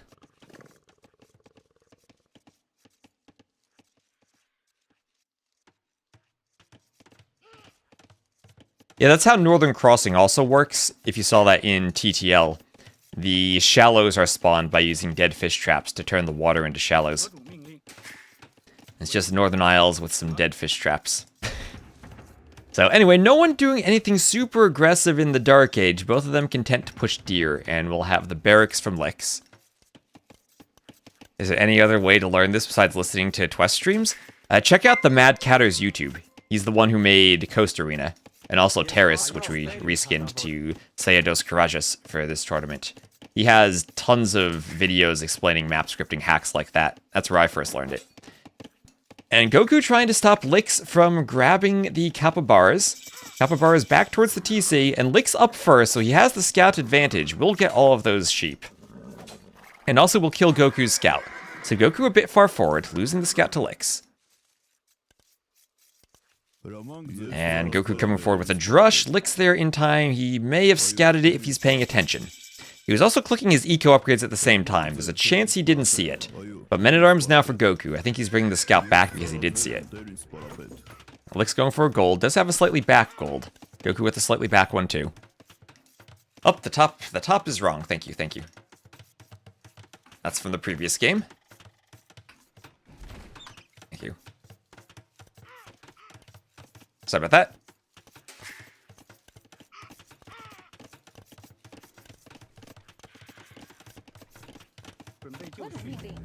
And an archery range up from Lix.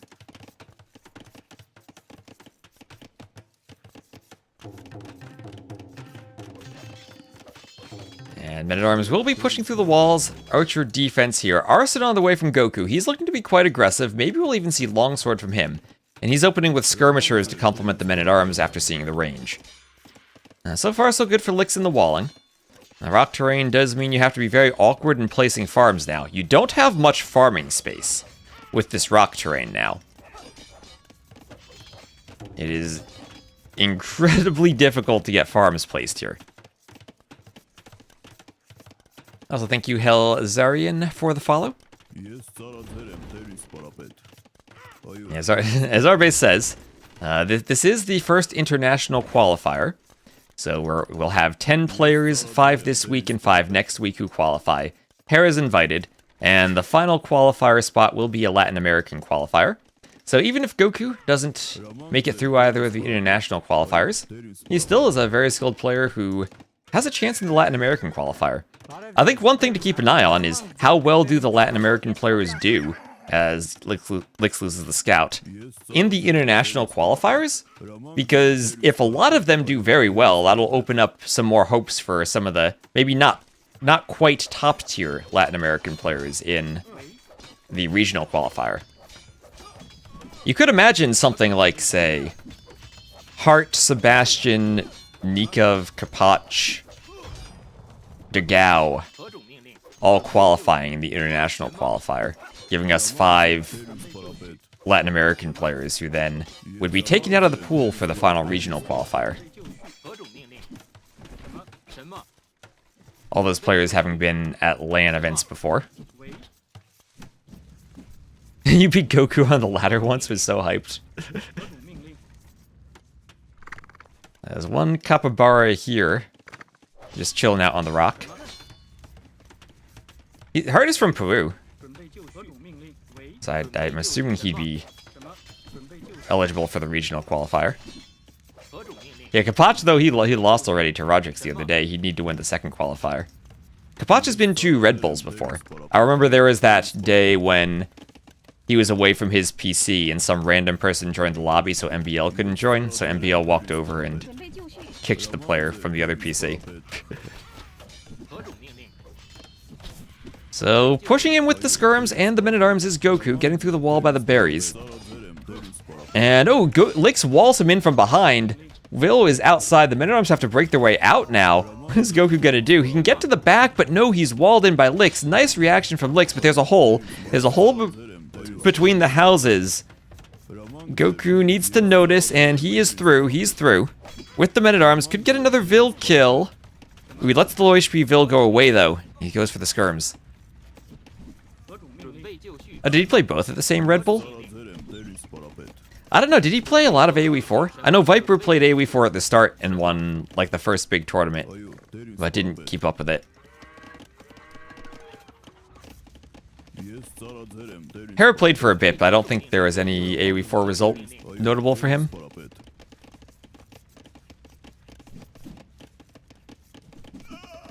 And Skirm goes down to the other skirms from Lix. And a couple of men-at-arms and skirms come forward.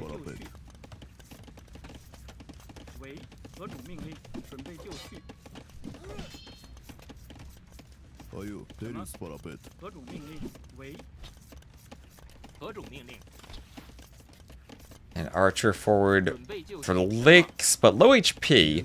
Goku's still around the front with skirms, and now he's doing Armenian longswords in the Feudal Age, going for the Feudal longswords.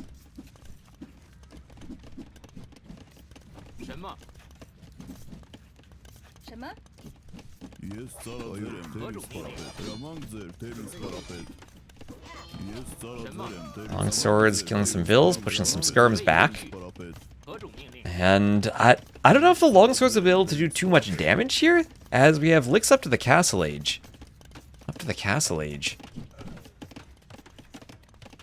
And the longsword's still trying to find a way in.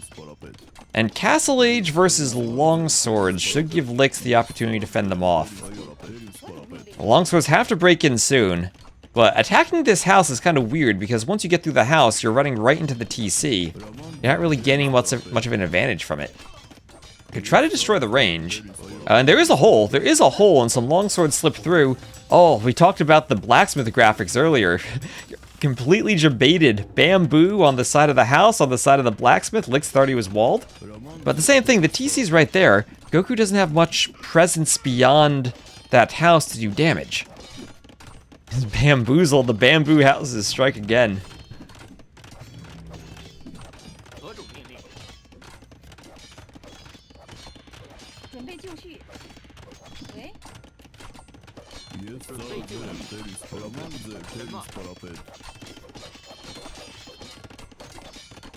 Where is the no bamboo mod? Yeah, the East Asian blacksmith. Every so often, buildings overflow their graphics, but this one, the Castle Age one, I think is worse, but this building gets you every single time.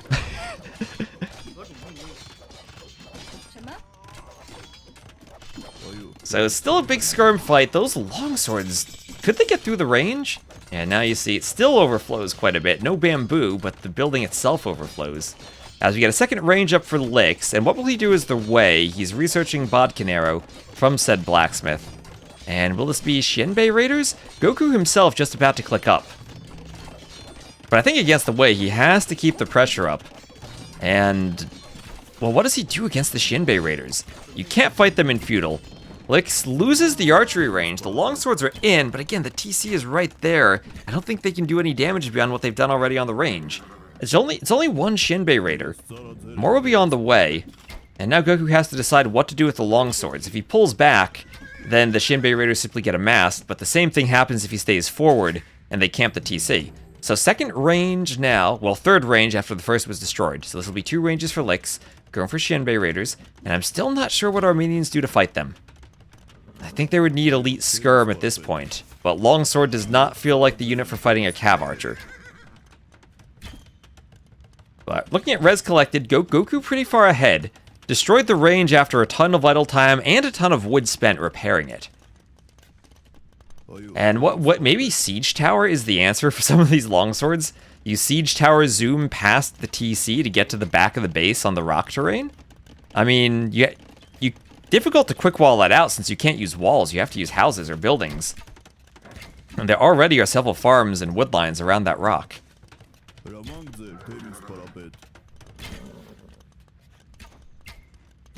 That's a strat I like. Honestly, I think that could legit work. Imagine that. You do two-handed swordsman and zoom a siege tower down there. And this is the trick to the map. Finding bits to get clandestine economy. We'll have a TC out here for Lix. And Goku up to the Castle Age. Forward workshop from Lix. Ooh, trying to be aggressive. Double range elite skirm. There's the elite skirm upgrade for Goku. And he'll go skirm longsword. Skirm should fare okay against the Shinbei Raiders. The charge attack's still a bit threatening. You want to make sure it's the skirms fighting them and not the longswords. And there is the workshop forward for Lix.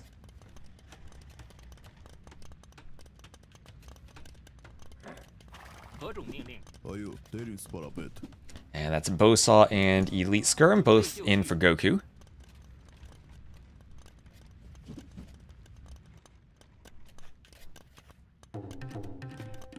And a couple of skirms looking to raid over here by the farms. Longswords could attack the workshop. Will a mangonel pop out by the time it goes down? That could actually be pretty close on the timing. As long as Goku commits with the longswords, doesn't pull them back, that's forcing the Shinbei Raiders to fight the skirms.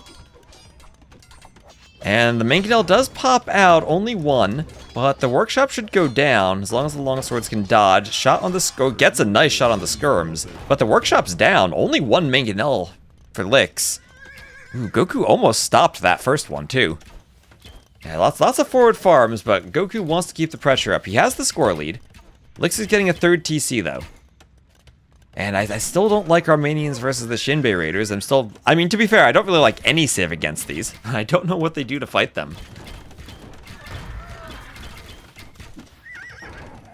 And dodging the mangonel shot, that's a risk. Charging the mangonels with the long swords.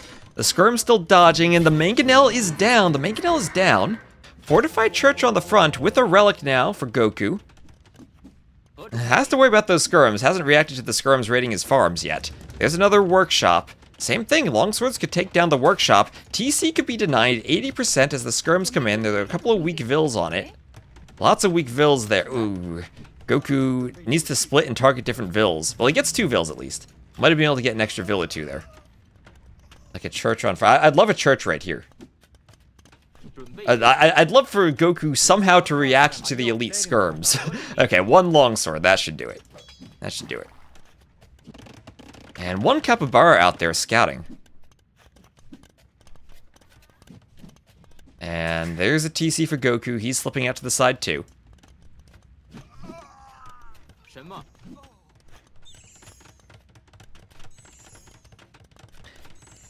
Aren't they like weak CA without the charge attack? In some ways, yes, but they also have the charge attack. They're CA, and we all know how strong CA have been in the current meta. Add the charge attack to that, and it feels like they're kind of a better CA. What's also strong about them is how good the way economy is. We see Lick's already up by 10 vills. And he's going for a 4th TC, getting the extra vills from the eco techs. So it's a really good eco to a CA. And okay, double mangonels now. Looks like a good shot came in on the skirms. They'll try to pick off a couple of Shinbei raiders. The longswords will dive the TC to pick off mangonels. Probably worth it. Repairs come in. Ooh, those are some good repairs. The longswords have to go back now as the delete of the building allows the Shinbei raiders to come back into the eco and defend.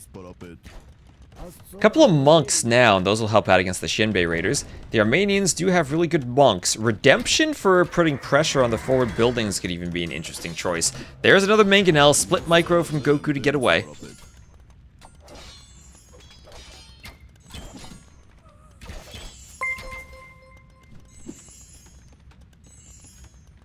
And thank you, Florin, for the follow.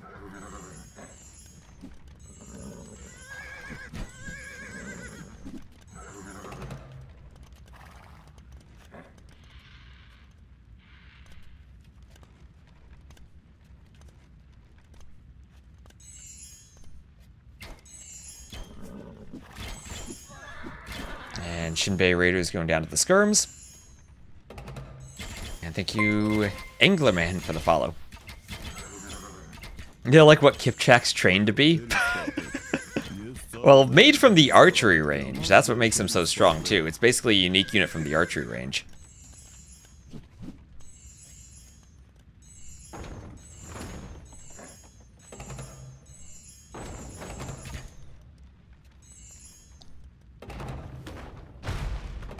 Mangonel hits the other Mangonel.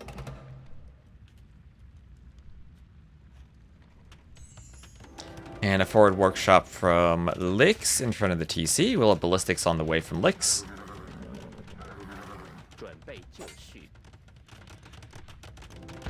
And an outpost for Lix. More vills going over to the gold. And a couple of TCs here to the bottom right for Lix. Lix is still booming. Lix is on 86 vills to 69. Goku on 3 TCs, but fallen behind especially in vill count as the Wei now get a castle up. And that's going to mean Tiger Cav. Devotion on the way. Ooh, Mangonel almost hits the Shinbei Raiders. Mangonel shots on these things are devastating because they have such low HP. And the monastery will be saved, so that means Devotion comes in. Nice Mangonel shots on the long swords that didn't do much damage somehow. I can never tell when Mangonel shots are going to hit while casting. I'm always surprised by stuff like that.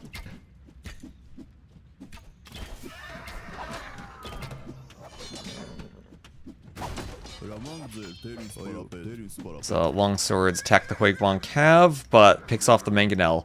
And now Goku's getting a bit trapped by the Mangonels, I fear. He will maybe find this extra eco down here if he keeps running. He sees the houses from Lix. But he's not going to find a way in. He's hoping there's a hole somewhere. There is a single palisade he could try to go through with two-handed swordsmen. Those 3 Mangonels will be downhill at least, but he's pulling them back into the Shinbei Raiders. Castle Age halves against Tiger Cav. Well, Castle Age two-handed swordsman, not enough against the Mangonels. Maybe the Skirms can get a raid over here. I'll find some vills on the farms in the stone.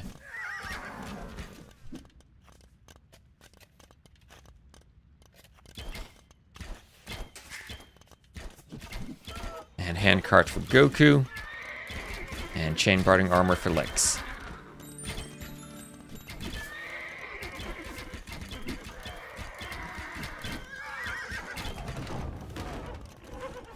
Mangonels going for the skirms. The skirms run away, and the mangonels roll forward. And here come the Tiger Cav. Here come the Tiger Cav. And they will be... honestly, Goku should probably delete these skirms. Because Tiger Cav get buffed for every kill they get. He should probably delete the skirms so the Tiger Cav don't actually get their attack boosts and their HP boosts. One conversion in. But that's it. Now they're just gonna... Oh, okay. Mangonel your own skirms. That works too. Now they're just gonna feast on the skirms. And handcart forging on the way for Lix. Rock terrain means Cav can run up and down the eco unimpeded. And another castle on the TC. As Iris points out, castle on the TC, forward. And I don't think this has worked out for Goku all that well. Interesting strat going for the Armenian longswords. But I think Lix did just enough to defend it and get to the castle age. Where I feel that the Armenians don't have an answer to Shenbei Raiders. Skirms were the best thing he could do, but with how open the map is.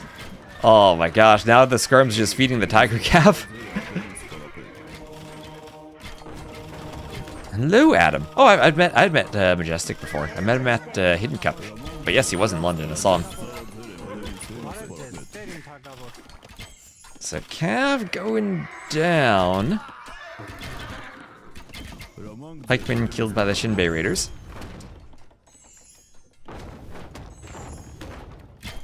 He lacks malice when playing. You don't think he went for the kill enough with the longswords?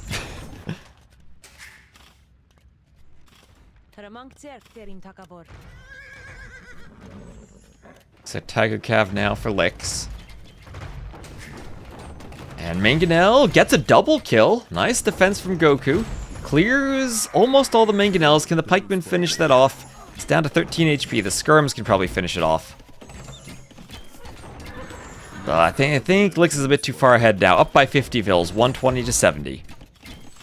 You need to feel the killing intent.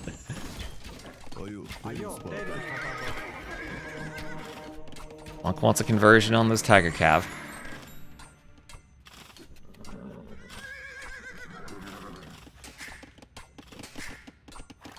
More Tiger Cav raiding the Vils from Goku. He has to garrison the TC. Tiger Cav has so much Pierce Armor though. 6 Pierce Armor, they'll take 1 damage from each arrow. And they have 135 HP. He can do some spin moves and dance around. 360 no-scope the Vils. And Imp on the way for Lix, and that might be GG once Lix hits Imp. Had a good opening, but was late to the TCs and fell behind. That's fair enough, but I still don't know what Armenians do against Wei in the long run. I think that the Wei on this map should have the better, at least mid to early Imp, where they have a chance to win the game.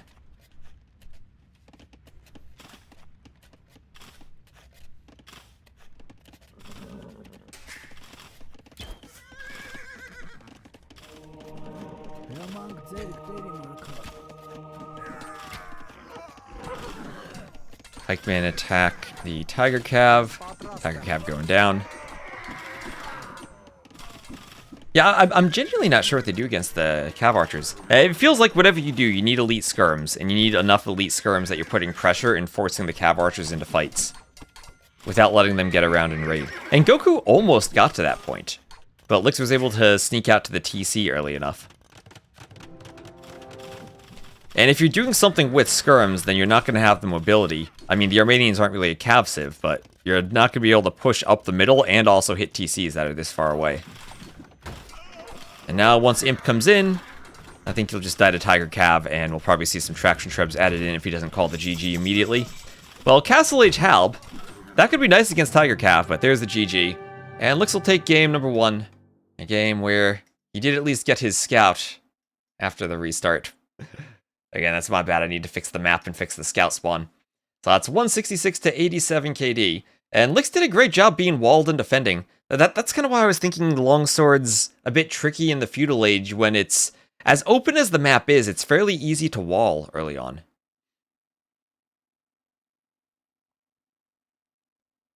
TC Castle and Composite Bowman. Composite Bowman could be nice against the Tiger Cav, ignoring the armor. But I think you see the eco difference there where things started to snowball out of control. So GG to Lix, who goes up 1-0.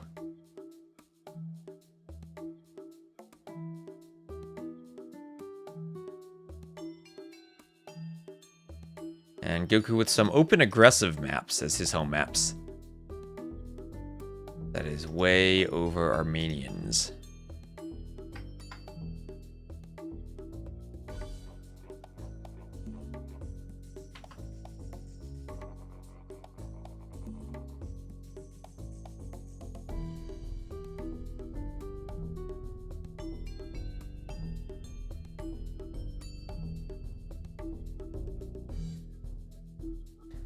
So I'm not sure about all the draft picks we had in TTL, where we certainly had the hybrid map civs, Dravidians, Persians, Japanese picked a lot. I feel like this map pool has given us some unorthodox civ picks. We see Bulgarians at the end of the draft for Lix, Britons in the draft for Goku. We've seen Britons quite a few times, but I guess that's because a few maps have quite an abundance of sheep or herdables on them.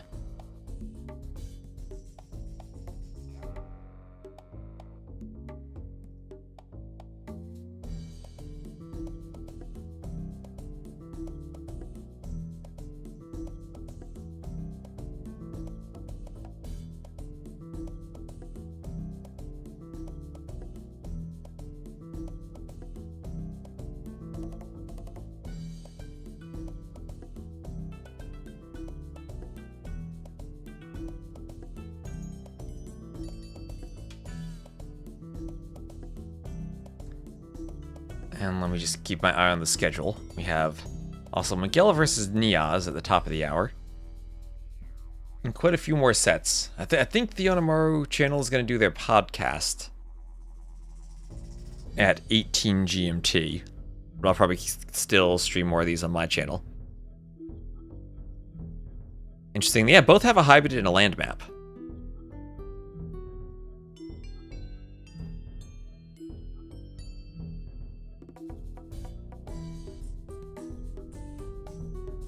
And Lensori Mariniensis will indeed be our next map.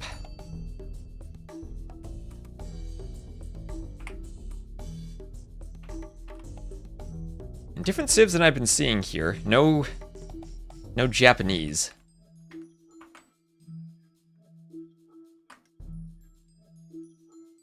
And here we go. So Lix up 1-0. He'll be playing as the Red Italians to the southwest, Goku as the Blue Wu to the northeast, and immediately he's luring in the Javelina. There are a bunch of pools of shallows and shorefish scattered around. And then also out to the far end of the map, players will be able to send their vills and do their docks. And where is the vill from Goku? There he goes. No loom. Risky to go without loom, but players at this level are definitely going to risk it and rely on their quick walling skills. Let's see if we get a dock out by a shorefish here. Lix patrolling with the scout just to protect the vill. There are also lots of goats on the map, so say hi to Lewis. And players can pick them up, bring them back to their TC for some more food. So you're scavenging for goats, while also trying to do the dock. And luring your javelinas go to the wood line. Now the wood lines are pretty consistently large in the south, but they're not a straight line. There is a bit of wibble to them. So figuring out how to wall properly from your TC to the wood line is important. The top of your map, or I'll say the top left for Lix, the top right for Goku, both should be fairly open and hard to wall. So what I have seen usually is the wall from the southern wood line to the TC from both sides, rather than the TC to the edge of the map. And here we of course have, some diagonal attacks on that vill, I think, from Goku's scout. Took one hit, but almost stopped the dock from Lix. That is a risk there. Goku gets his vill properly walled in. And Luthia, I haven't seen the barrel map picked all that much. Oh, I wonder if players are just going to shy away from it. I think they might be scared of it. I think it definitely is the most different of all the maps, other than maybe Monte Pasquale.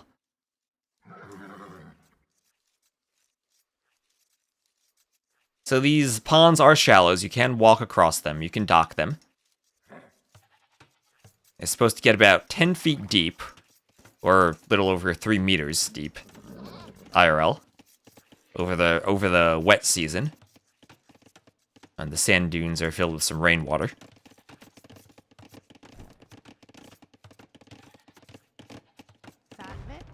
And more vills moving over to this woodline, the South American forest. Combination of 6 different tree types, all thrown together into one forest. The oak trees, Italian pines, the green oaks, acacia trees, monkey puzzle trees, bushes, all a huge assortment of art assets thrown together. Some more goats being picked up by licks. On this map, the more goats you get, the better it is. You can delay your farms. And maybe you don't need to worry about the water as much if you get a bunch of goats. Goku scouting around still. And second dock for licks, Goku's up first. You'd think maybe the Italians... Well, I mean, both of them are hybrid map civs. But you think maybe the Italians a bit more of a water focus, the Wu a bit more of a land focus early on. Going for maybe men-at-arms into Jin swordsman.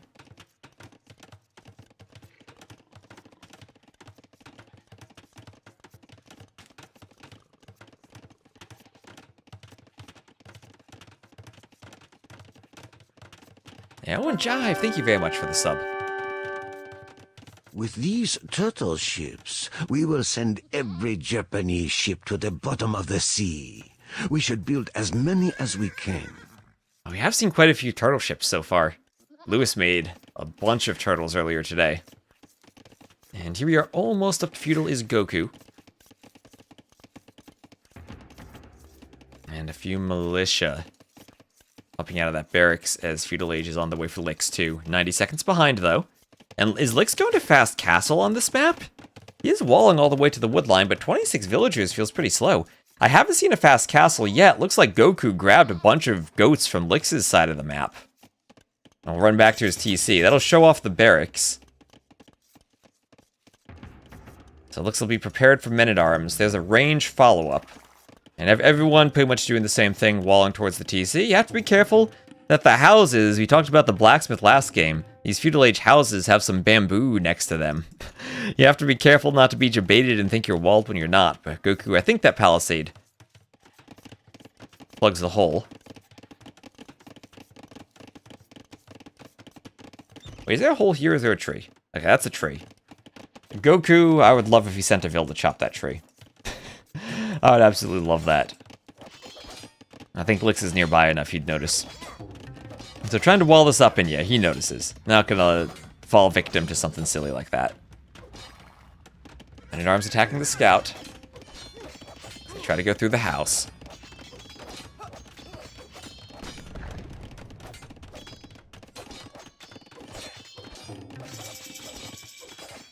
And Lix up to the Feudal Age.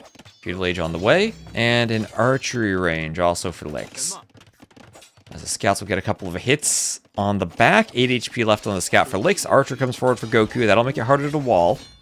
And on the water, we have the first Hulk trained from Goku. Lix with resources almost to Fast Castle.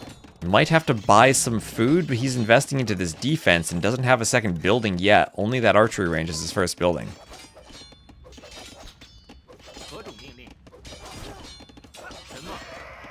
And the scout goes down. I'll have a blacksmith for Lix there. And part of his wall also needed to finish off the FC. So if Goku saw the late uptime and thought maybe it's an FC, he'll know he has done some good disruption now, seeing the late blacksmith. So do we not FC now? I mean, no market. He can't get up. He doesn't have enough Vils taking food. Maybe he just needs to drop off from the fishing ships. But they've taken the deep fish already. House up here from Lix. Blacksmith goes up. And fletching on the way for Lix. Men-at-arms want to break through the house. Archers will force the Vils back. There'll be a watchtower on the way for Lix. And second range for Lix. So if he's going to go up, he's so close as the Italians, but he just doesn't quite have the resources. He has both buildings now, and there he goes. There he goes, clicking up. And it'll be double ranges by the looks of it for crossbows. Don't think you'll be able to afford both skirm and crossbow on this eco. Now Goku coming in with a couple of hulks trying to harass the fishing ships on the water.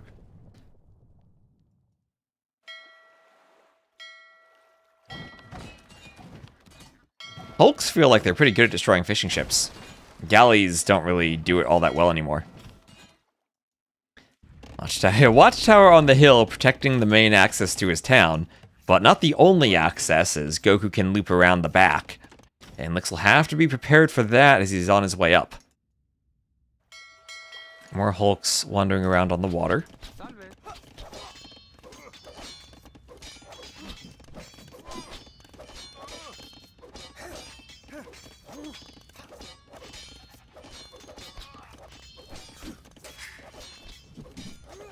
And Castle Age is on the way for Lix, as the men-at-arms will try to punch through this archery range. 2 vills under the TC still.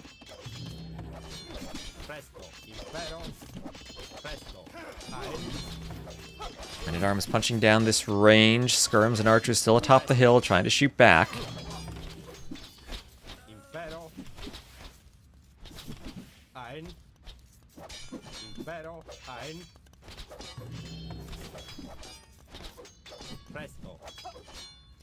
Archers need to run. You'd love if Goku had more fish. Well, he does have 4 fishing ships. Not like it's no fish. But yeah, he's not up yet. Will be up soon, though. And once again, threatening an archery range with swordsmen. That's forcing an engagement from Lix. But forcing an engagement that maybe Lix is okay with now that he's up and he has the crossbow upgrade on the way. And I think Lix's micro is better there. The range doesn't go down as much damage as Goku's doing to it, but it is 3 vills repairing, and a lot of idle time and a lot of wood spent repairing that range. And Skirm's even getting a couple of crossbows there, but won't be able to hold up too much longer. Goku, though, fighting hulks on the water still. Where are the fishing ships from Lix? Lix is down to 3 fishing ships. Not quite where you want to be as the Italians. Goku pulls his hulks back. No medium warships upgrade. And Goku did some damage, might want to pull back now on the water, make sure he stays alive. Get a couple more hulks out. Seems like they go lots of fishing ships. That's what I've seen, lots and lots of fishing ships when winning the water.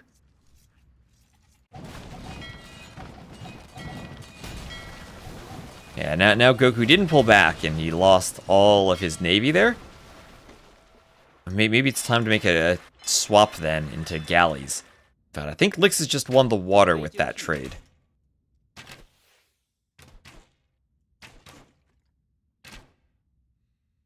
We'll have bow saw clicked for Lix.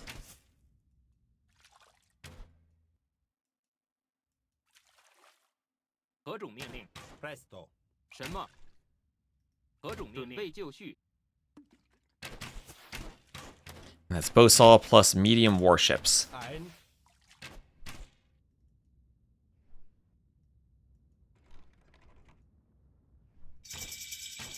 And Goku up to the Castle Age. Now cheap medium warships, there it is. And Elite Skirm Bodkin Arrow. Hello, Sir Baron. Welcome to the chat. Hope you're enjoying your Friday. So medium warships now for Goku. Won't have the timing that Lix does, and Lix has more numbers on the water. And, oh, looks like crossbows from Lix. They went forward. They found one of the ponds. They found one of the ponds of Goku. He had milled a pond, and the crossbows are killing some vills. Goku's still with more total vills, docked a couple of the other ponds. And he is winning a fight with the Elite Skirms in the back of Lix's base, taking a score lead. Lix finishes all of his safe gold, but he will have safe gold from the whales on the water if he continues winning the water, which it looks like he has just done. Is the T-West map? Yes, it is. Yes, it is. That's one I designed for this event. There's another version of Lençóis Maranhenses out there. It's this region in Brazil that was used for the World Desert Cup. That's a 3v3 map, so a bit of a different take on the region. So Jian Swordsmen and Skirmishers keep pushing forward, take out some crossbows. Vills go down. What was it said? Yeah, exactly. That's the different type of map, though. Impero. 何种命令？准备就绪。Presto. Impero. 什么？准备就绪。何种命令？ And Vills go down. We have a reference for learning map scripts. Exclamation mark RMS is the guide. So Hulk's on the water now, War Hulks, but facing War Galley.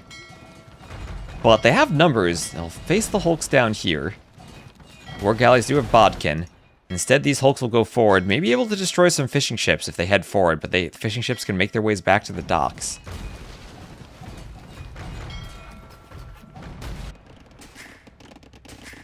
A couple of Vills being pumped from Licks. We'll have another TC in the back from Goku, as Horsecollar is on the way from Goku too.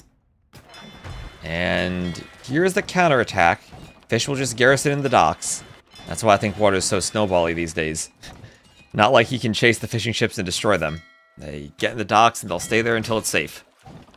Shoot some arrows too. Monastery forward for Goku. He's going to think about picking up relics. 什么？ Has some skirms and Jin Swordsman for Goku. Get around the back. And we'll be looking to fight the Vills on the woodline here from Licks.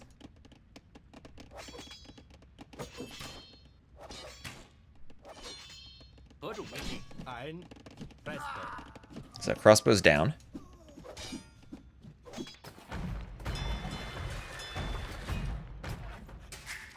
And a TC will go up between these two pawns on the gold. So tiny bit of wood there too. Mostly gold TC. And in terms of actual Vills, it's 50 to 42, but 9 fishing ships total for Licks. I do think fishing ships are a bit less efficient than villagers are. I'd usually rather have the higher Vill count. And Licks, who had been thinking of mining stone heavily, is now attacked by the skirms and has to go back to his base. You know, water unit that takes down docks faster? You mean like the cannon galleon? Or the Droman or the Lu Xuan? We got a lot of new water units that take down docks, just not in the Castle Age.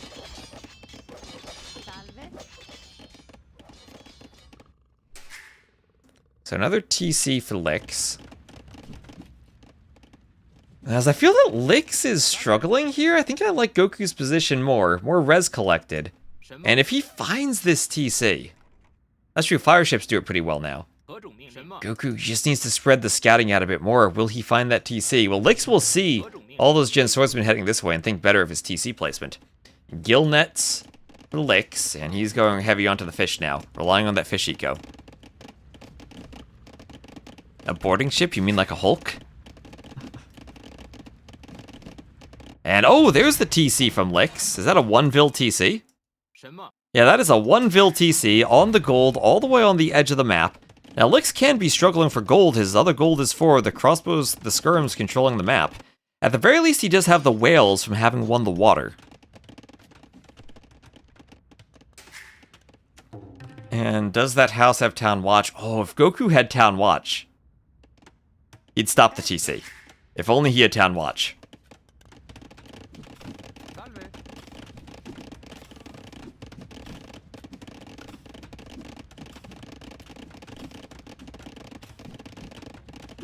准备就绪。何种命令？准备就绪。何种命令？什么？ So the Jin Swordsman forced away from the shoreline. 何种命令 ？Presto。准备就绪。 And scale barding armor for Licks. Impero. 什么？ So, what is Licks gonna do now? Oh, he's getting castle dropped in his face. I think Licks is dead. I think Licks is dead. He's doing 1 stable knights. 就绪。 He has all the water control, but does that win the map? He's adding in fish traps, trying to do a TC. 1 knight's not gonna stop the castle. Handcart even for Goku. He is 4 TC booming. and dropping a castle. Licks on 2 TCs, both of which are harassed. This one has no vills inside of it. The Gen Swordsman could even take that down. Thank you, Shiv1892 for the follow. And Knight just deleted, so it's not converted. And Goku has this. And what is this going to be? Fire archers? Yeah, fire archers from the castle. Able to take out the blacksmith, perhaps.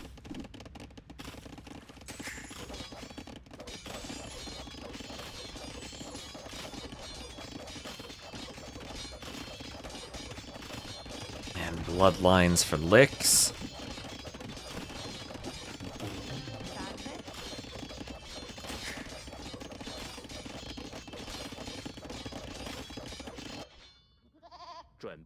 Monk picks up a relic.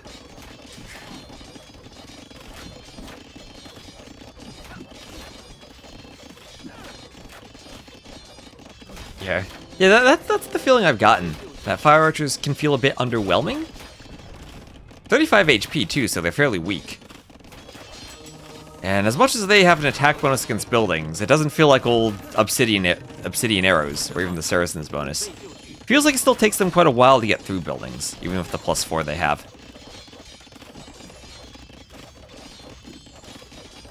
But Imperial Age for Goku, and I imagine this would be an Imperial Age GG.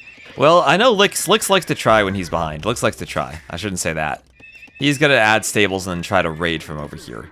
So some big knight raids. Goku will do a castle. Could 4 knights deny the castle? The knights have to kill a monk and then go for it. Bill goes down.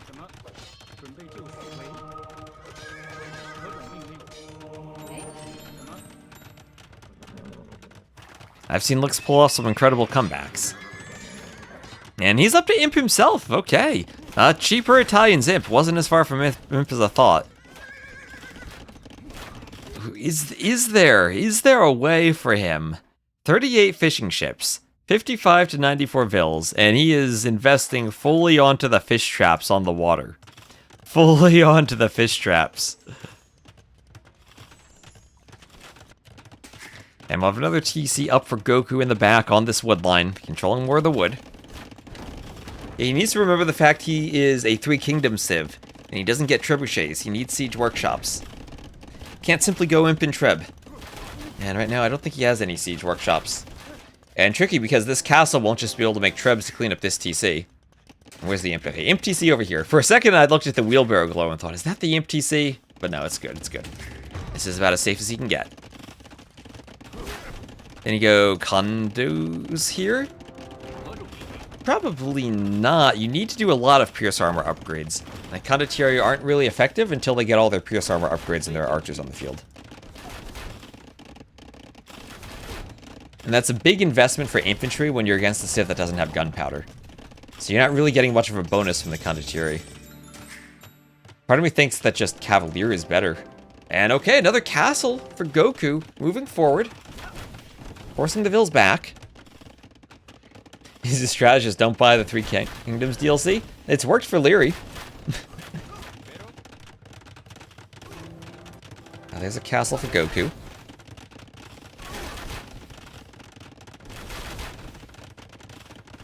Loma Nunez. Imagine 10 fire archers on the shoreline. Oh yeah, fire archers on the shoreline destroying docks. Would devastate the fish. And something I'd imagine at even a higher level than this, that someone would be paying attention to with their scouting, more attention to the shoreline and the possibility of those fishing ships.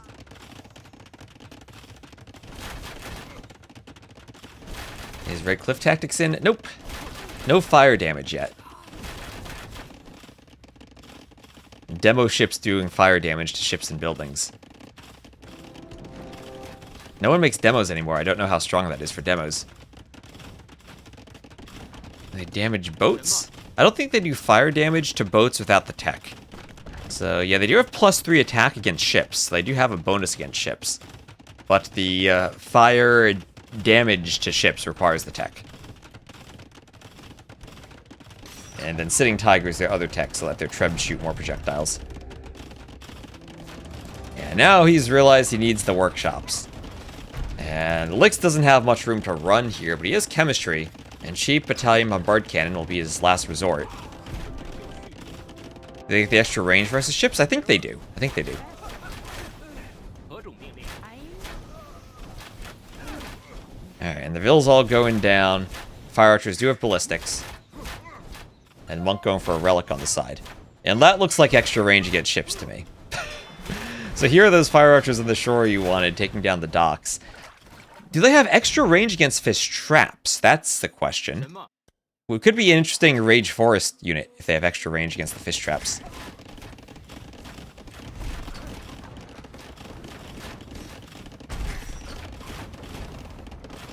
And Ring Archer armor for licks.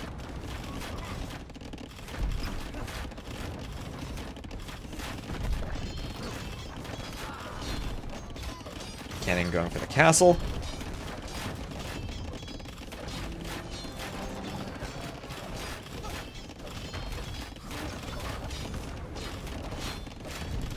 And destroying the workshop. No more TCs up here. And I don't think Lix will hold if all these Vils die, no matter how much water control he has.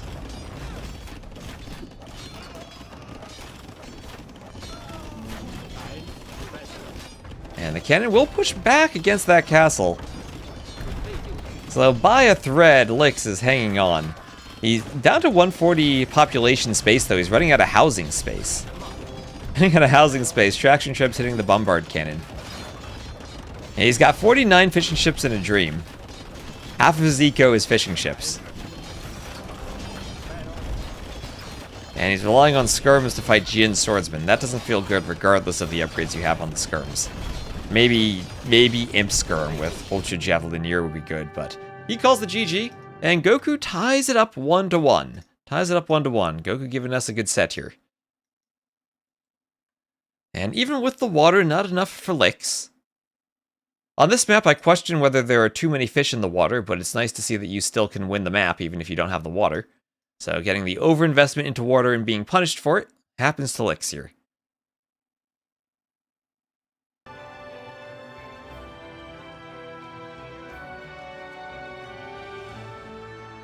And that'll even it up.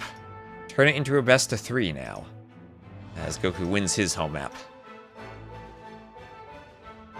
That was Wu over the Italians, both of the 3rd pick slot. Curious where those Byzantines will be used. Maybe for Sertao, for the skirmishers. And what is Lix going to pick next? It has to be Monte Pasquale, yes. Oh, Lix is going to turn this into a Vil fight map, isn't he? I bet he is.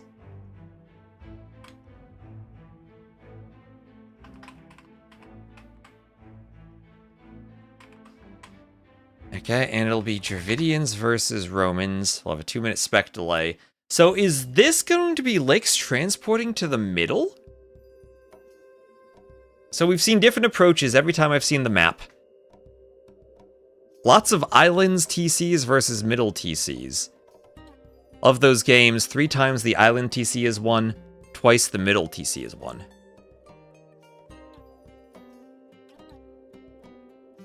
Vil fights give the people what they want, Lix. I'm sure everyone wants a Vil fight from Lix.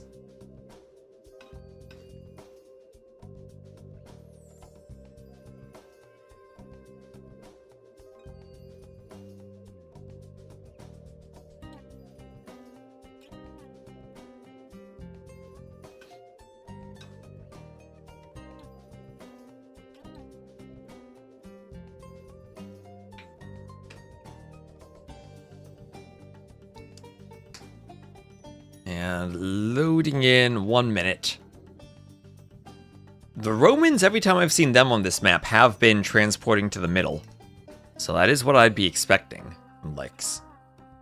Dravidians feel like go for the immediate dock, and boom.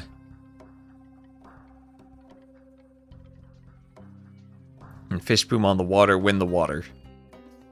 And then, I mean, the problem with the Dravidians, we saw the Berbers earlier for camel archers. If you do that castle drop to get back on the mainland, what do you do? I don't think Urumi swordsmen are going to be the answer. Roman scorpions even should counter elephant archers fairly well.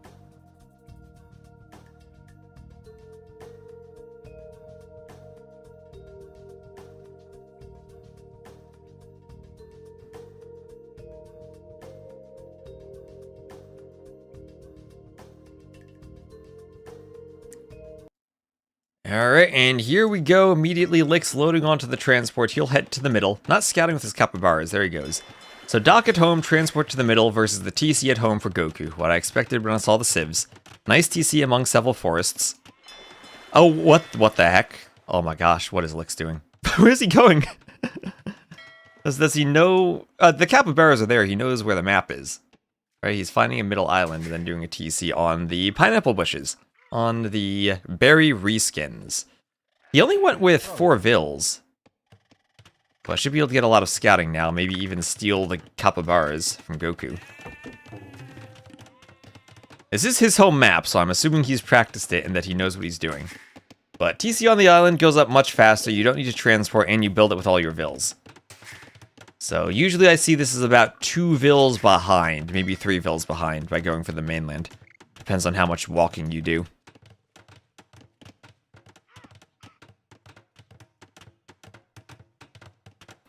Pick Britain's camp here with longbows. Would be cool to see. Impera. Yeah, I don't know what the distribution is. So 4 vills at home, 4 forward. Eus. Still has his 9 starting vills. Salve. Where's his final vill? Oh, on the dock. There we go. Alright. Just making sure he's not missing a vill. But yeah, we see he's behind by 3 vills now. And I think you can be 2 vills behind if you transport more directly, but he took a bit of a detour there. Wanted to scout a bit, I guess. Hello, Tundra Blitz. How you doing? Welcome in.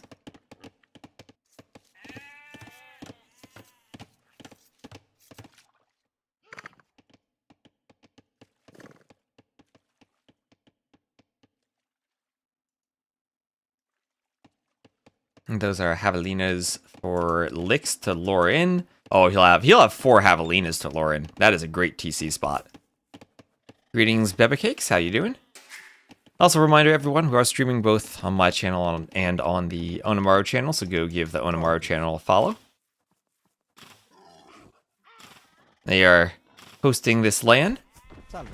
Come visit us this July. I'm going to be there in Sao Paulo in Brazil.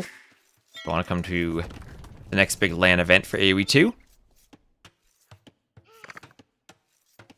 And forward dock from Goku. I've seen this quite a bit. Players using the transport ship to get the forward dock and have a more aggressive position for doing galleys or hulks or feudal warships.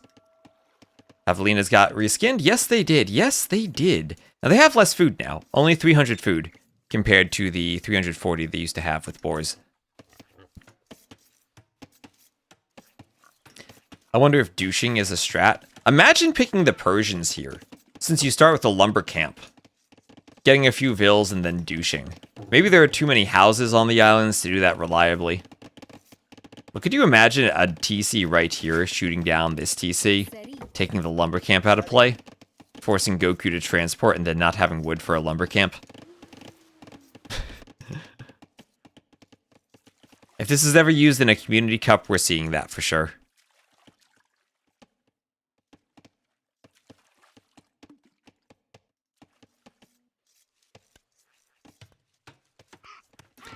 There is a Nomad TC rule. That is true. That is true. I guess you would... I guess since this is a Nomad map, you would have to do your first TC, construct it, and then do a second TC.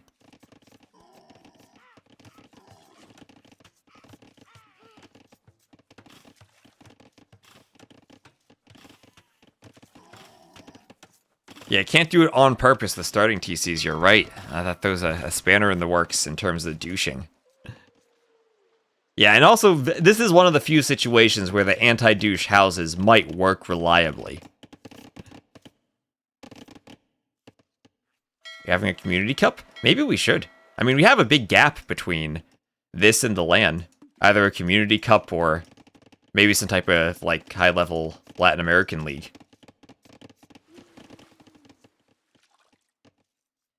Yeah, and we don't want to do the treaty with the huge lines. That's the big issue, the treaty with the huge lines where you see the enemy TC more easily. And to be fair, I don't think players are going to TC the same spot on this map. I mean, you literally start on separate islands. Imagine you transport to this island to try to douche, only to find your opponent went to the middle. Impera. So Lick's drushing. Oh, is Lick's gonna transport ship his drush over here? You should be able to do any damage with that with the TC. Lick's is drushing, outposting, hoping that his opponent would have come here. But so far, not finding anything.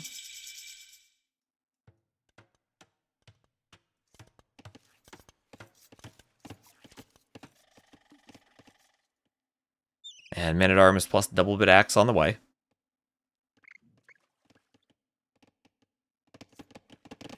He's doing Men-at-Arms? What's the venue for the land going to be? I'm not sure. I think it's still up in the air. And they're finalizing things. There will be news posted as soon as we have a definitive answer. Okay, so Goku is going to transport over to the west with Vils. Does Lick sees it? Lick sees it. He's aware of this. Will he do Town Watch? Town Watch could be nice. I'm surprised he did Men-at-Arms when there's nothing on the mainland from Goku. Are those dead dolphins? Dead whales. Those are beached whales, one of the graphic assets added recently. Okay, so where are those? Oh, that is in forward range if I ever saw one.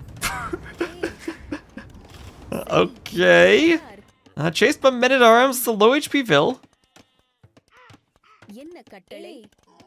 Vil gonna give chase over there. Hulk from Lick's coming over. Hunting a Javelina under the TC. And one Vil down.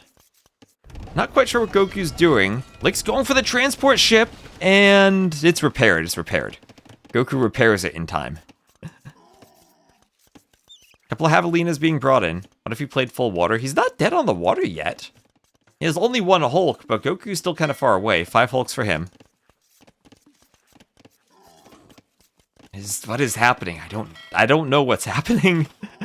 Lix is luring in every Javelina. He's prepared to play some Rage Forest.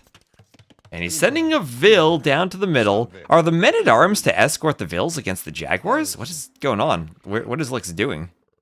That Jaguar will be uphill. Lix at least has Loom. He's also dealing with some water shenanigans as Hulks come in for Goku. This map has been crazy so far. Oh, there's the Jaguar going down. Now, he does have gold. He does have gold. There are whales on the water. The map is up to 4 whales over here. It looks like this map spawned with 3 in the corner. I want to make that a bit more consistent in the future. I think there's maybe a bit too much variability so far. The mini-map, oh, it looks like a frowny face, kind of. Like 2 eyes and a big frown.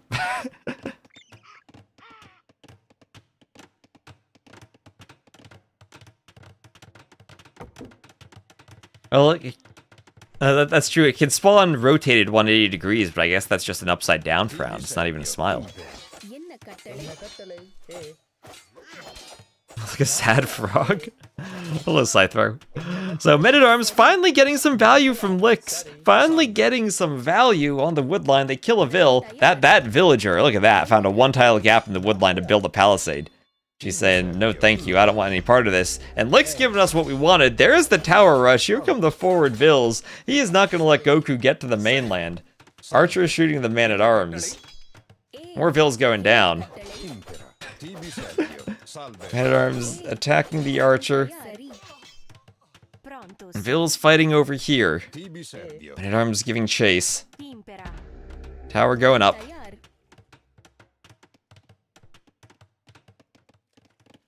They're trying to get to the shoreline, but they'll just find Hulks. Here come a pair of archers trying to just run around as long as they can, survive against the Men-at-Arms, and survive they will. Lix might have to worry about that Vil as Castle Age is on the way for Goku. Goku's still on 200 stone. He does see there's stone on this middle island, so he could transport into a mining camp there. He is at least aware of the stone, having scouted it on a couple of islands.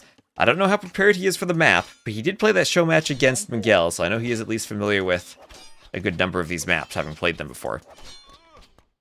Niaz and Miguel are playing private lobbies. They need to go make it public. So Castle Age on the way for both players. As the Archer number is starting to climb for Goku. Lix with the outpost. This is what I think the land player needs. Lix doing it well with outposts. Outposts everywhere. And thank you, SC Palladino, for the follow. And we're just missing one outpost where he has the foundation placed. And what is Goku gonna find with the archers? Lix will be... So they're both up. It'll be a few seconds different. And it feels like Goku has won the water. But not entirely, as Lix still has fishing ships out here, still working. He's ran around his island enough. 3 hulks left, doesn't really have warships. But enough that it won't simply be full fishing ships against none. 16-5, it's a pretty big difference. But some of them are onshore fish. Not all fishing in the most efficient locations. Alright.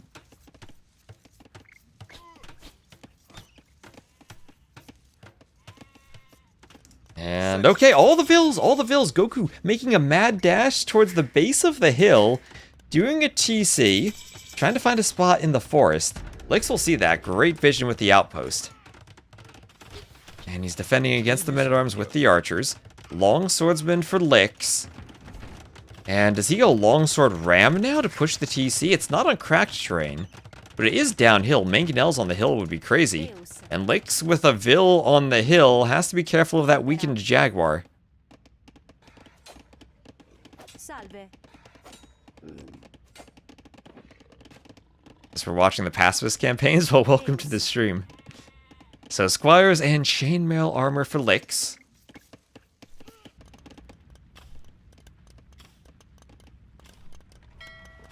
As a few vills get dropped off by the transport, we'll have medium warships and a Bodkin arrow for Goku. Monastery for Goku. As the knights are here fighting longswords, they're focusing on the knight. I mean, the crossbows are fighting the longswords and the knight. Crossbows going down to the longswords, getting stabbed in the back. As they try to run against the speedy longswords. The longswords are faster than they are. And here is the workshop. Workshop on the hill. Remember, Jaguars do not attack siege. Part of me wants to see Lix take one longsword, grab all of those Black Panthers, and rush the TC with them. I'm still waiting to see another spear rush on this map. Oh, and what is this? That is an attempted town center from Goku, who will kill the Jaguars. Will Goku see the workshop? He doesn't see it, he doesn't see it. Oh no, that could be a disaster. It's on cracked terrain too. The Mangonel about to pop out should have a nice hill bonus. And now the crossbows see the workshops there. I see the workshops on the land. Longswords killing some more villagers. Goku still has the score lead from having the water. Destroying the fishing ships. He is not wanting any stone though. I really do think he'd mine the stone, castle drop Lix's TC would be a great strat. And the Vils are rushing the Mangonel. It's getting a couple of kills, though. The Jaguar protecting the Mangonel from the Vils, so a Scorpion is out. Salve. Non tayar. Seri. Part of me says Goku should delete his Vils and let the Jaguar attack Lix's Vil. Or just attack the Vil. That works, too. The Jaguar gets the kill. Will kill the other Vil, though. Okay, Jaguar going for the kill. The Vil's repairing. The Vil isn't fighting back. The Scorpions are not trying to save the Vil. 6 HP. 5, 3, 2, and the Jaguar gets the kill before the Scorpions stop it. Hero Jaguar.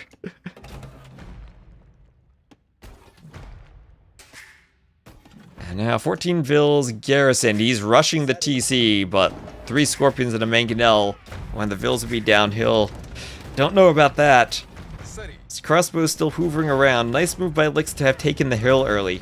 Another Mangonel on the way. Ooh, the Vil's in the middle of the TC. Right into the Mangonel shot. What's going on out here? Still a tower for Lix underneath the ranges. A few more crossbows there for Goku. I don't know if he can use them anywhere. Meow meow instead of woo woo for the Jaguars. He's the famous Dravidian stable to counter the Scorpions with some Dravidian light cav.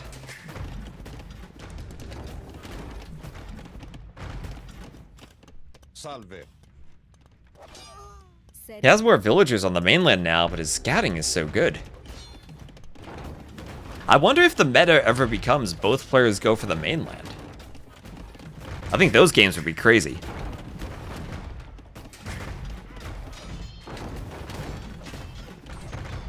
On Pilgrims, I'm pretty sure the meta is you have to TC the starting island, but you're much closer to the mainland here. And you're not going to run into wolves either. at least near the coast.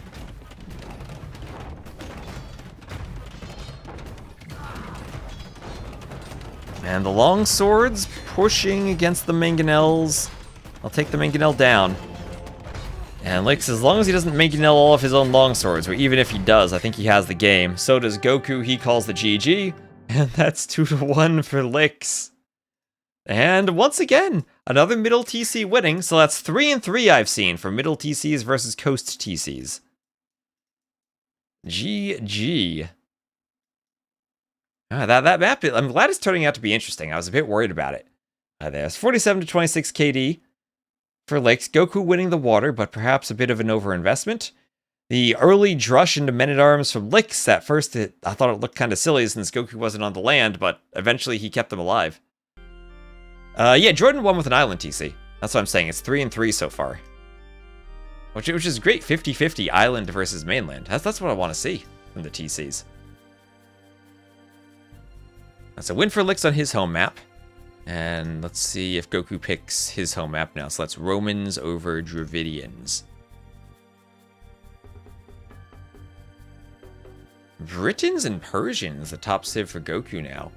I imagine Britons were a backup civ, though, for Valle de Silva. Or the primary civ until he saw maybe the way. But he chose Armenians instead. I think Britons would have been better against the way, because they should be able to deal with the Cav Archers, the Shenbei Raiders, better with their crossbows. Maybe Goku outthought his civ pick there. And yeah, it will be Sertao.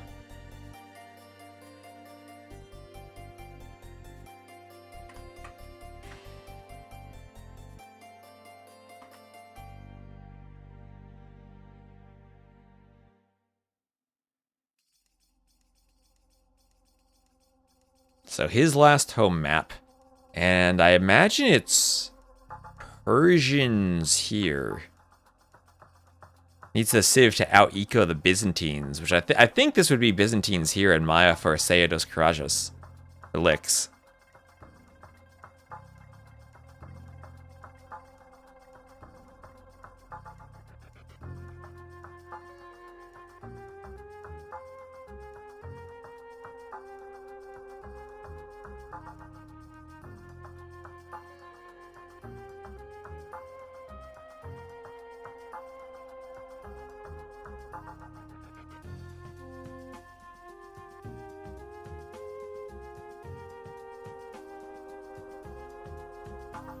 Let's see, can I predict these civ picks? They're still in the lobby. And also when I update all the maps, I need to update their names to version 1. I didn't have time to update the names before I left for Red Bull. Playing on version 0H right now. Won't make any changes to it, but I will update the name properly.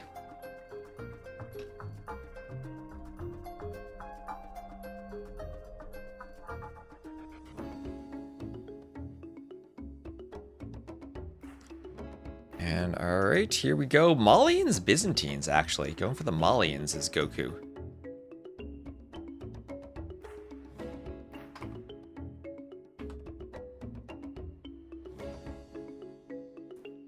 And I'll have a 2-minute spectator delay.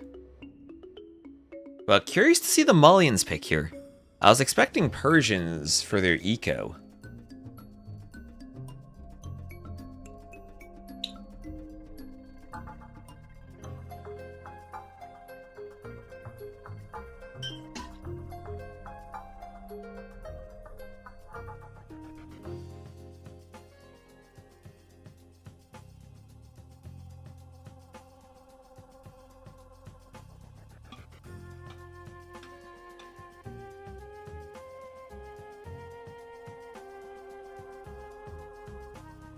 I was very much expecting the Persian eco, and I wonder if Persians are just saved for the final map then. If it comes to that. I would have thought Vietnamese for Seidos Karajas could have been an interesting pick as a counter to Maya. So I'd be thinking Persians here and Vietnamese there against Byzantines Maya.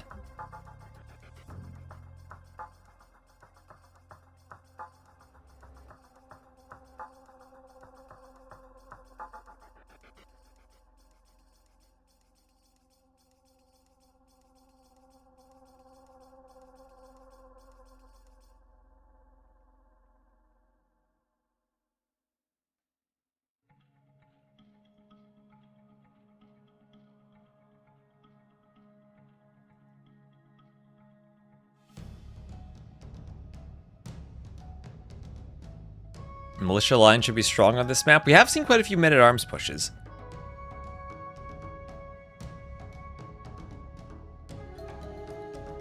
As we're almost in. And here we go. Lix will be the red Byzantines to the south and Goku the blue Malians to the north.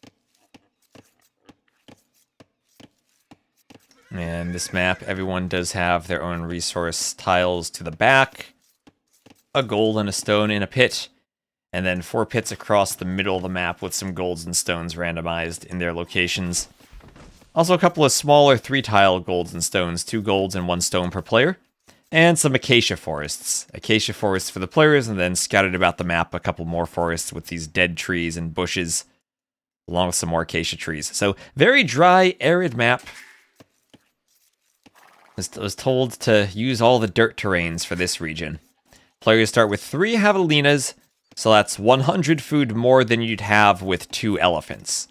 300 food per javelina, 340 per boar, and 400 per elephant or rhino. And is this a lumber camp? Okay, a lumber camp for Goku. And here's the Malians. Malians do get the wood discount for their buildings. So decent start for them. If they want to go for an early drush, that helps for the early barracks.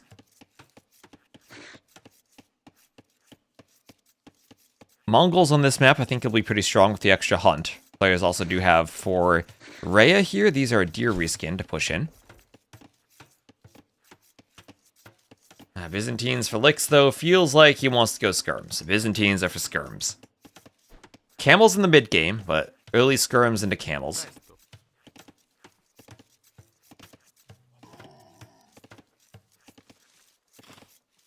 Feels like the play.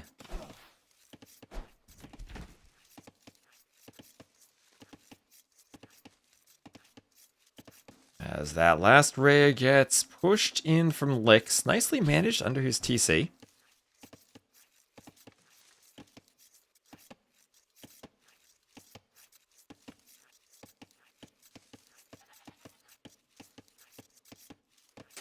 And same thing over here, pushing.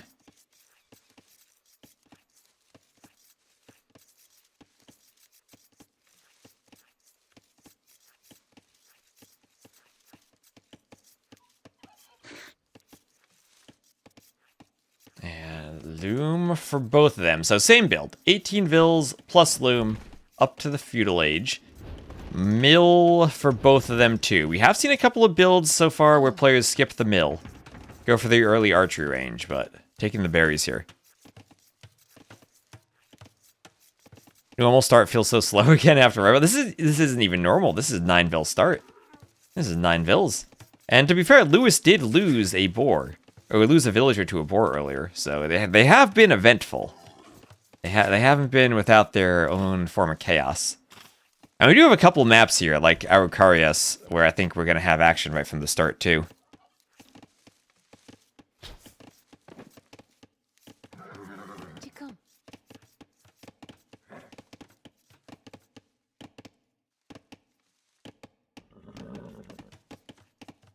And then a 30-second delay for Goku compared to Lix.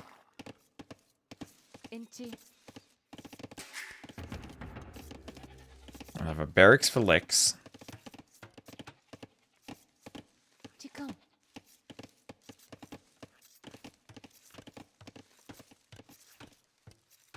And Goku going on to gold. So on to gold. Looks like it's a Men-at-Arms opening. Lix might simply go for a skirm defense. He is up a bit faster. Actually, 1 extra Vil was added for Goku after Loom. So Lix up faster, and immediately we'll probably see a range and then skirms.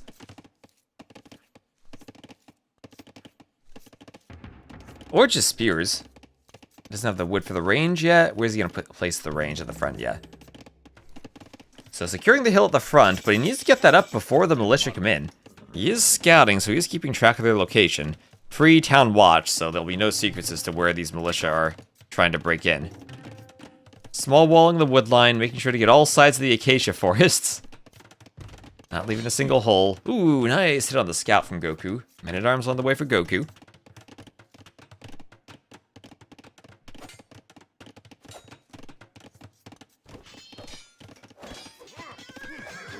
And the spear poking the scout, Goku.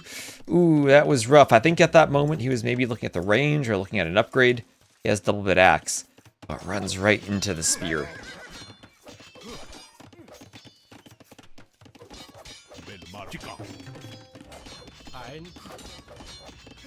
Is this Arabia? It's close to it, I guess.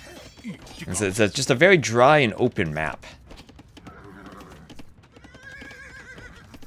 Fletching for licks. Compared to Latter Arabia from DE, the woodlines are smaller. And a bit farther from the TC, as are some of the resources.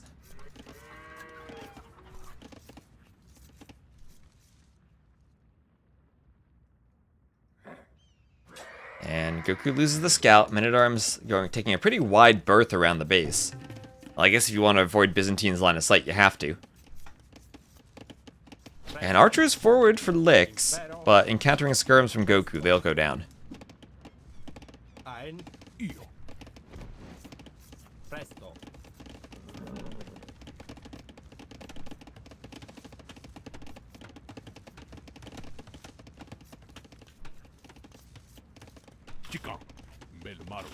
TC shooting at the men-at-arms.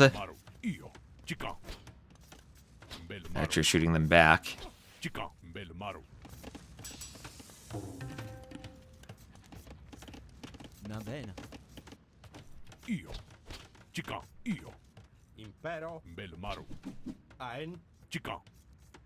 And fletching for Goku. So fletching as he looks to push. Hard to push Byzantines when they can defend with so many skirms, so many cheap skirmishers. Lumber camp in the back isn't walled, pretty vulnerable.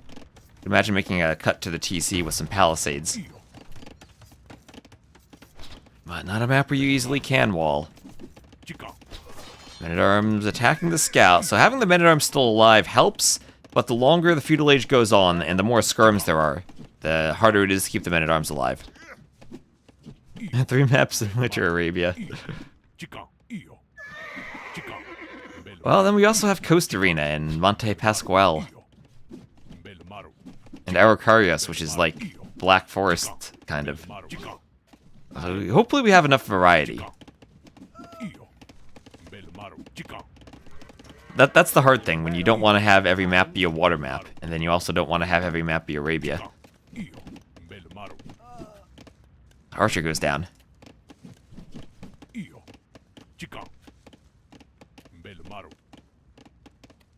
Understand the Malian pick just for saving wood. I don't think it's that scarce, at least at the beginning.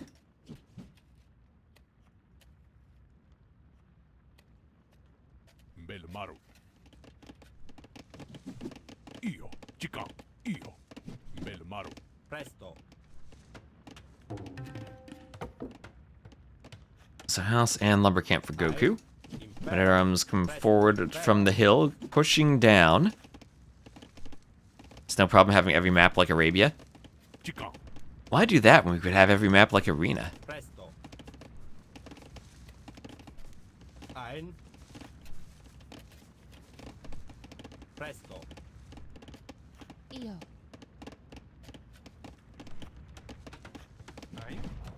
So a couple of walls here from licks.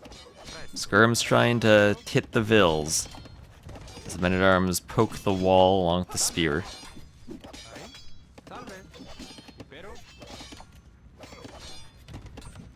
the palisade will go down, but house wall behind it. At least the acacia trees give you some nice spots to do walls behind the... or secondary walls behind the ones if they go down. Lots of space between the trees. And Licks, though, somehow finding a way to be, if not fully walled, mostly walled on this map. And with enough skirms he can defend even the very forward aggression from Goku.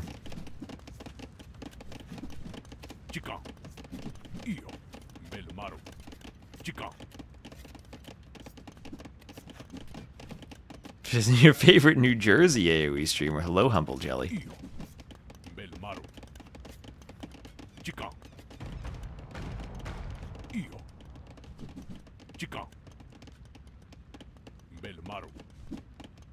And then there we go, castle age for both players within 1 second of each other.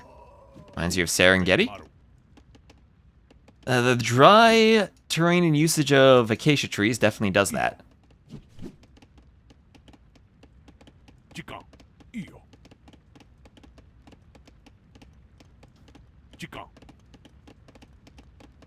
So there's gold mining and horse collar from Licks as Castle Age is about to come in. And when you get to the Castle Age with these saves, I'm thinking it swaps from skirms to camels, as are these players, as we see double stables from Licks.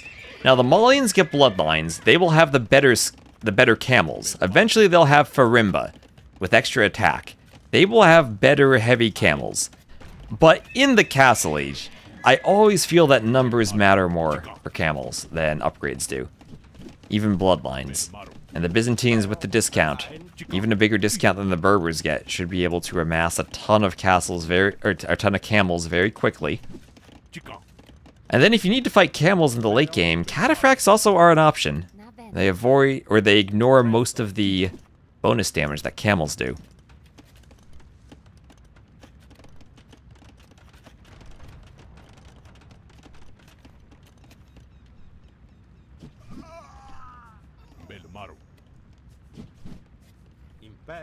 Spear is avoiding skirms.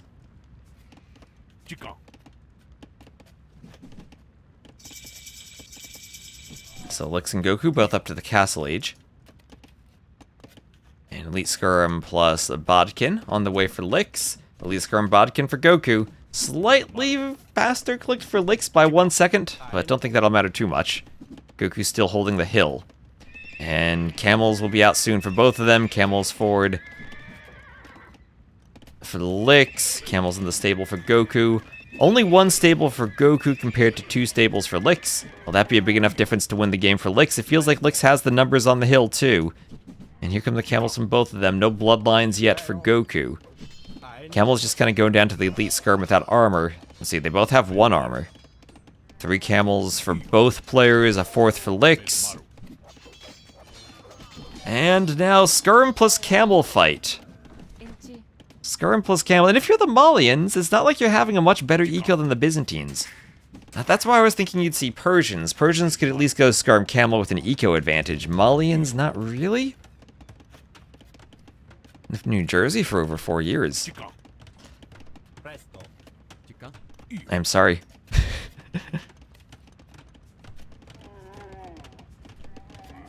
So 5 camels. Looks like this is still open on the back, even among those acacia trees as a path. Forging now for Licks as he's trying to make a swap into more camels. He's falling back. It feels kind of weird. I thought he had the numbers advantage, but he will fall back anyway. Monastery now. Byzantine's able to heal camels will be great. Maybe that's why he's falling back, just to make sure he gets a monk out. Faster healing for the Byzantines. Wheelbarrow also for Licks. Can run the Vils more.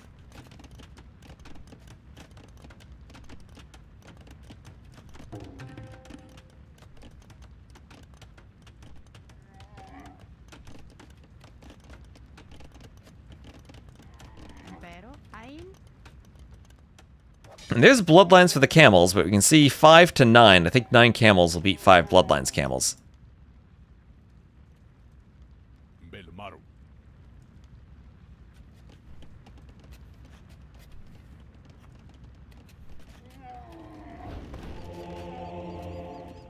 So camels fighting.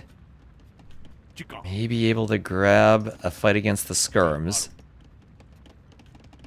And second TC for the Licks in the back. Now that I think about it, don't cataphracts hard counter Malians and post-imp. They beat camels, Gebetels, and likely Farimba Cavaliers. Very likely, I think. Very likely. So there is husbandry for Licks as the skirms move forward. And Monk will heal everything up.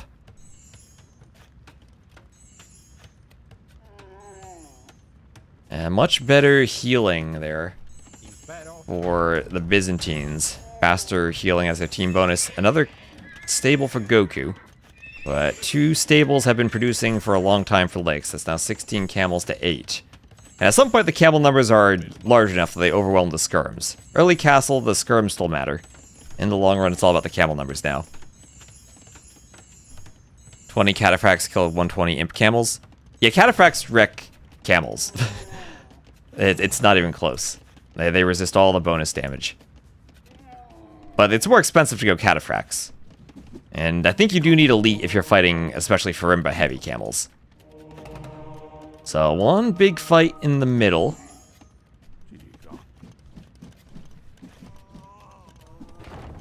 They do look cooler.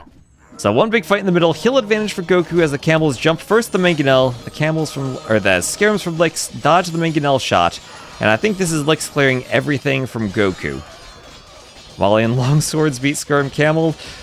Well, you need a lot of camels though, and I think that's exactly what the Byzantines have. They clean up everything in the middle, Skirms, camels all go down, Skirms from Lix move forward.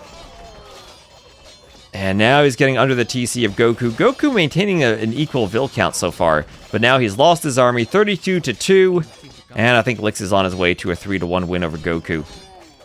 Beautiful usage of the Byzantines, showing why they were his first pick in the draft. And there's a GG. GL next from Goku, as Lix will win it 3-1, with the Byzantines riding their camels to victory. And military counts, I mean, it's very close. It's very close, but once you get to the cheap camels, camel civs, every time I see it, Byzantines win. And oh, look at that one fight. Look at that drop in the graph from Goku. Amazing. GG. Lix's reward is to play Mr. Yo. That it is. That it is.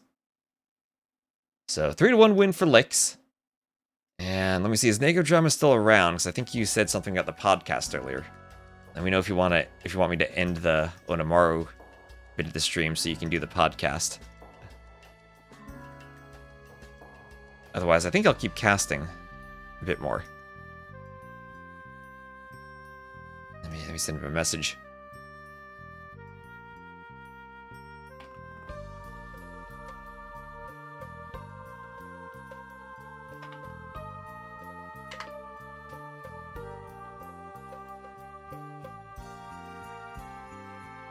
So we can take a look at the brackets for a moment, too.